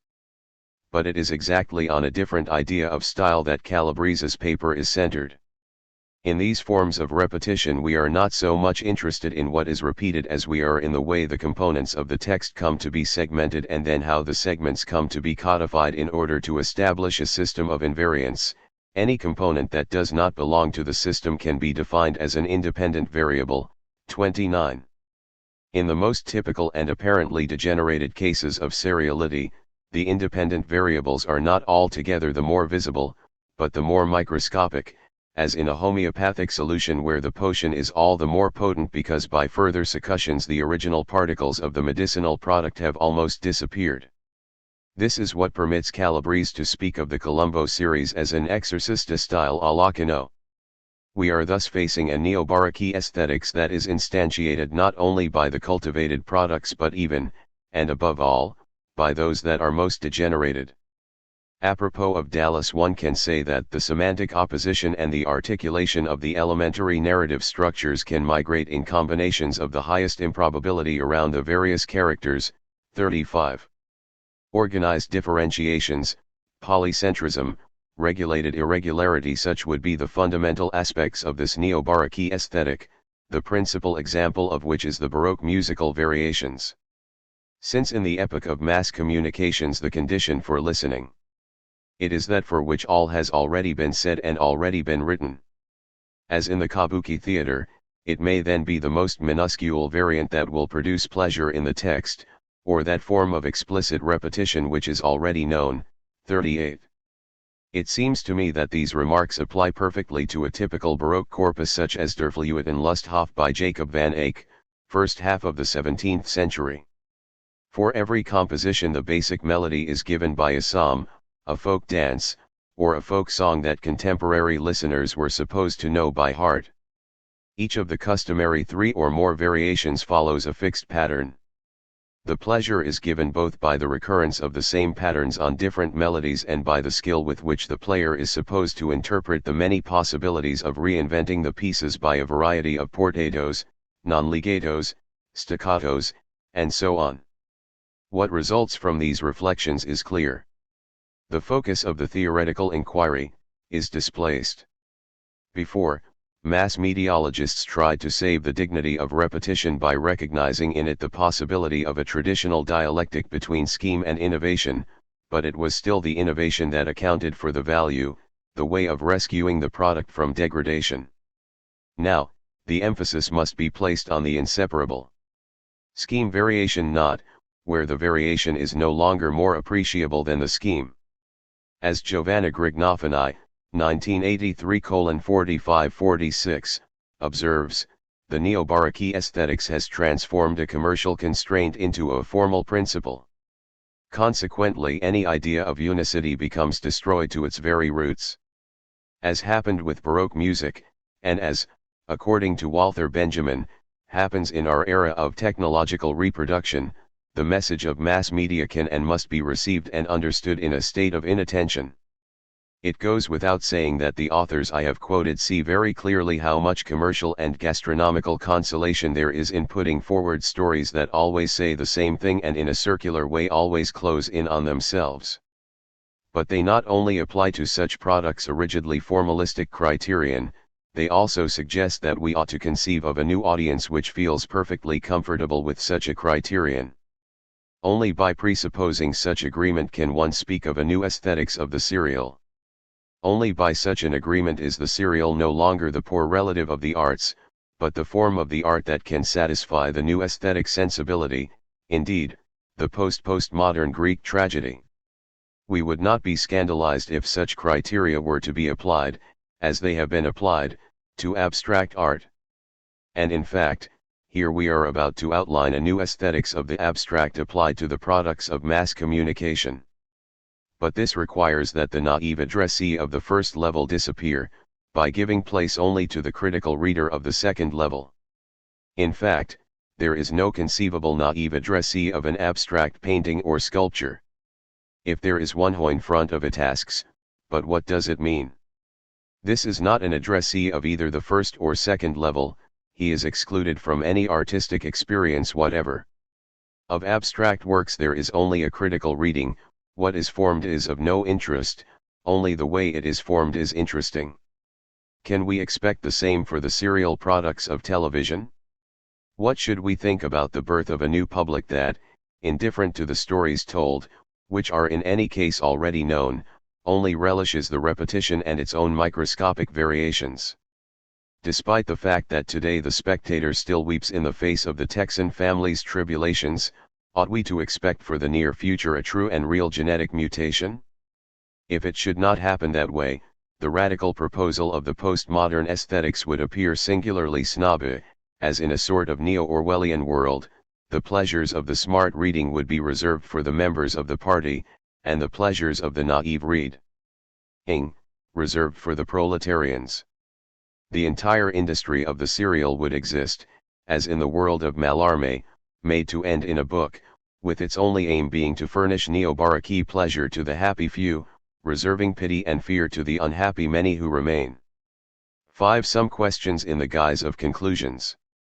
According to this hypothesis, we should think of a universe of new consumers uninterested in what really happens to Jr. and bent on grasping the neo-baroque pleasure provided by the form of his adventures. However, one could ask whether such an outlook, even though warranting a new aesthetics, can be agreed to by an old semiotics. Baroque music, as well as abstract art, is asemantic.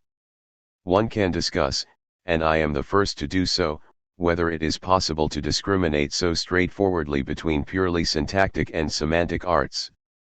But may we at least recognize that there are figurative arts and abstract arts? Baroque music and abstract painting are not figurative, television serials are. Until what point shall we be able to enjoy as merely musical those variations that play upon likenesses? Can one escape from the fascination of the possible worlds that these likenesses outline? Perhaps we are obliged to try a different hypothesis.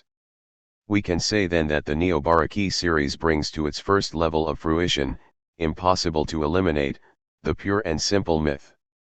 Myth has nothing to do with art. It is a story, always the same. It may not be the story of Atroz and it may be that of Jr. Why not? Every epoch has its myth makers, its own sense of the sacred. Let us take for granted such a figurative representation and such an orgiastic enjoyment of the myth. Let us take for granted the intense emotional participation, the pleasure of the reiteration of a single and constant truth, and the tears, and the laughter and finally the catharsis. Then we can conceive of an audience also able to shift to an aesthetic level and to judge the art of the variations on a mythical theme in the same way as one succeeds in appreciating a beautiful funeral even when the deceased was a dear person. Are we sure that the same thing did not happen even with the classical tragedy? If we reread Aristotle's Poetics, we see that it was possible to describe the model of a Greek tragedy as a serial one. From the quotations of the Stagirite we realize that the tragedies of which he had knowledge were many more than have come down to us, and they all followed, by varying it, one fixed scheme. We can suppose that those that have been saved were those that corresponded better to the canons of the ancient aesthetic sensibility. But we could also suppose that the decimation came about on the basis of political cultural criteria, and no one can forbid us from imagining that Sophocles may have survived by virtue of a political maneuver, by sacrificing better authors, but better according to what criteria? If there were many more tragedies than those we know and if they all followed, with variations, a fixed scheme, what would happen if today we were able to see them and read them all together? Would our evaluations of the originality of Sophocles or Aeschylus be different from what they are currently? Would we find in these authors variations on topical themes where today we see indistinctly a unique, and sublime, way of confronting the problems of the human condition? Perhaps where we see absolute invention the Greeks would have seen only the correct variation on a single scheme, and sublime appeared to them not the single work but precisely the scheme. It is not by chance that Aristotle dealt mainly with schemes before all else and mentioned single works only for the sake of example. At this point I am engaging in what Peirce called the play of musement, and I am multiplying the hypotheses in order to find out, maybe later, a single fruitful idea. Let us now reverse our experiment and look at a contemporary TV serial from the point of view of a future neo-romantic aesthetics which, supposedly, has again assumed that originality is beautiful. Let us imagine a society in the year AD 3000, in which 90% of all our present cultural production had been destroyed and of all our television serials only one episode of Columbo had survived. How would we read this work? Would we be moved by such an original picture of a little man in the struggle with the powers of evil, with the forces of capital, with an opulent and racist society dominated by wasps? would we appreciate this efficient, concise, and intense representation of the urban landscape of an industrial America? When in a single piece of a series something is simply presupposed by the audience which knows the whole series, would we speak perhaps of an art of synthesis of a sublime capacity of telling through essential allusions? In other words, how would we read a piece of a series if the whole of the series remained unknown to us? 6. Interpreting drama.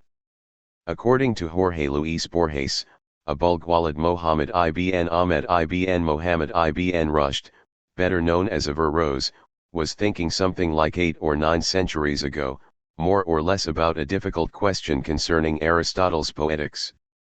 As you probably know, Averroes was a specialist on Aristotle, mainly on the Poetics. As a matter of fact, Western civilization had lost this book and had rediscovered it only through the mediation of Arab philosophers. Averroes did not know about theater. Because of the Muslim taboo on representation, he had never seen a theatrical performance. At least, Borges, in his short story The Quest of Averroes, imagines our philosopher wondering about 2 incomprehensible words he had found in Aristotle, namely, tragedy and comedy. A nice problem, since Aristotle's Poetics is nothing else but a complex definition of those 2 words, or at least of the first of them. The novel of Borges is long and fanciful. Let me quote only 2 episodes. In the first one, Averroes is disturbed by some noise coming from downstairs. On the patio a group of boys are playing. One of them says, "I am the muezzin," and climbs on the shoulders of another one, who is pretending to be a minaret. Others are representing the crowd of believers.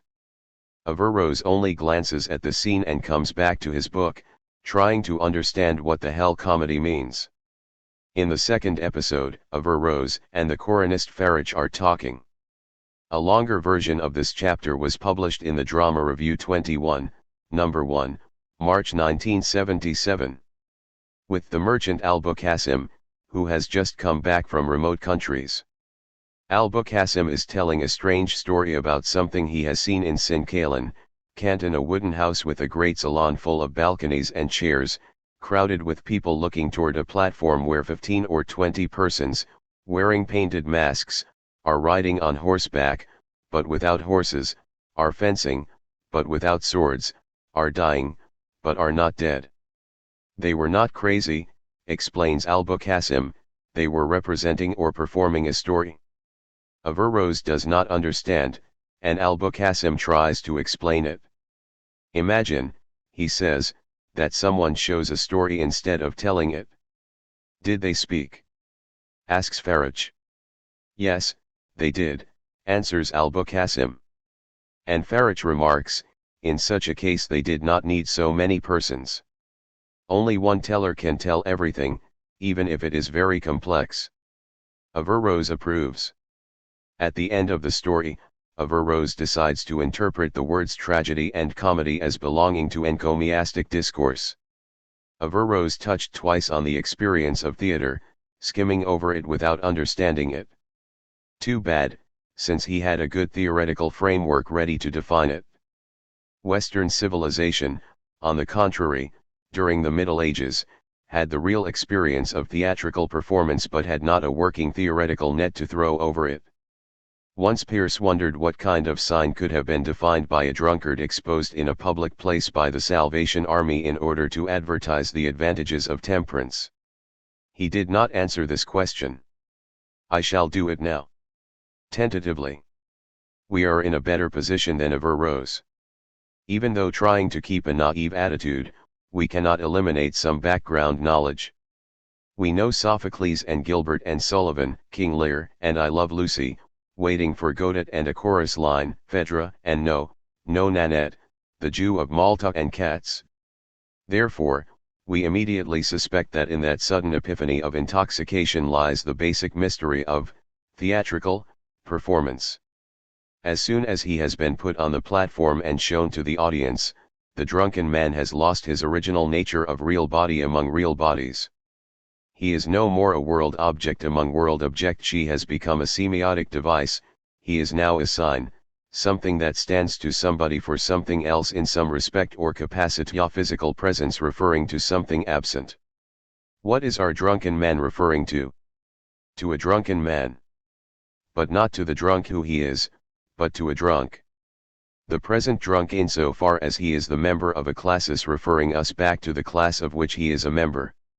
He stands for the category he belongs to. There is no difference, in principle, between our intoxicated character and the word drunk. Apparently this drunk stands for the equivalent expression, there is a drunken man, but things are not that simple.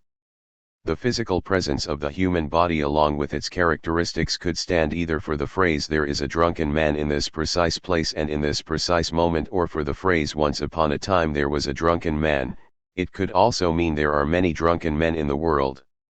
As a matter of fact, in the example I am giving, and according to Peirce's suggestion, the third alternative is the case. To interpret this physical presence in one or in another sense is a matter of convention, and a more sophisticated theatrical performance would establish this convention by means of other semiotic media, for instance, words. But at the point we are, our tipsy sign is open to any interpretation. He stands for all the existing drunken men in our real world and in every possible world. He is an open expression, meaning an open range of possible contents. Nevertheless, there is a way in which this presence is different from the presence of a word or of a picture. It has not been actively produced, as one produces a word or draws an image. It has been picked up among the existing physical bodies and it has been shown or ostended. It is the result of a particular mode of sign production, Eco 1976:3.6. Aussensehen is one of the various ways of signifying, consisting in derealizing a given object in order to make it stand for an entire class. But Aussensehen is, at the same time, the most basic instance of performance. You ask me, how should I be dressed for the party this evening? If I answer by showing my tie framed by my jacket and say, like this, more or less, I am signifying by Aussensehen.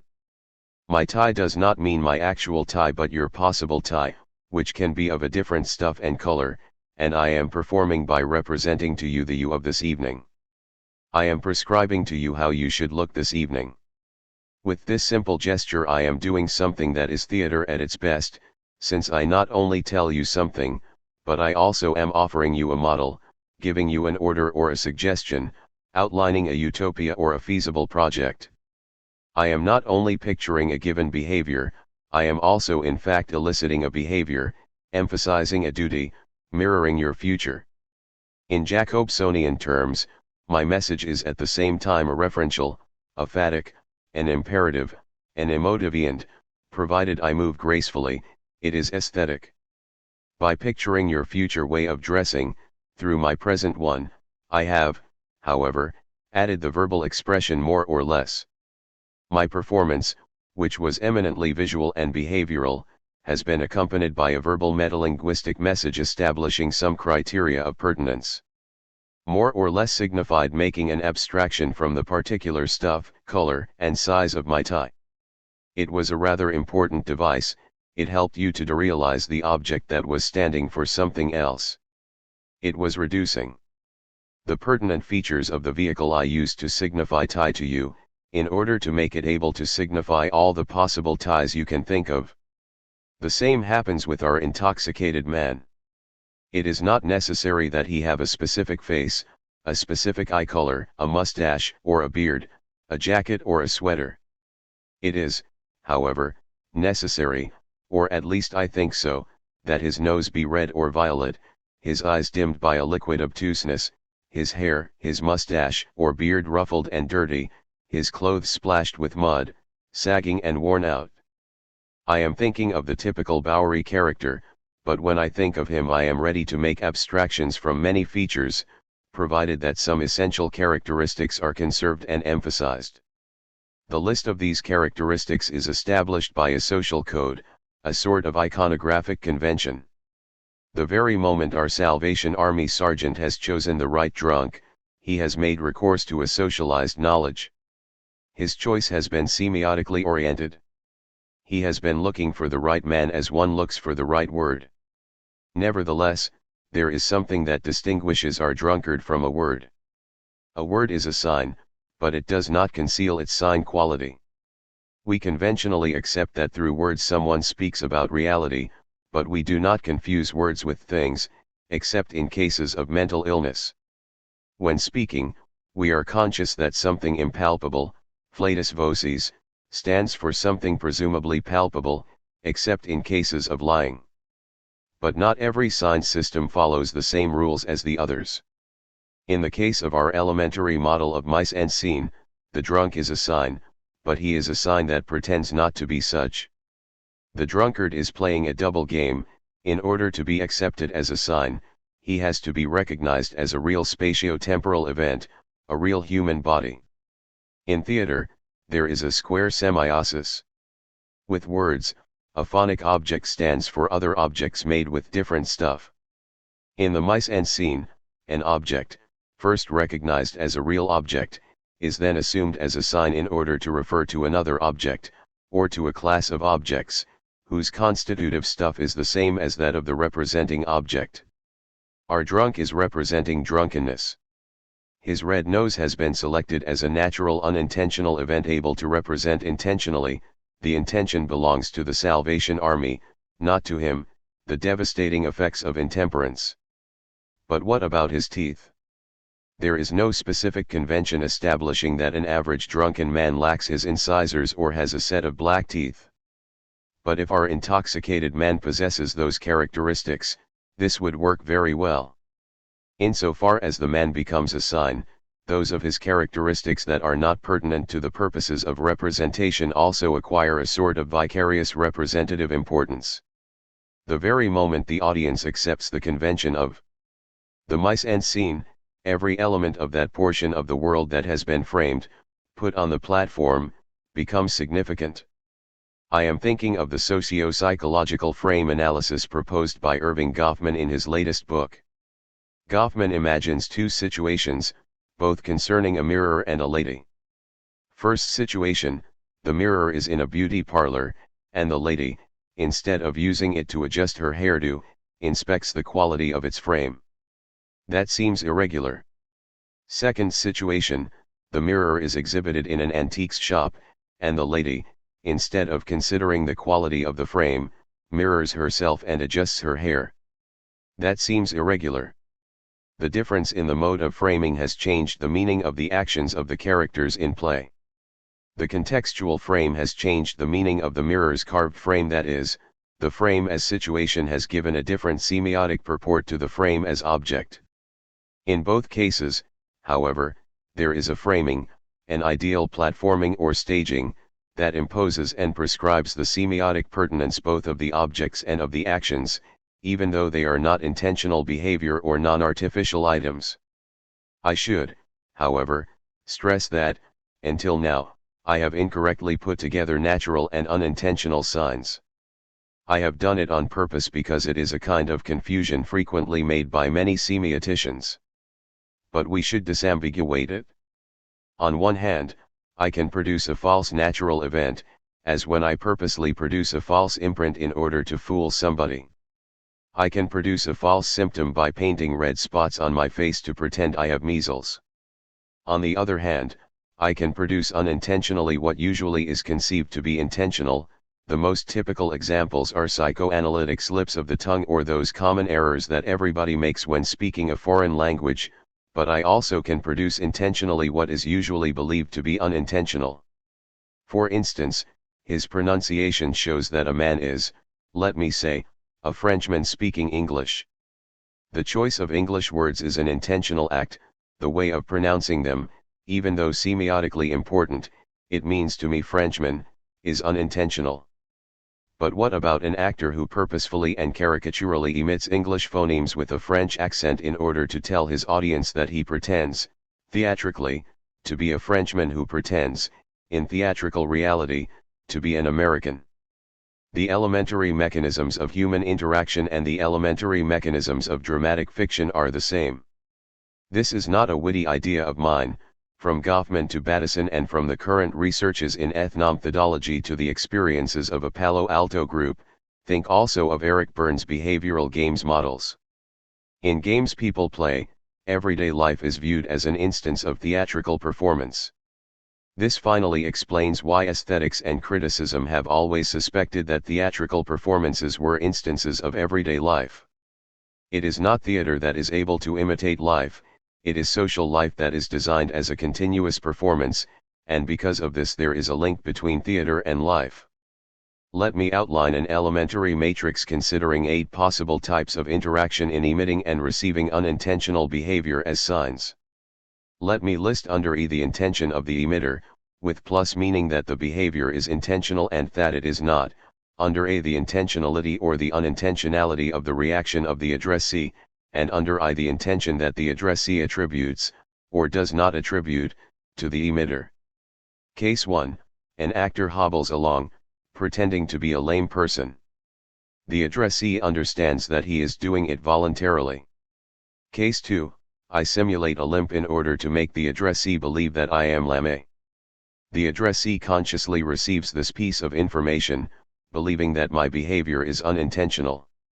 This represents the typical case of successful simulation. Cases 3 and 4, in order to get rid of a boring visitor, I drum on the desk with my fingers to express nervous tension. The addressee receives this as a subliminal stimulus that irritates him. He is unable to attribute to me either intentionality or unintentionality, although later he might, or might not, realize what happened and attribute plus or minus intentionality to my act. Cases 5 and 6, being bored by the same visitor, I unintentionally drum with my fingers.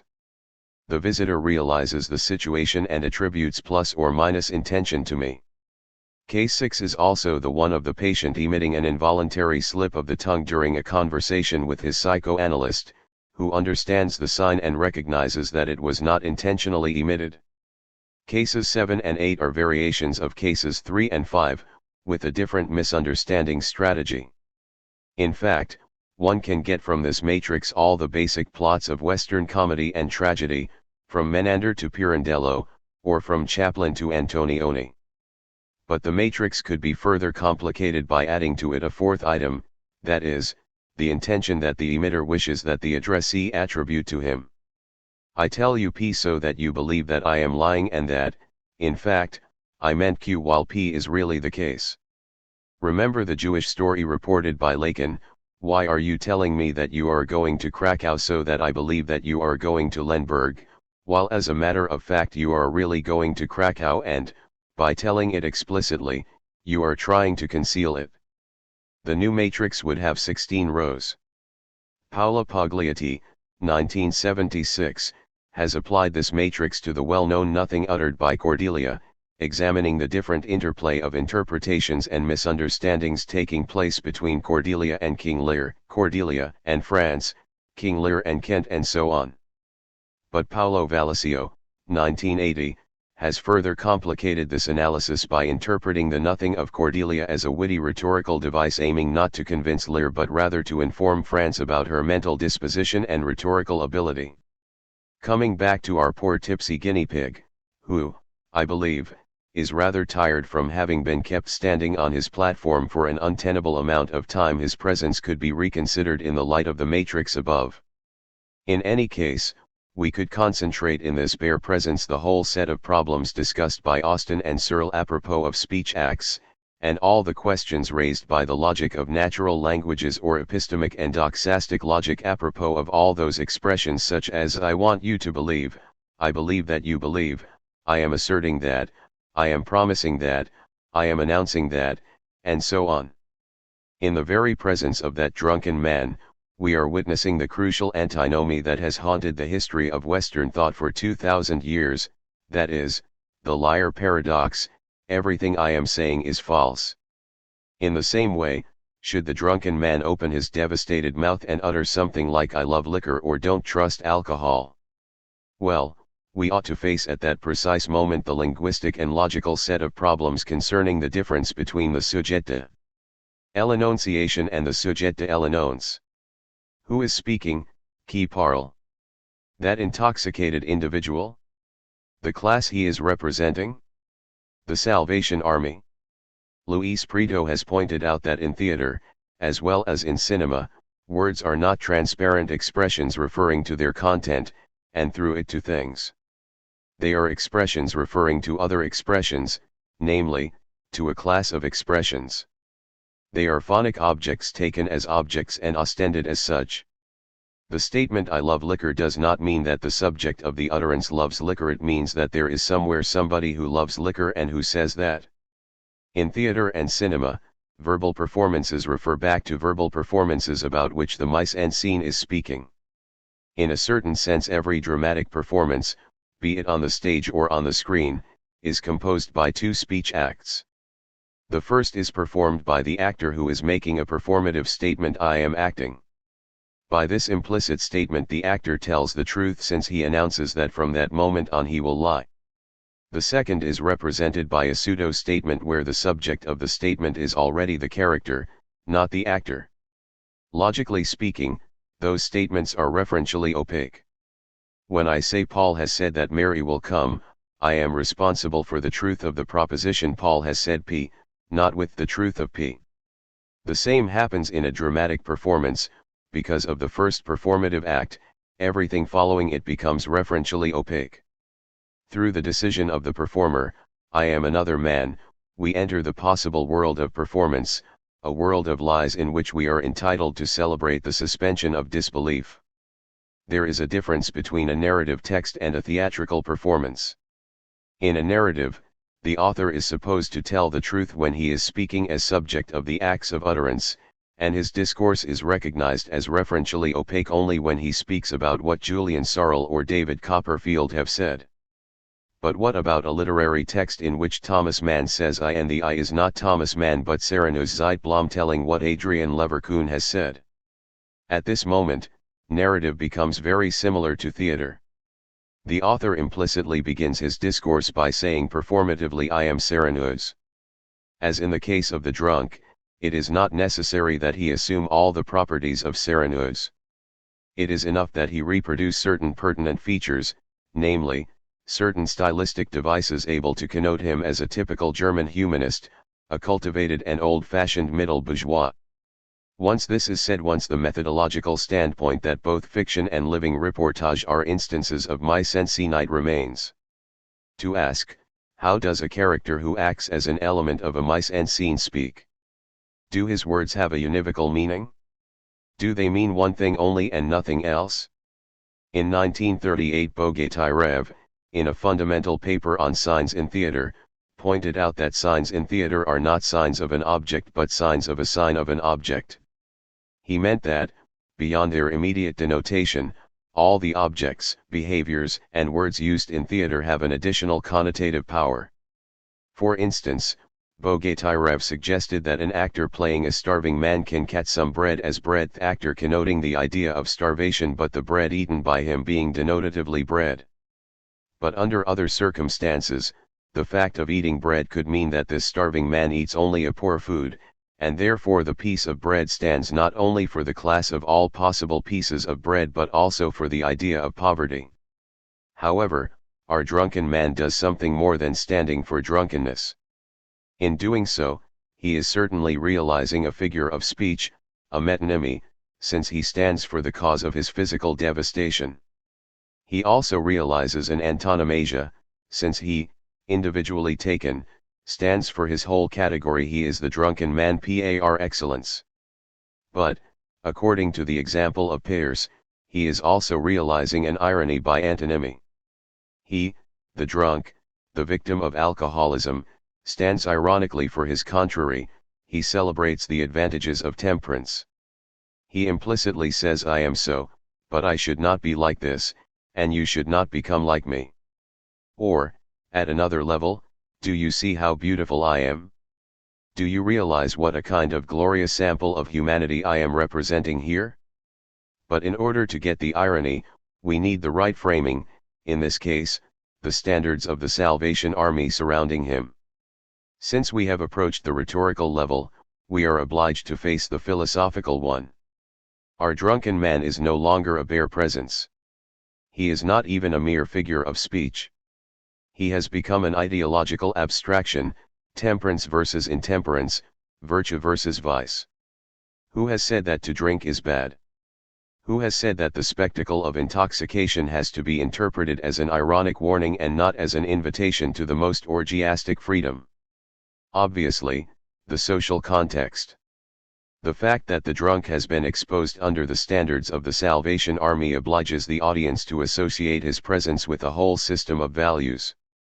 What would have happened had the drunk been exposed under the standard of a revolutionary movement?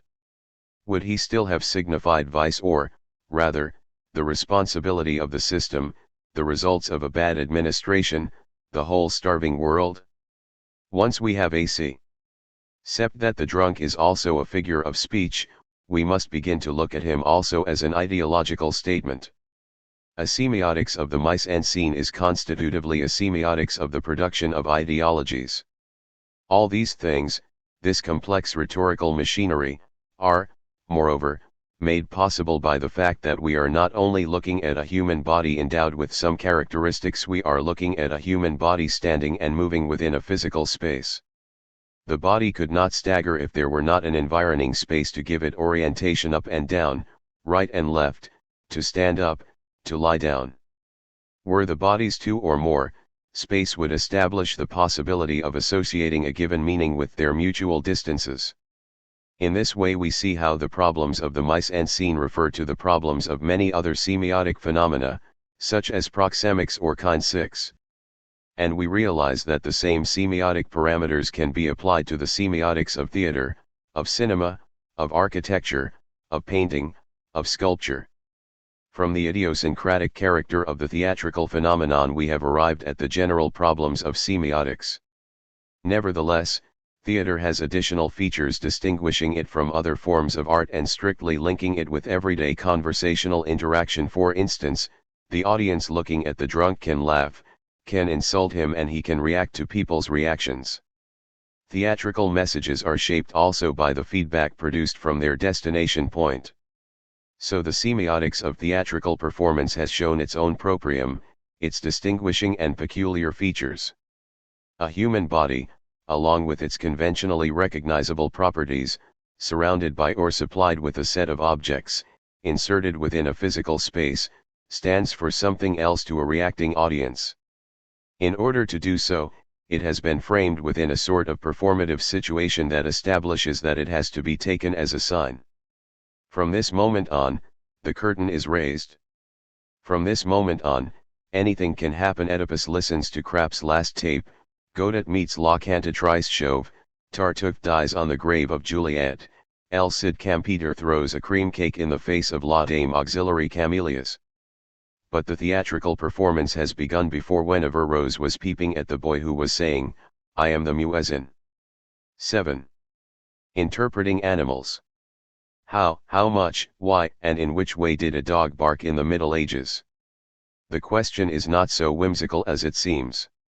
In the course of their discussions on language, many medieval grammarians and logicians were usually quoting, as an example of pseudo-language, the Litratus Canis. Not only the bark of the dog, indeed, but also the sounds of the horse, of the pigeon, of the cow, and, it goes without saying, the language of parrots and magpies. Animals in the Middle Ages said many things, but mostly without knowing it. In the bestiaries they show up as living signs of something else.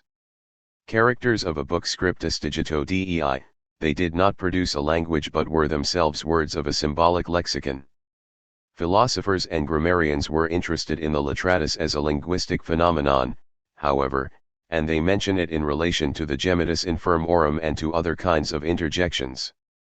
What aroused our curiosity was the fact that if one extrapolates from each of these discourses a sort of taxonomic tree, one realizes that in certain trees the Litratus goes along with the gemitus infirmorum, whereas in some others it occupies a different node. We thus realized that perhaps such a marginal question would have. This chapter simply summarizes and elaborates upon some aspects of a broader study I made in 1983 in collaboration with 3 other authors, U. Eco, R. Lamartine, C. Marino, A. Tabarani, on animal language in the medieval classification of signs, vs 38/39, May/December 1984 338, now in U. Eco and C. Marmo, eds, on the Medieval Theory of Signs Amsterdam, Benjamins, 1989. First published as Literatus Canis in Tijdschrift voor Filosofie 47, 1985, number 1. Helped us to understand better certain imperceptible differences concealed by these discussions that, as it usually happens with medieval stuff, at first glance look like the stubborn repetition of the same archetypical model. Medieval scholars were not lacking texts on animal behavior. Only late schoolmen knew Aristotle's Historia Animalium, but, through the mediation of Pliny and of Ammonius, they knew various discussions about the natural characteristics of dogs, not to mention the problem of the voice of fishes and birds, including parrots and magpies.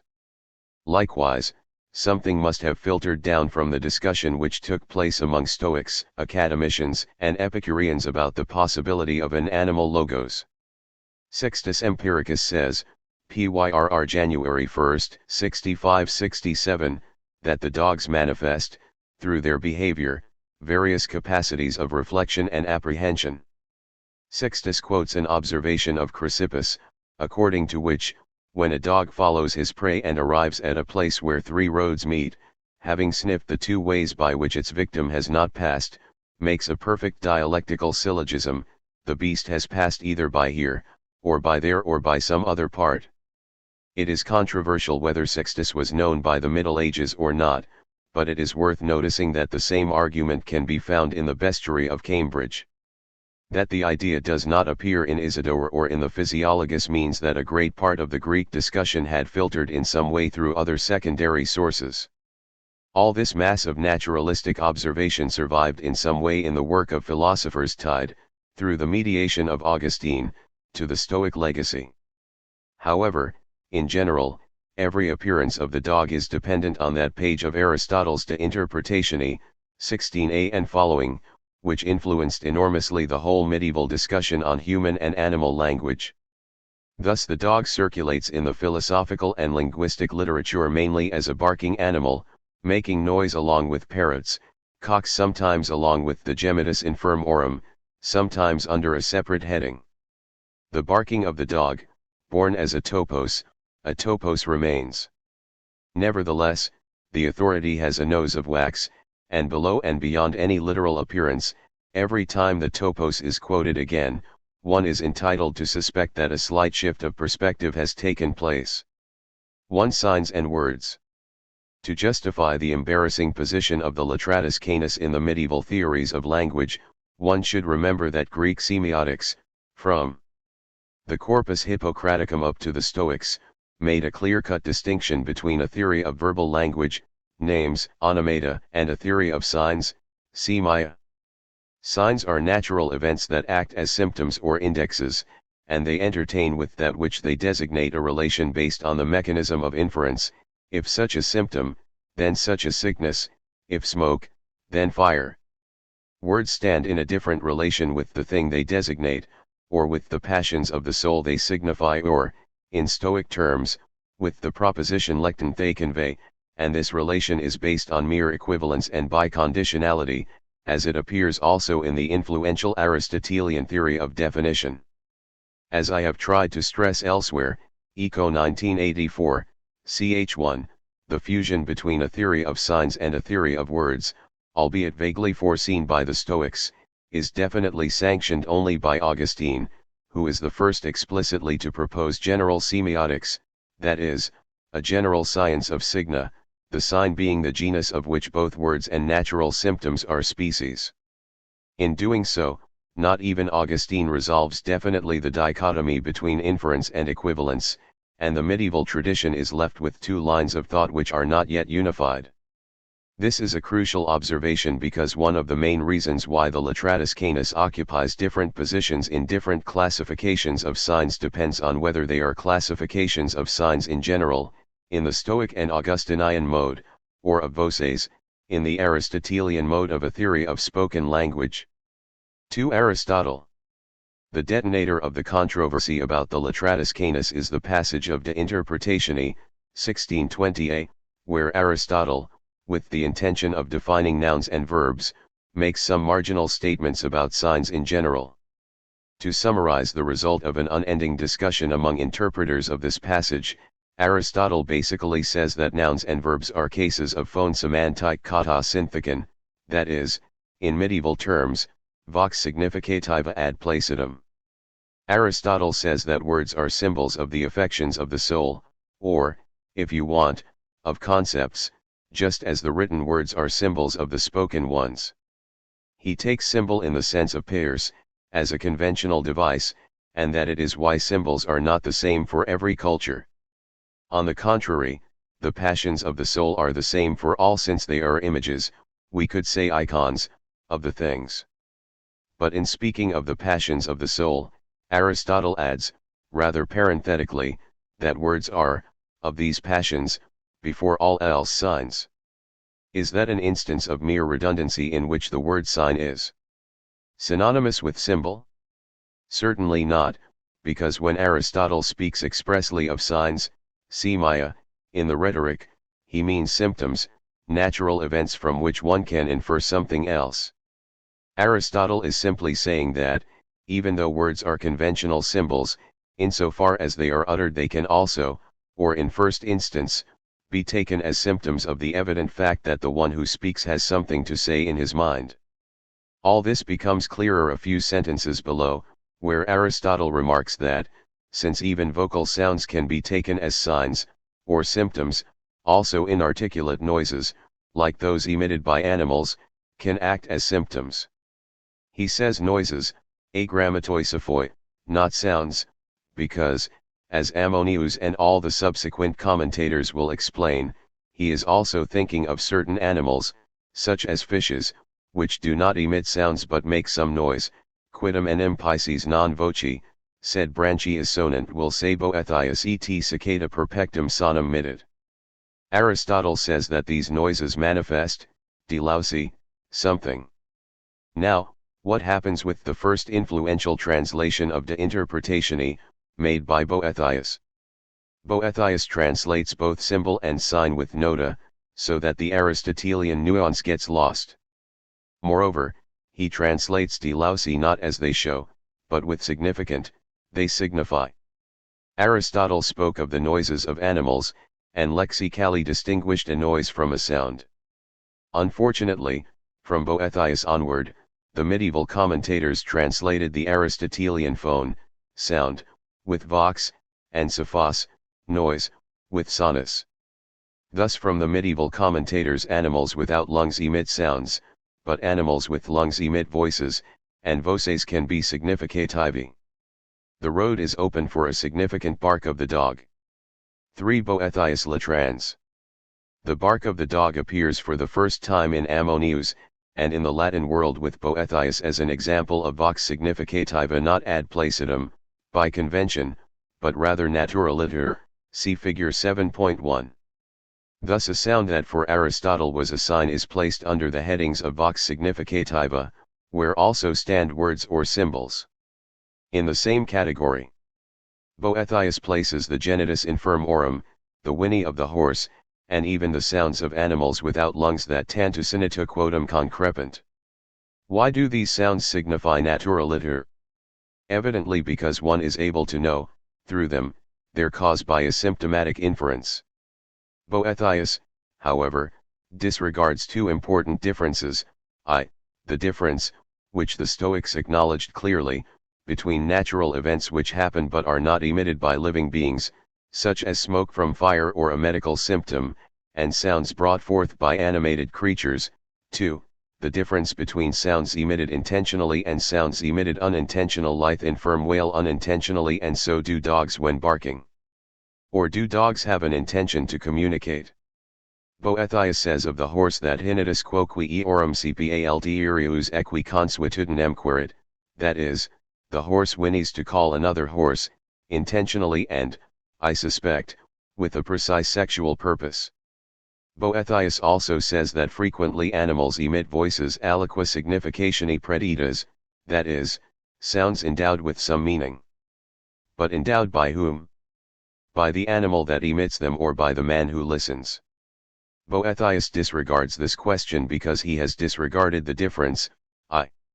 When one interprets a natural event as a sign, it is the human intention that takes it as something signifying something else. Thus the dog is put in a very embarrassing situation. It emits voces but emits them naturally. Its voice stands ambiguously midway between a natural event and an intentional utterance. If the dog barks intentionally, it is not clear whether in doing so it intentionally talks to another dog or to a human, which, in zoosemiotical terms, is not a minor question. Moreover, does human understand dog, or horse, because human has a natural disposition to interpret symptoms, or because human has a natural disposition to understand the canine language? For Aquinas. Thomas Aquinas will not distance himself from Boethius's classification, his will only become a more complex taxonomy. He deals with the problem in more than one page of his commentary on De Interpretatione and with some ambiguities. The Thomistic classification echoes various influences. In some passages Aquinas, along Augustinian lines, calls signum every vox significativa. In some other passages signum is quoted also as the sound of a military trumpet, tuba, which, evidently, does not represent a case of vox vocalis. It seems that for him signum is every utterance endowed with meaning, whether it is vocal or non-vocal. But he does not take into account the signa naturalia, the semia, even though natural signs will play an important role both in the theory of sacraments and in the theory of analogy. However, let me try to summarize his views, see figure 7.2. For Aquinas, the main difference between human and animal sounds does not, however, consist in the opposition intentional versus unintentional, but rather in another one, as he stresses in an interesting passage of the commentary on Politics. Both men and animals have modes of signifying according to some intention. Dogs bark and lions roar to tell to their interspecific mates their feelings, in the same way as men emit interjections. An infirm person can wail, unintentionally, and can utter intentionally interjections signifying his or her pain. But the real opposition is that between interjections, which cannot express concepts, and linguistic sounds, able to convey abstractions, and this is why only by language men are able to establish social institutions, donum et civitatem. 5. The Stoic Legacy, Augustine. The embarrassment we have found in the interpreters of De Interpretatione is absent from thinkers who, as happened to Augustine, were not exposed to such an influence and were more directly dominated by the Stoic tradition. In De Doctrina Christiana, Augustine, after having given his celebrated definition signum est enim residential praeter speciem quam ingerit sensibus, aliat alicit ex se faciens in cogitationem venire, works out the distinction between signa naturalia and signa data. Natural signs are those that sign voluntate et cullo appetitu significandi praeter se alicit aliat ex se conoscere facient, such as the smoke which reveals the fire and the face of the enraged which reveals anger without any intention. Signa data are those exchanged by living beings in order to convey motus animi, which are not necessarily concepts and can be sensations or psychological states. With a stroke of genius Augustine places, among the signa data, without a tremor of doubt, both the words of the Holy Scriptures and the signs produced by animals. See figure 7.3. Habent enim bestia inter se signa, quibus produnt aptitus animi sui. Nam et gallo gallinaceus repertussibo dat signum vocis gallini, ut accurat, et columba. Gemita columbam vocet, vel ab avicissim vocator. However, Augustine remains doubtful about the nature of such an animal intention. 6. Abelard. The problem will be solved originally by Abelard. In his Dialectica his classification of signs can be traced back to the Boethian one and divides voces significativi between these signifying naturaliter and these signifying ex imposition, by convention. In the Summa Ingredientibus Abelard adds a new opposition, the one between voces significativi and voces significans, and this opposition is given by the difference between speaking ex institutione or sign institutione, see figure 7.4. The institutio is not a convention, like the impositio, it is rather a decision which precedes both the human convention and the natural meaningfulness of animal sounds. One can see this institution as very close to an intention. Words are meaningful by virtue of the institution of the human will which orders them ad intellectum constituendum, to produce something, perhaps less than a concept, as Augustine maintained, in the mind of the hearer. The bark of the dog has equally some meaning, even though a natural one, and the institution, the intentionality, of his expression is provided by God, or by nature. In this sense the bark is as significativus as a human word. And in this sense it must be distinguished by these phenomena, which are only significantia and therefore merely symptomatic. The same bark can be emitted ex institution, and be therefore significativus, or can be heard from afar, so allowing one simply to infer that down there is a dog. It is clear that Abelard, in an Augustinian vein, is following the Stoic line of thought and distinguishes between signs, significantia, and words or pseudo-natural words, significativa. The same bark can act as a symptom, where the intentionality stands only on the part of the interpreter and the event has not been instituted for this purpose, or as a naturally signifying utterance which the dog utters in order to constituere intellectum. This does not mean that the dog wants to do what he is doing, his intention, institutio, is not his own but rather a natural intention impressed by nature, so to speak, on the neural circuits of the whole species. We are curiously witnessing here the proposal of a sort of agent will, molded on the agent intellect of Avicennan interpretation which can be supported by an analogous suggestion provided by Albert the Great in De Anima. Thus the agent is not individual, but it is nonetheless intentional. 7. Bacon. Not forgetting the provocation of Augustine, there now comes Roger Bacon. The classification which can be extrapolated from his De Sinus is hardly homogeneous, see figure 7.5. His natural signs seem those of Augustine, emitted without intention, but we could lose a lot of time wondering about the criteria followed on the left side of the classification.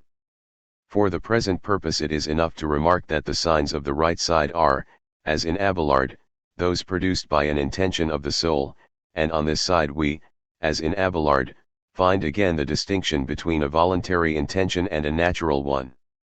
It is definitely interesting that, once again, there is a difference between the crow of the cock taken as a symptom of the presence of the cock and the crow of the cock taken as a somewhat intentional sound emitted in order to communicate. When it appears among the signs ordinata of anima, it is called cantus galli; when it appears among signa naturalia, it is defined by an infinitive construction, gallum cantare, the fact that the cock crows. It is, as the Stoics would have said, an incorporeal, a symptomatic sequence of events. As such it can be interpreted by human beings. Cantus galli nihil propri nobis significat tomcum vox significativa sed gallum cantare significat nobis horas. Bacon does not arrive where Augustine dared to, that is, he is not putting the barking of the dog and the word of God under the same headings. But as Abelard did, he does not consider the voice uttered by the animal, when the animal communicated by a natural impulse, only as a mere symptom. His description of animal language is as sensitive as the Augustinian one. Dogs, hens, and pigeons, in his examples, are not mere topoi but real animals observed with naturalistic interest in their usual behavior. The Baconian classification mirrors a new attitude toward nature and direct experience. Bacon has a sharp feeling for the relativity of human languages, but also for the necessity of learning languages. He is strongly convinced that cocks crow and dogs bark in order to communicate to their interspecific mates.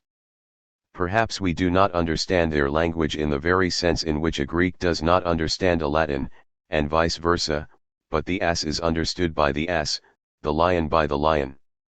For humans it is enough to have a little training and, as Latins understand Greeks, it will be possible to understand the language of beasts. Such a conclusion is reached a little later by the pseudo-Marsilius of Inghen. Thus the night of the Middle Ages seems to be haunted by a crowd of barking dogs and crying sick people, The landscape designed by so many theoretical pages cannot but suggest a more real landscape of stray dogs running through the streets of medieval cities while people, not yet comforted by aspirin, celebrated with uncontrolled lamentations the approach of Judgment Day. In this landscape hens and parrots scratch about but, as far as I know, no cats show up. They were probably reserved for more intimate sorcery parties and could not be recognized as usual inhabitants of the official city. 1. In his letter 16, 1, see Pliny the Younger, hereafter the Younger, writes to Tacitus about the death of his uncle Pliny the Elder, hereafter the Elder, who perished during the eruption of Vesuvius at Pompeii, 79 AD. The letter is written to provide Tacitus with material for his Historiae. As can be understood from the letter, the Younger had first-hand evidence of the first part of the events and first-hand reports about the circumstances of the death of his uncle. This fact is very important for the purpose of the following analysis. At the beginning of the letter there is an implicit ego, the Younger, writing presumably around 104 AD to his addressee, and the only true proposition one could identify in this text is I, Pliny, am writing in this moment to you Tacitus saying P. The whole set of propositions labeled as P should be referentially opaque. But the letter implies a sort of performative mode, as if it said, I swear that P is true. There is a sort of authentication agreement, Griama's 1979 would say contract de veridiction, between the Younger and Tacitus, by force of which Tacitus and any other possible addressee of the letter must take P as pure matter of fact. Besides, Tacitus asked A first version of this chapter was presented at the Symposium Synopsis 2, Narrative Theory and Poetics of Fiction, Porter Institute, Tel Aviv, Jerusalem, June 1979, and subsequently published under the same title as this chapter in VS 35/36, 1983. The translation is reproduced from Pliny 1969. I have eliminated the footnotes and stressed with italics certain relevant expressions for purposes of analysis. Younger for reliable information just because he thought and assumed that his correspondent would tell a true story. As far as we know, the story is true indeed. In any case, it mirrors the only historical truth we recognize as such, since it has contributed, along with some other texts, to what our cultural encyclopedia records as truth. But we have improperly defined what the Younger says as a set of propositions labeled as P. As a matter of fact, the Younger narrates something, but his narration, as every other narration, is made up of two components, the underlying fabula, or story, and the vehicular discourse, or plot, or discursive arrangement of events. The aim of the present analysis is to show that the story, once it has been isolated by a reader in the form of a series of macro propositions chronologically ordered, says something.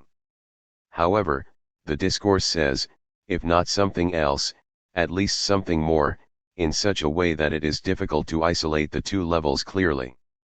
This double jeu is evident in the opening lines of the letter. Tacitus asked for a description of facts, but the Younger understands very well that what is at stake is an account for posterity, that is, a cultural monument.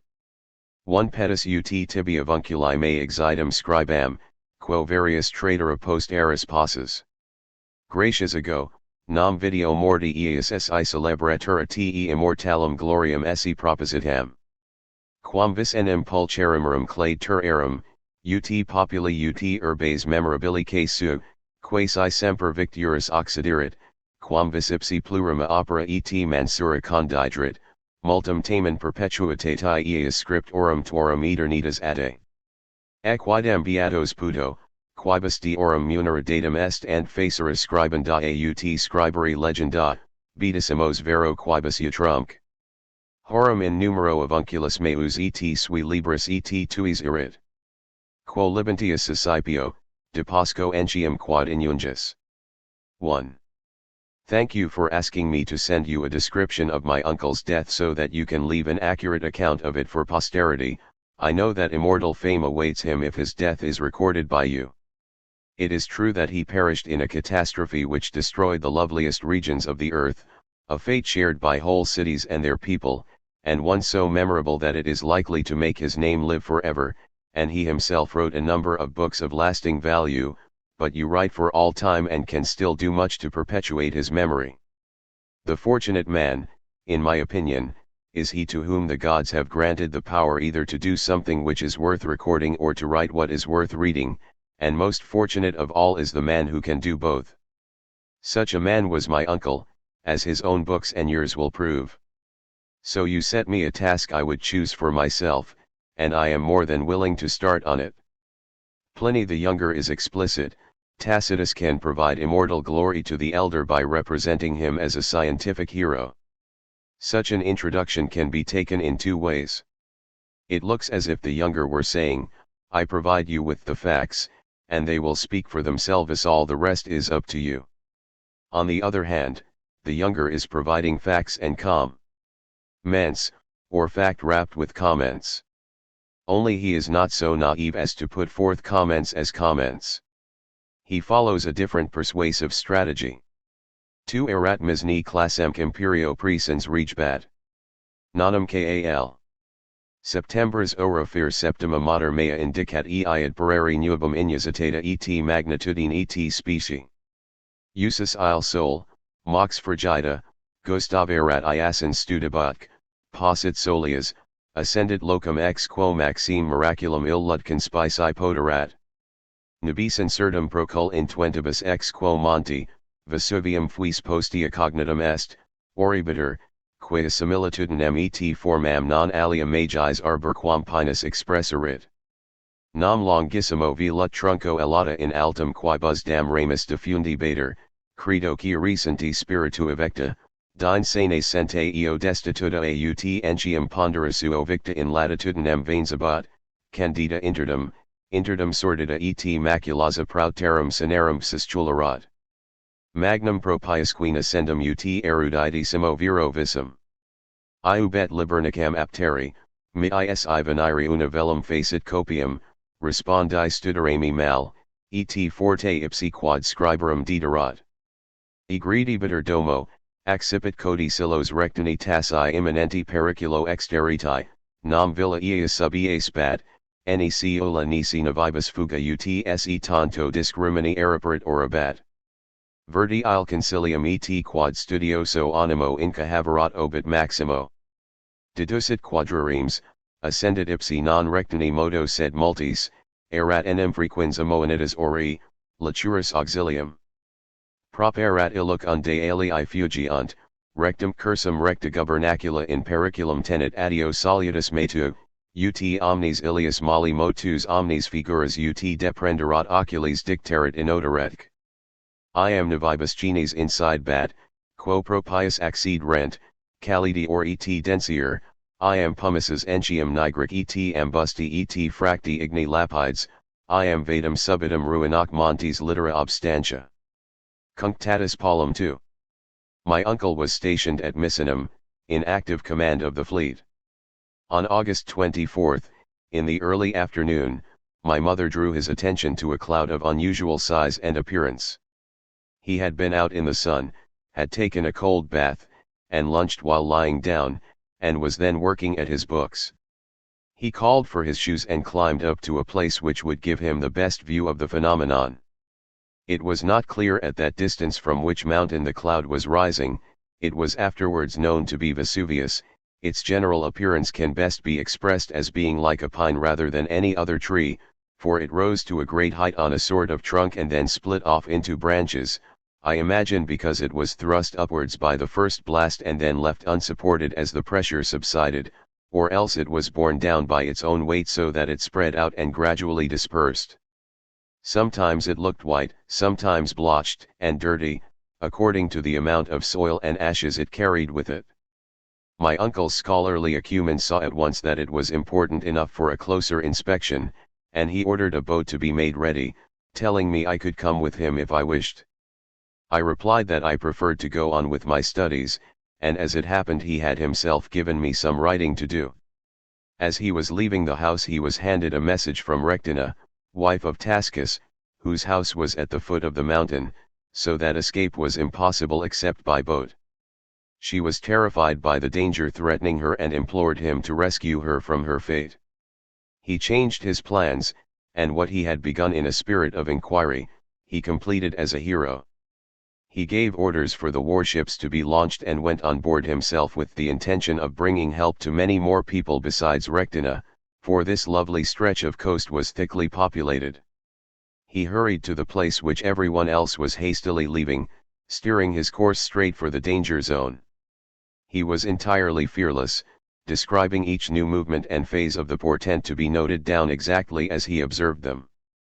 Ashes were already falling, hotter and thicker as the ships drew near, followed by bits of pumice and blackened stones, charred and cracked by the flames.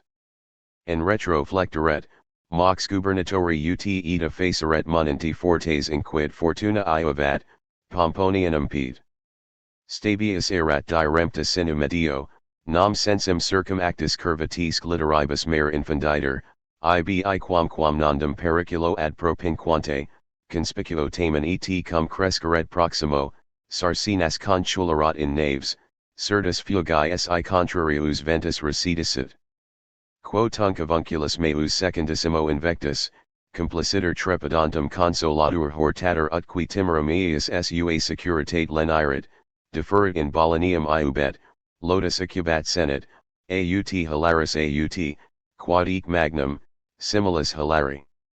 Interim e Vesuvio monti pluribus locis latissimi flammi altici incendiaria lispont, quorum fulgur et claritas tenebris noctis excitabator. Il aggressium trepidationi ignes relictos desertasque villas per solitudinem ardera, in remedium formidinus dicta tabat. Tum se quieti dedit et qui evit verissimo quidem somno, nam mietis animi, qui illi proter amplitudinem corporis gravire et sonantier erat, ab iisque limini obversibantur audibitur. Sed area ex quad iota adibatur ita iam sinir mixtisc pumicibus apultus exerat, utsi longer in cubiculo mora, exitus nigaretur. Excitatus proc edit, sic Pomponiano sit riscae pervigi laverant reddit. In commune consultant, intra tecta subsistent and in aperta vagantur. Nam crebris vastus tremoribus tecta nudabont, et quasi emotus idibus sui nunc hoc nunc illuc abire aut referavidebantur. Sub dio rarsus quamquam levium excisarum pumicum casus matuabatur, quad tamen periculorum collatio allegit, et apud ilium quidem ratio rationum, apud alios timorum timor visit. Cervicalia capitibus imposita lentis constringunt, id munimentum adversus incidentia fut. Iam dies alibi, illic nox omnibus noctibus nigrier densi orqui, quam tamen faces then suddenly they were in shallow water, and the shore was blocked by the debris from the mountain. For a moment my uncle wondered whether to turn back, but when the helmsman advised this he refused, telling him that fortune stood by the courageous and they must make for Pomponianus et Stabia. He was cut off there by the breadth of the bay, for the shore gradually curves round a basin filled by the sea, so that he was not as yet in danger, though it was clear that this would come nearer as it spread. Pomponianus had therefore already put his belongings on board ship, intending to escape if the contrary wind fell. This wind was of course full in my uncle's favor, and he was able to bring his ship in. He embraced his terrified friend, cheered and encouraged him, and thinking he could calm his fears by showing his own composure, gave orders that he was to be carried to the bathroom. After his bath he lay down and dined. He was quite cheerful, or at any rate he pretended he was, which was no less courageous. Meanwhile, on Mount Vesuvius, broad sheets of fire and leaping flames blazed at several points, their bright glare emphasized by the darkness of night. My uncle tried to allay the fears of his companions by repeatedly declaring that these were nothing but bonfires left by the peasants in their terror, or else empty houses on fire in the districts they had abandoned. Then he went to rest and certainly slept, for as he was a stout man his breathing was rather loud and heavy and could be heard by people coming and going outside his door. By this time the courtyard giving access to his room was full of ashes mixed with pumice stones, so that its level had risen, and if he had stayed in the room any longer he would never have got out. He was wakened, came out, and joined Pomponianus and the rest of the household, who had sat up all night. They debated whether to stay indoors or take their chance in the open, for the buildings were now shaking with violent shocks, and seemed to be swaying to and fro as if they were torn from their foundations. Outside, on the other hand, there was the danger of falling pumice stones, even though these were light and porous. However, after comparing the risks they chose the latter. In my uncle's case one reason outweighed the other, but for the others it was a choice of fears. As a protection against falling objects they put pillows on their heads tied down with cloths. Multivariac lumina solvent. Placuit e greedi in litis, et ex proximo ad spicera, acquid iam merid mitteret, quod ad hoc vastum et adversum permanebut. Ibi super abiectum lintum recubans semilit iterum frigidum aquam papaci hauseth. De inflammi flammarum prenuntius odor sulphuris alios in fugam vertunt, excitant illum. Ini tens servolis tuobus ad surexit et statum concidit, ut ego colligo, crashior colligini spiritu obstructo, clausoque stomacho qui illi natura invalidus et angustus et frequenter estuans erat. Ubidis redditus, is abioquem novissime viderat tertius, corpus inventum int egrum in lacem opertum qt fuerat indutus, habitus corporis qui senti quam defuncto similiter. 3. Interim misni ego et maters nihil ad historiam, nec tu aliad quam de exitu eis sire voluisti. Finum ergo facium. Unam additium, omnium equibus interfueram quic statim, cum maxime vera memorantur, audioram, persecutum. Tu potissima exerpes, aliad est enim epistulum aliad historiam, aliad amico aliad omnibus scriberi. Veil. Elsewhere there was daylight by this time, but they were still in darkness, blacker and denser than any night that ever was, which they relieved by lighting torches and various kinds of lamp. My uncle decided to go down to the shore and investigate on the spot the possibility of any escape by sea, but he found the waves still wild and dangerous. A sheet was spread on the ground for him to lie down, and he repeatedly asked for cold water to drink. Then the flames and smell of sulfur, which gave warning of the approaching fire, drove the others to take flight and roused him to stand up.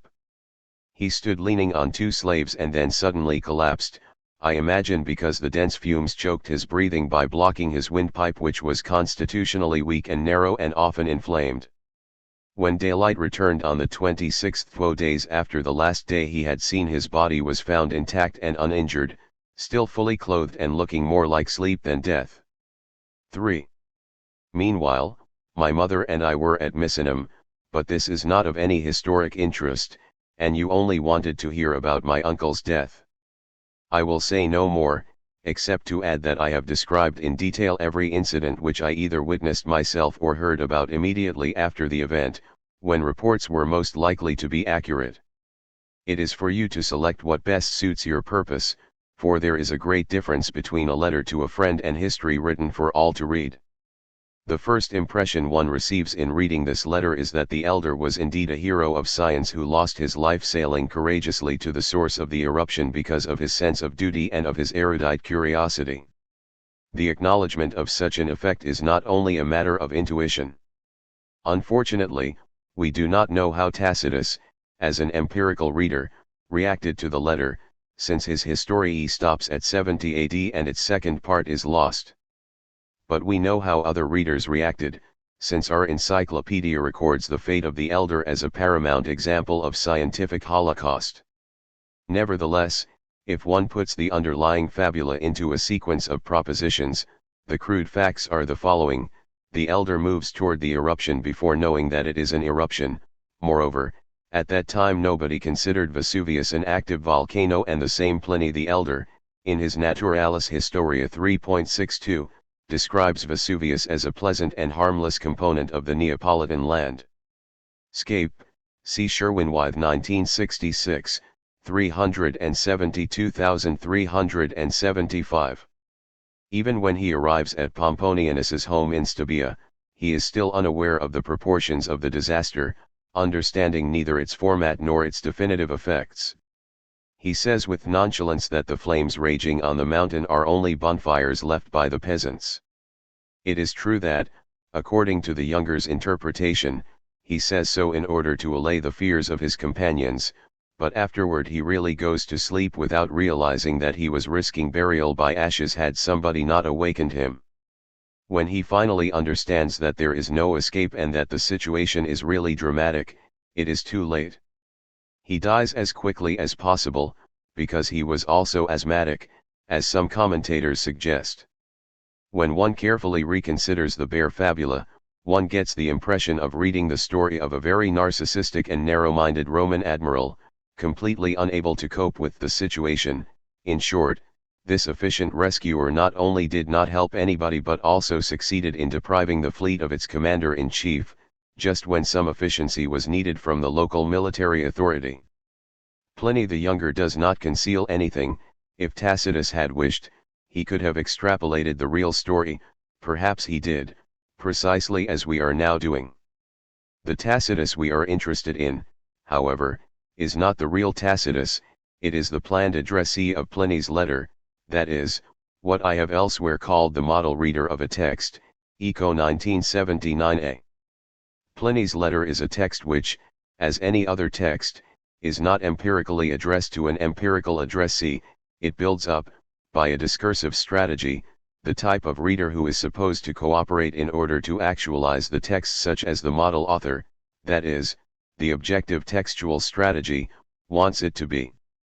We can refuse to play the role of the model reader, as we are presently doing, but we must recognize the kind of reader that the text not only presupposes but also produces through the use of given linguistic strategies.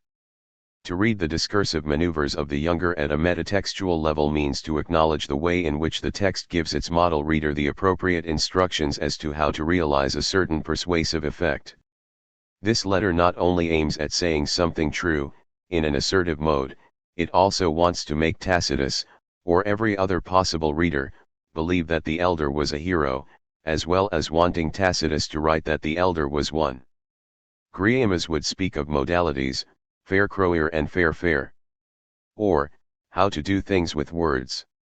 In order to produce the right cooperation of his model reader, Pliny the Younger plays upon a complicated gamut of discursive operations, mainly temporal shifts in and out, embriagages and abrages, according to Griamus's terminology, and a planned confusion between the subject of the speech act and the subject of the narrative utterance, the instance de l'annonciation suddenly intruding the course of l'annonce.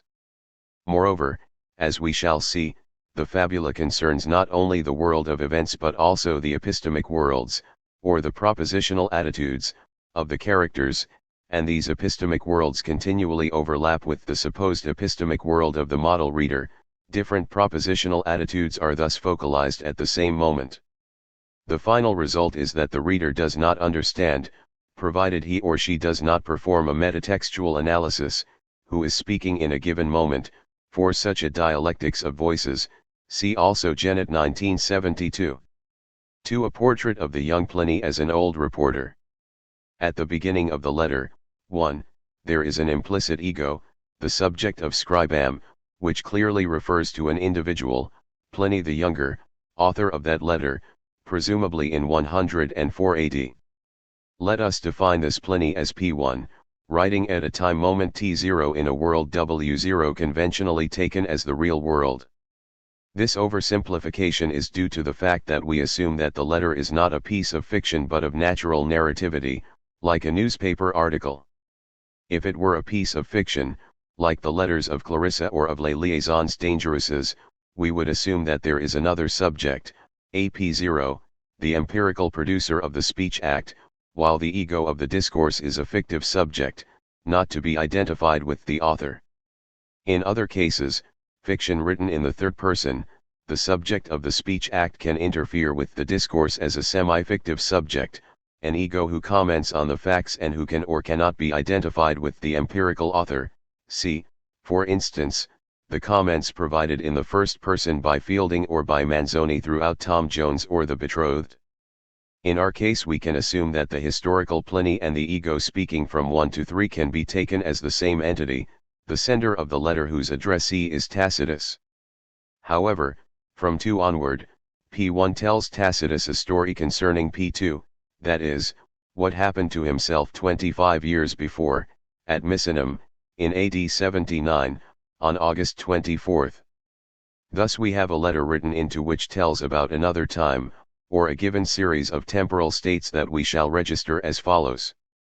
T3 equals August 24, afternoon, when the cloud appears and the elder decides to sail. T2 equals the lapse of time or the series of temporal states occurring from the departure of the elder to his death, the evening of the 24th and the following day, the 25th. T1 equals August 26, when the younger receives fresh news about what happened. The moment in which P1 shifts out to the time of the fabula, T3, is marked by the passage from present to the imperfect tense, erat misni regbad. The narrative mood is also stressed by the insertion of chrononyms, nonem kal. Septembras, and by the introduction of individuals belonging to a former temporal state, the uncle, the mother former as the implicit subject of erat and by the attribution of some functional properties as regat class M. All these grammatical devices mark clearly the passage between the introductory part, where the younger speaks as P1, and the second one, where the explicit or implicit ego is P2. One should notice in the diagram, figure 8.1, that the third box, embedded in the second one, does not necessarily represent the level of the fabula as opposed to the level of discourse. As a matter of fact, the fabula of P2 is still told in a discursive form and must be extrapolated from the discourse by the cooperative reader. What the reader extrapolates are different states of the same narrative sequence, that is, different states of the same narrative world. According to the definitions proposed in ECO 1979A, 8.6, passing from one state to another, the individuals of such a world change some of their accidental properties without changing their essential properties. Thus, in the narrative state corresponding to the time T3, the elder is a living Roman admiral, in T2 he is the same Roman admiral undertaking certain unpleasant experiences, and in T1 he is a Roman admiral who has accidentally died. Nevertheless, what interests us is not a comparison between these different states of the same narrative world, which incidentally coincide, as far as we know, with the real world as it has been recorded by our encyclopedical competence. What interests us is that P1, as the subject of the uttered discourse in T0, shares with Tacitus, as his model reader, some knowledge apropos of the death of the elder. At the same time, P1, telling Tacitus what happened in T3, attributes to the elder and to himself a different sort of knowledge. We are thus concerned with two epistemic worlds, the world W0 of the beliefs shared by P1, Tacitus, and ourselves as contemporary readers, and the WNCT3 of the knowledge attributed by P1, as narrator, to the characters of the narrated events. P1 is telling the story of himself and of his uncle who, 25 years before, saw a strange cloud and believed P being the content of the epistemic world WNCT3. In plainer words, the younger in 104 AD knew what he himself and his uncle could not know on August 24, 79 AD, namely, that the cloud of unusual size came from the eruption of Vesuvius and that it was made of poisonous ashes and other harmful materials. To P2 the cloud was an amazing phenomenon, and so it was to E, whereas for P1, and for Tacitus, it was, in short, death. This means that the fabula should tell about certain individuals of a given narrative world WNT3, the individuals being P2, E, M, along with C, the cloud, and V, Vesuvius, this world hosting at least one narrative subworld WNC, representing the beliefs of the characters of the story, since it happens that at that moment the younger, the elder, and the mother share the same epistemic world. In such a subworld WNCT3, the cloud is not yet linked with the volcano, is still amazing but not necessarily harmful, and, what is more important, is not supposed to represent the element that will kill the elder. On the contrary, the epistemic world of P1 and of his model reader contains at T0 the same individuals but endowed with rather different properties, E is a dead scientist, the cloud has a volcanic origin, Vesuvius was the cause of the disaster, or Vesuvius itself, was the agent. It is important to maintain the difference between these worlds. Since in T3 the elder believes that the cloud is harmless, does not suspect that Vesuvius had something to do with the phenomenon he is watching, and does not know that he will dial elements that make his decision to go a little less courageous than if he had known what was to be the further course of events. Let us assume that we are dealing with two narrative worlds. WNCT3 is the world of the narrated beliefs of the characters of the story told by P1. For the sake of economy we shall consider only the beliefs of the elder that coincide with those of both the younger and his mother, at that time. On the contrary, W0T0 is the world of the story such as it is known by P1 and Tacitus. From this point of view we can consider these two worlds as structured according to S necessary properties, Eco 1979A 8.7.3, that is, those that link the individuals of the fabula by strict textual interdependence, so that one individual can be defined only in the terms of another. Thus we can outline two world matrices in terms of the following individuals and of their S necessary properties, where E equals elder, C equals cloud, V equals Vesuvius. CRE equals the relation defining a cloud as the one actually perceived by the elder in T3. CRV equals the relation defining a cloud as being produced by the eruption of Vesuvius. VRE equals the relation defining Vesuvius as the fatal agent of the elder's death. The resulting matrices will then be as shown, figure 8.2. One then realizes that none of the individuals of the first world shares the same S necessary properties of the homonymous individuals of the second one. Thus the individuals are designated by the same names but they are not the same. The cloud of the second world is the one perceived by the elder and at the same time the one produced by Vesuvius, whereas in the first world, had there been by chance a cloud with the property of being erupted by Vesuvius, it would not have been the same as C1. And so on. Two possible narrative worlds furnished with individuals sharing different S necessary properties are not narratively accessible. In the same way, a heretic gospel telling the story of a man called Jesus who is not the Son of the Father does not speak about the same theological character as the canonic Gospels. Such is the difference between the epistemic world of P1, and of Tacitus, and the epistemic world of P2, and of the elder. 3. A portrait of the old Pliny the Younger as a young informant. Now we can come back to the discursive surface of the story of P2 told by P1. Notice that P1 should make it clear that P2 and the elder shared the epistemic world WNCT3. A good narrator interested in the psychology of his or her characters and in the dialectics between reality and illusion should insist on this gap. Think of the energy with which Sophocles shows Oedipus blinded by a set of propositional attitudes that do not correspond to the real course of past events, see Eco 1979A 243-345. Which is, on the contrary, the discursive strategy of P1. In 1 the ego who speaks in T0 reminds Tacitus of what he is supposed to know very well, namely, that the elder perished in that catastrophe, that the catastrophe was memorable, and that because of this his name will live forever. Why such an insistence on this piece of encyclopedic information? The younger is clearly preparing his model reader to think of the elder in terms of W0T0. In 2 the younger operates a temporal shifting out, the change of tense protic eso to speak a flashback and puts the model reader in a previous state of the same world. But in this previous state of the same world the characters nourished propositional attitudes which cannot cope with those of the model reader. The younger is prima facie very honest. He says that neither he, 25 years before, nor his uncle knew where the cloud was coming from. But immediately after he opens a parenthesis and reminds Tacitus that it was coming from Vesuvius. The parenthesis marks a new temporal and epistemic shifting in, an embrayage, a return to T0, expressed by the use of different tenses cognitum est postea. Vesuvium fuis. But, though the move is grammatically correct, from both the semantic and the syntactic point of view, its pragmatic effect is quite different.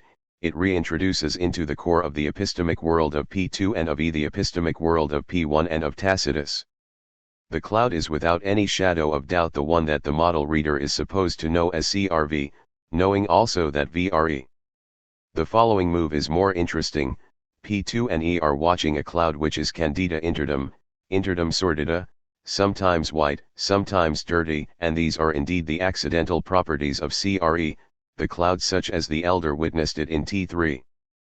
But the younger, who in this case seems to be the ego P2 but who in fact, by a sudden shifting in T0, is P1, says that the cloud looked so proud terram cinerum ciscularat, according to the amount of soil and ashes it carried with it, a property that could not be scored as belonging to C1 since it was typical of C2, the cloud of the later epistemic world of P1, the cloud coming from Vesuvius, the dangerous one, the one that now, in W0T0, everyone knows as the mythical co-agent of the subsequent disgrace. This time the younger has not signaled his shifting in by a parenthesis, on the contrary, he has further confused the temporal situation, using a pluperfect, ciscularat, against the imperfect of the surrounding discourse, diffundi bater, veins abut. He thus stresses the obvious fact that, from the point of view of the logic of events, the presence of soil and ashes was prior to the spreading out of the cloud. Which is correct from the point of view of the fabula, not from the point of view of the epistemic world of P2, who knew all this only afterward. P1 is telling his truth, which also happens to be the truth of the reader but which was not the truth of P2 and of his unfortunate uncle. The reader could become conscious of this subtle operation, if he or she wanted. But how can he or she want it since the reader is so cordially invited to disregard this sudden embrayage? At this point it becomes difficult for a generously cooperating reader to avoid the conviction that the elder in T3 is courageously facing his evident destiny.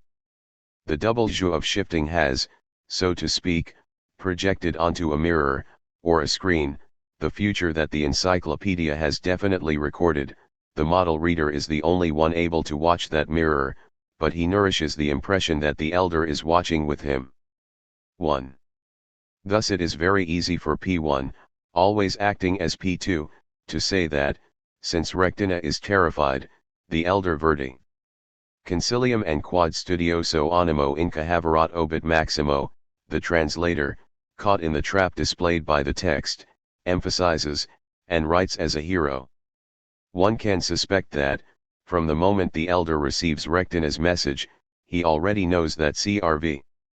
In any case, he does not know that VRE. But the text is shameless.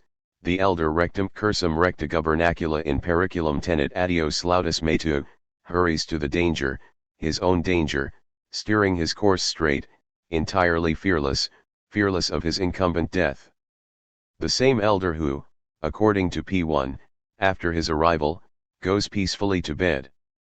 The model reader, confused by a double flickering mirror where two epistemic worlds collide and vanish one into another, may now admire the sublime decision of the hero, fortes fortuna iovat, let us proceed, I don't care about my death. In a hiccup of honesty, P2 cannot avoid telling the truth, quamquam nondum periculo appropinquante, the elder does not feel himself in any immediate danger, Pomponianus's spot where the elder lands is still relatively safe. But the reader knows that this spot is exactly the one where the elder will lose his life. The elder has sailed from WNCT3 toward W0T0 as if he knew everything about the furniture of that world, as if he were Ulysses crossing the Pillars of Hercules. This story of temporal shiftings in and out is also a story of rapid switchings in focalization. It happens as if a moving light spot were throwing its rays, alternately, on two different epistemic worlds so that, by a sort of optical effect, one never realizes which world is being focused on, or as happens in so-called three-card Monte, where the trickster maneuvers his cards at such a speed that the victim can no longer understand which card is where. A paramount example of discursive manipulation determining the extrapolation of the fabula's level. Really Pliny the Younger, or his text, is doing things with words. The last instruction of Tacitus, after having again shifted in at T0, C3, is a masterpiece of hypocrisy. Finum facium, I stop representing P2 and the elder in T3 as I did until now. What a supreme lie. Let me come back to the present. Notice, my dear Tacitus, that until now we were in another world. Let us return to our own, which has never interfered with that one. Such is indeed the rhetorical function of finum facium. What I, P1, have said until now is only what I have witnessed at that time, what I knew at that time, what I believed along with my uncle at that time, what I have heard from my first-hand informants, who obviously, let me add, knew a little more than the elder knew at T3. Now, Tacitus, it is you who must transform my honest report into a cultural monument, because there is a difference between writing a letter to a friend and writing history for posterity. In fact, as we well know, the letter was already written for posterity, but to become effective, as it did, it had to conceal its purpose from its model readers. Fortunately, every text is always, more or less consciously, conceived for two kinds of model reader. The first is supposed to cooperate in actualizing the content of the text, the second is supposed to be able to describe, and enjoy, the way in which the first model reader has been textually produced.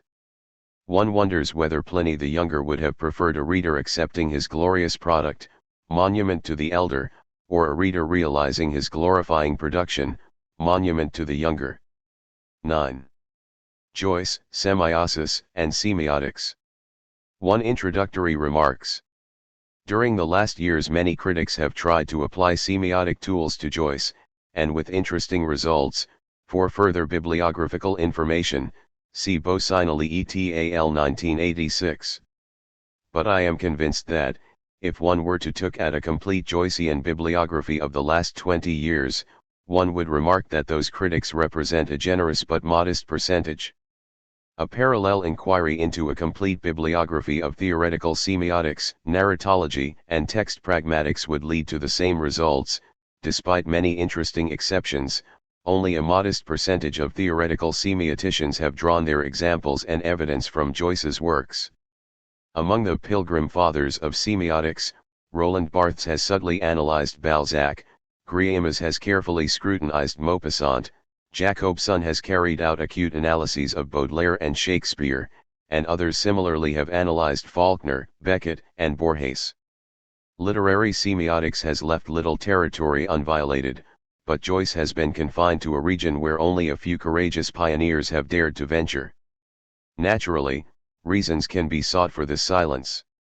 The first is that much of traditional Joycean criticism, even while uninterested in semiotic theory, working on an author who has put into question the very structure of language and all the rules of narrativity, had already made a longer version of this chapter was presented at the James Joyce Society Symposium, Venice, 1988.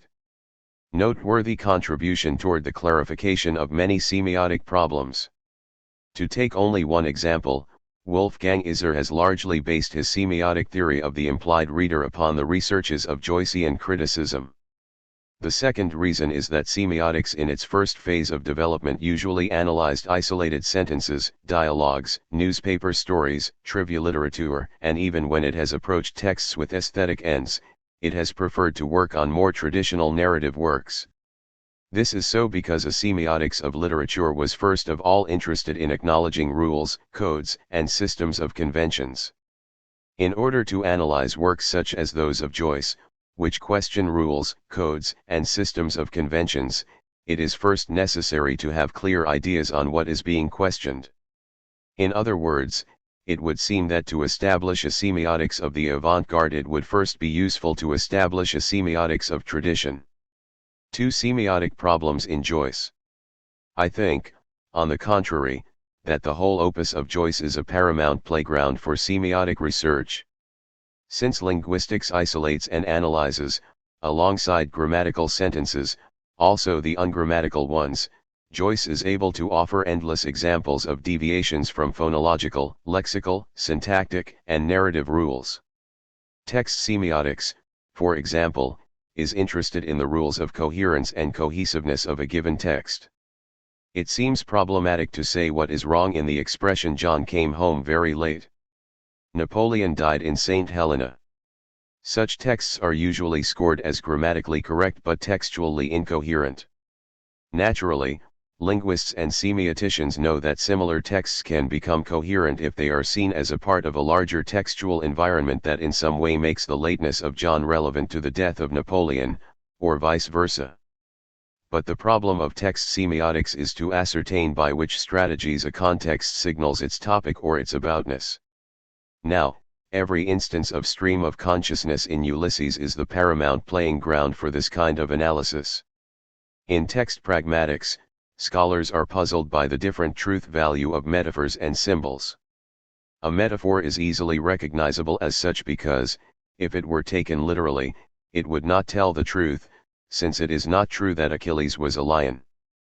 The symbolic mode is, on the contrary, instantiated when a text describes behaviors, objects, and events that make sense literally but when, nevertheless, the reader feels them to be pragmatically inexplicable because the context does not succeed in justifying their intrusion. The standard reaction to any instantiation of the symbolic mode is a sort of uneasiness felt by the reader when witnessing a sort of semantic waste, a surplus of possible and still imprecise significations conveyed by something that in terms of conversational or narrative economy should not be there. Well, every example of epiphany in the early works of Joyce, as well as the whole of Ulysses, are a seminal source for studying this type of textual strategy, see Eco 1962b, 1984:4.5.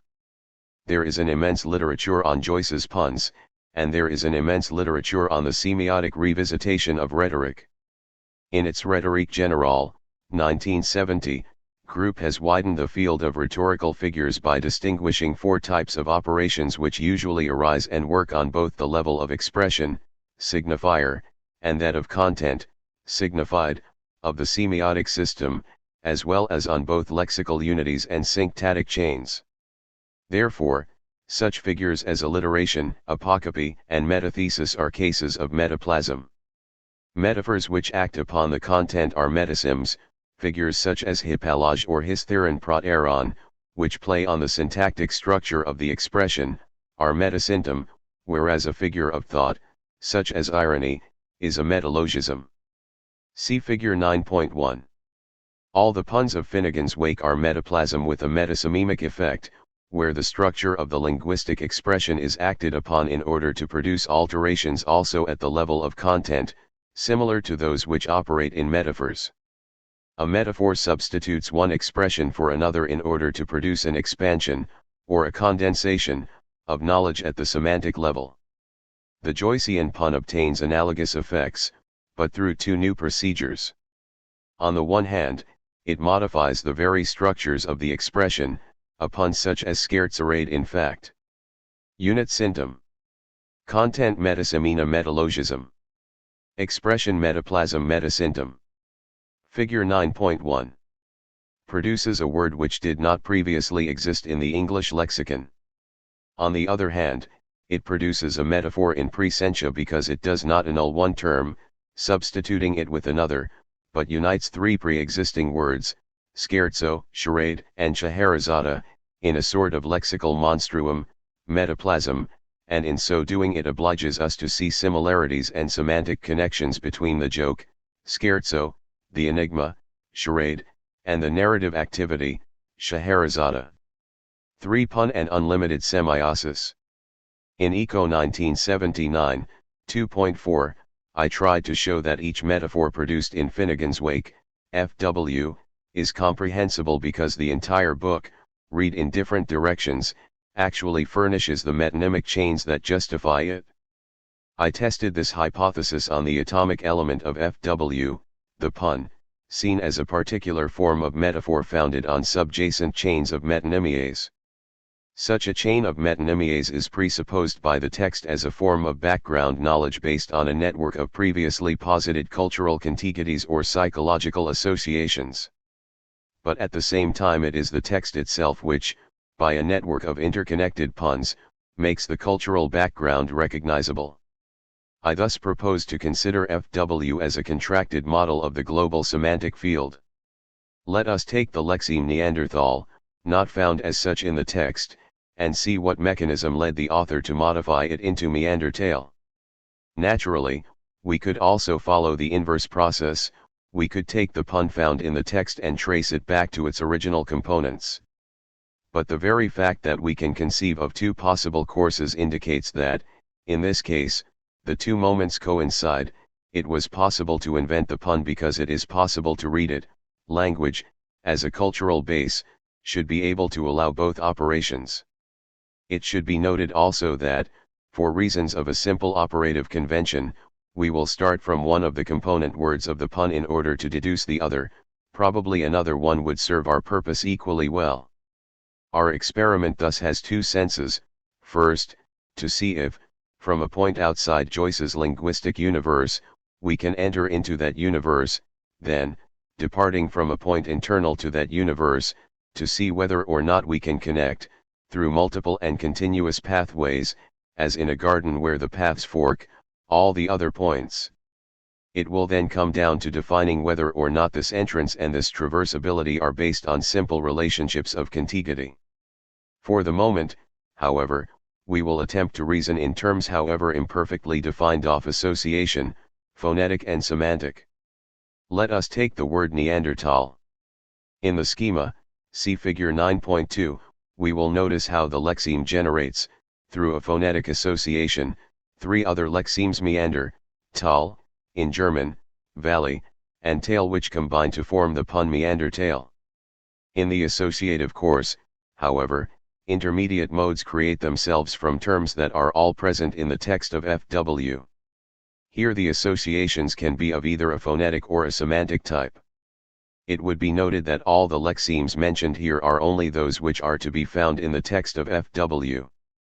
The same psycholinguistic test might have generated, in another subject, other equally plausible responses.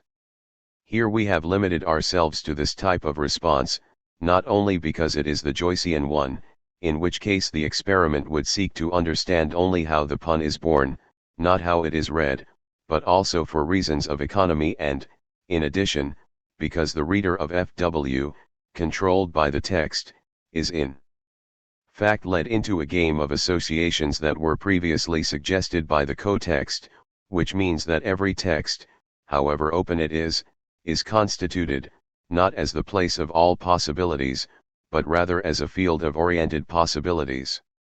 The interconnections show, moreover, the way in which every lexeme can in turn become the archetype of an associative series which would amalgamate sooner or later, with the associative terminals of another lexeme. The whole diagram has a purely orientational value, in the sense that it impoverishes the associations in terms of both number and dimension. A bidimensional graph cannot reproduce the game of interconnections produced when lexemes are brought into contact with their respective sememes. We should consider as multidimensional, not only the game of interconnections produced in the global semantic system of real languages, but also the game of that Ersatzfield literary work, the text, in our case FW, more open to interconnections than are many other texts and thus more fit for experimentation. If we pass from the diagram to Joyce's text, we can see how all the associations have been developed. They actually produce the puns which define the book. The book is a slipping beauty, and thus a beautiful sleeper who, in sleeping, generates lapsus by semantic slippages, in remembering a flaw, and so on, a Jungfraudsmessage, a psychoanalytic lie, a virginal trick, a young message, a dream, and a confusion, and so on, a labyrinth in which is found a word as cunningly hidden in its maze of confused drapery as a field mouse in a nest of colored ribbons, and thus at last a Neanderthal. The pun lexeme Neanderthal becomes, in the end, the metaphoric substitution for everything that can be said about the book and that is said by the associative chains indicated in the diagram.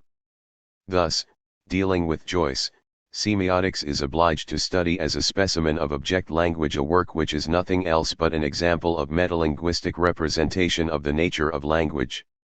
The whole Joycean opus is a living example of a cultural universe ruled by the laws of unlimited semiosis.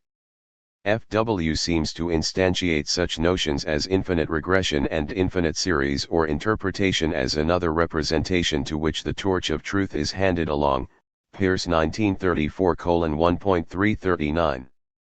The universe of unlimited semiosis looks extraordinarily similar to the Joycean meander tale. One could say that the whole FW is only a metaphor for the semiotic universe, or that the theory of the semiotic universe is only a metaphor for FW.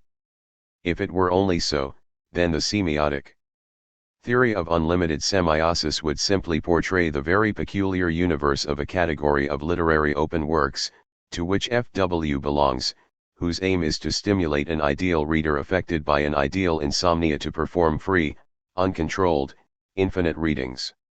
The problem is, however, more serious than that. The most recent studies in artificial intelligence show that the model of unlimited semiosis, even though duly tamed and reduced to local manageable formats, for experimental reasons, is the only one which can explain how language is produced and understood. For Joyce and the Encyclopedia, two semantic models are today competing to explain how human beings produce and understand texts, the dictionary model and the encyclopedia model. According to the dictionary model, a language is a series of items explained by a concise definition, usually composed by a finite set of semantic universals, that cannot be further analyzed. In this perspective, man means animal, human, adult, male. Such items can be combined according to a finite set of syntactical rules. A sentence such as "this man is a pig" is scored as nonsensical. The dictionary model is undoubtedly pretty artificial, but many linguists and analytical philosophers for a long time believed that, since it depicts the competence of an average stupid human being, it could at least work to give semantic instructions to intelligent machines. Unfortunately, the researches in AI have proved that, with a dictionary-like competence, the machines cannot emulate even a stupid human being. In order to understand a text, a machine must be provided with information structured in the format of an encyclopedia. The encyclopedia model is based on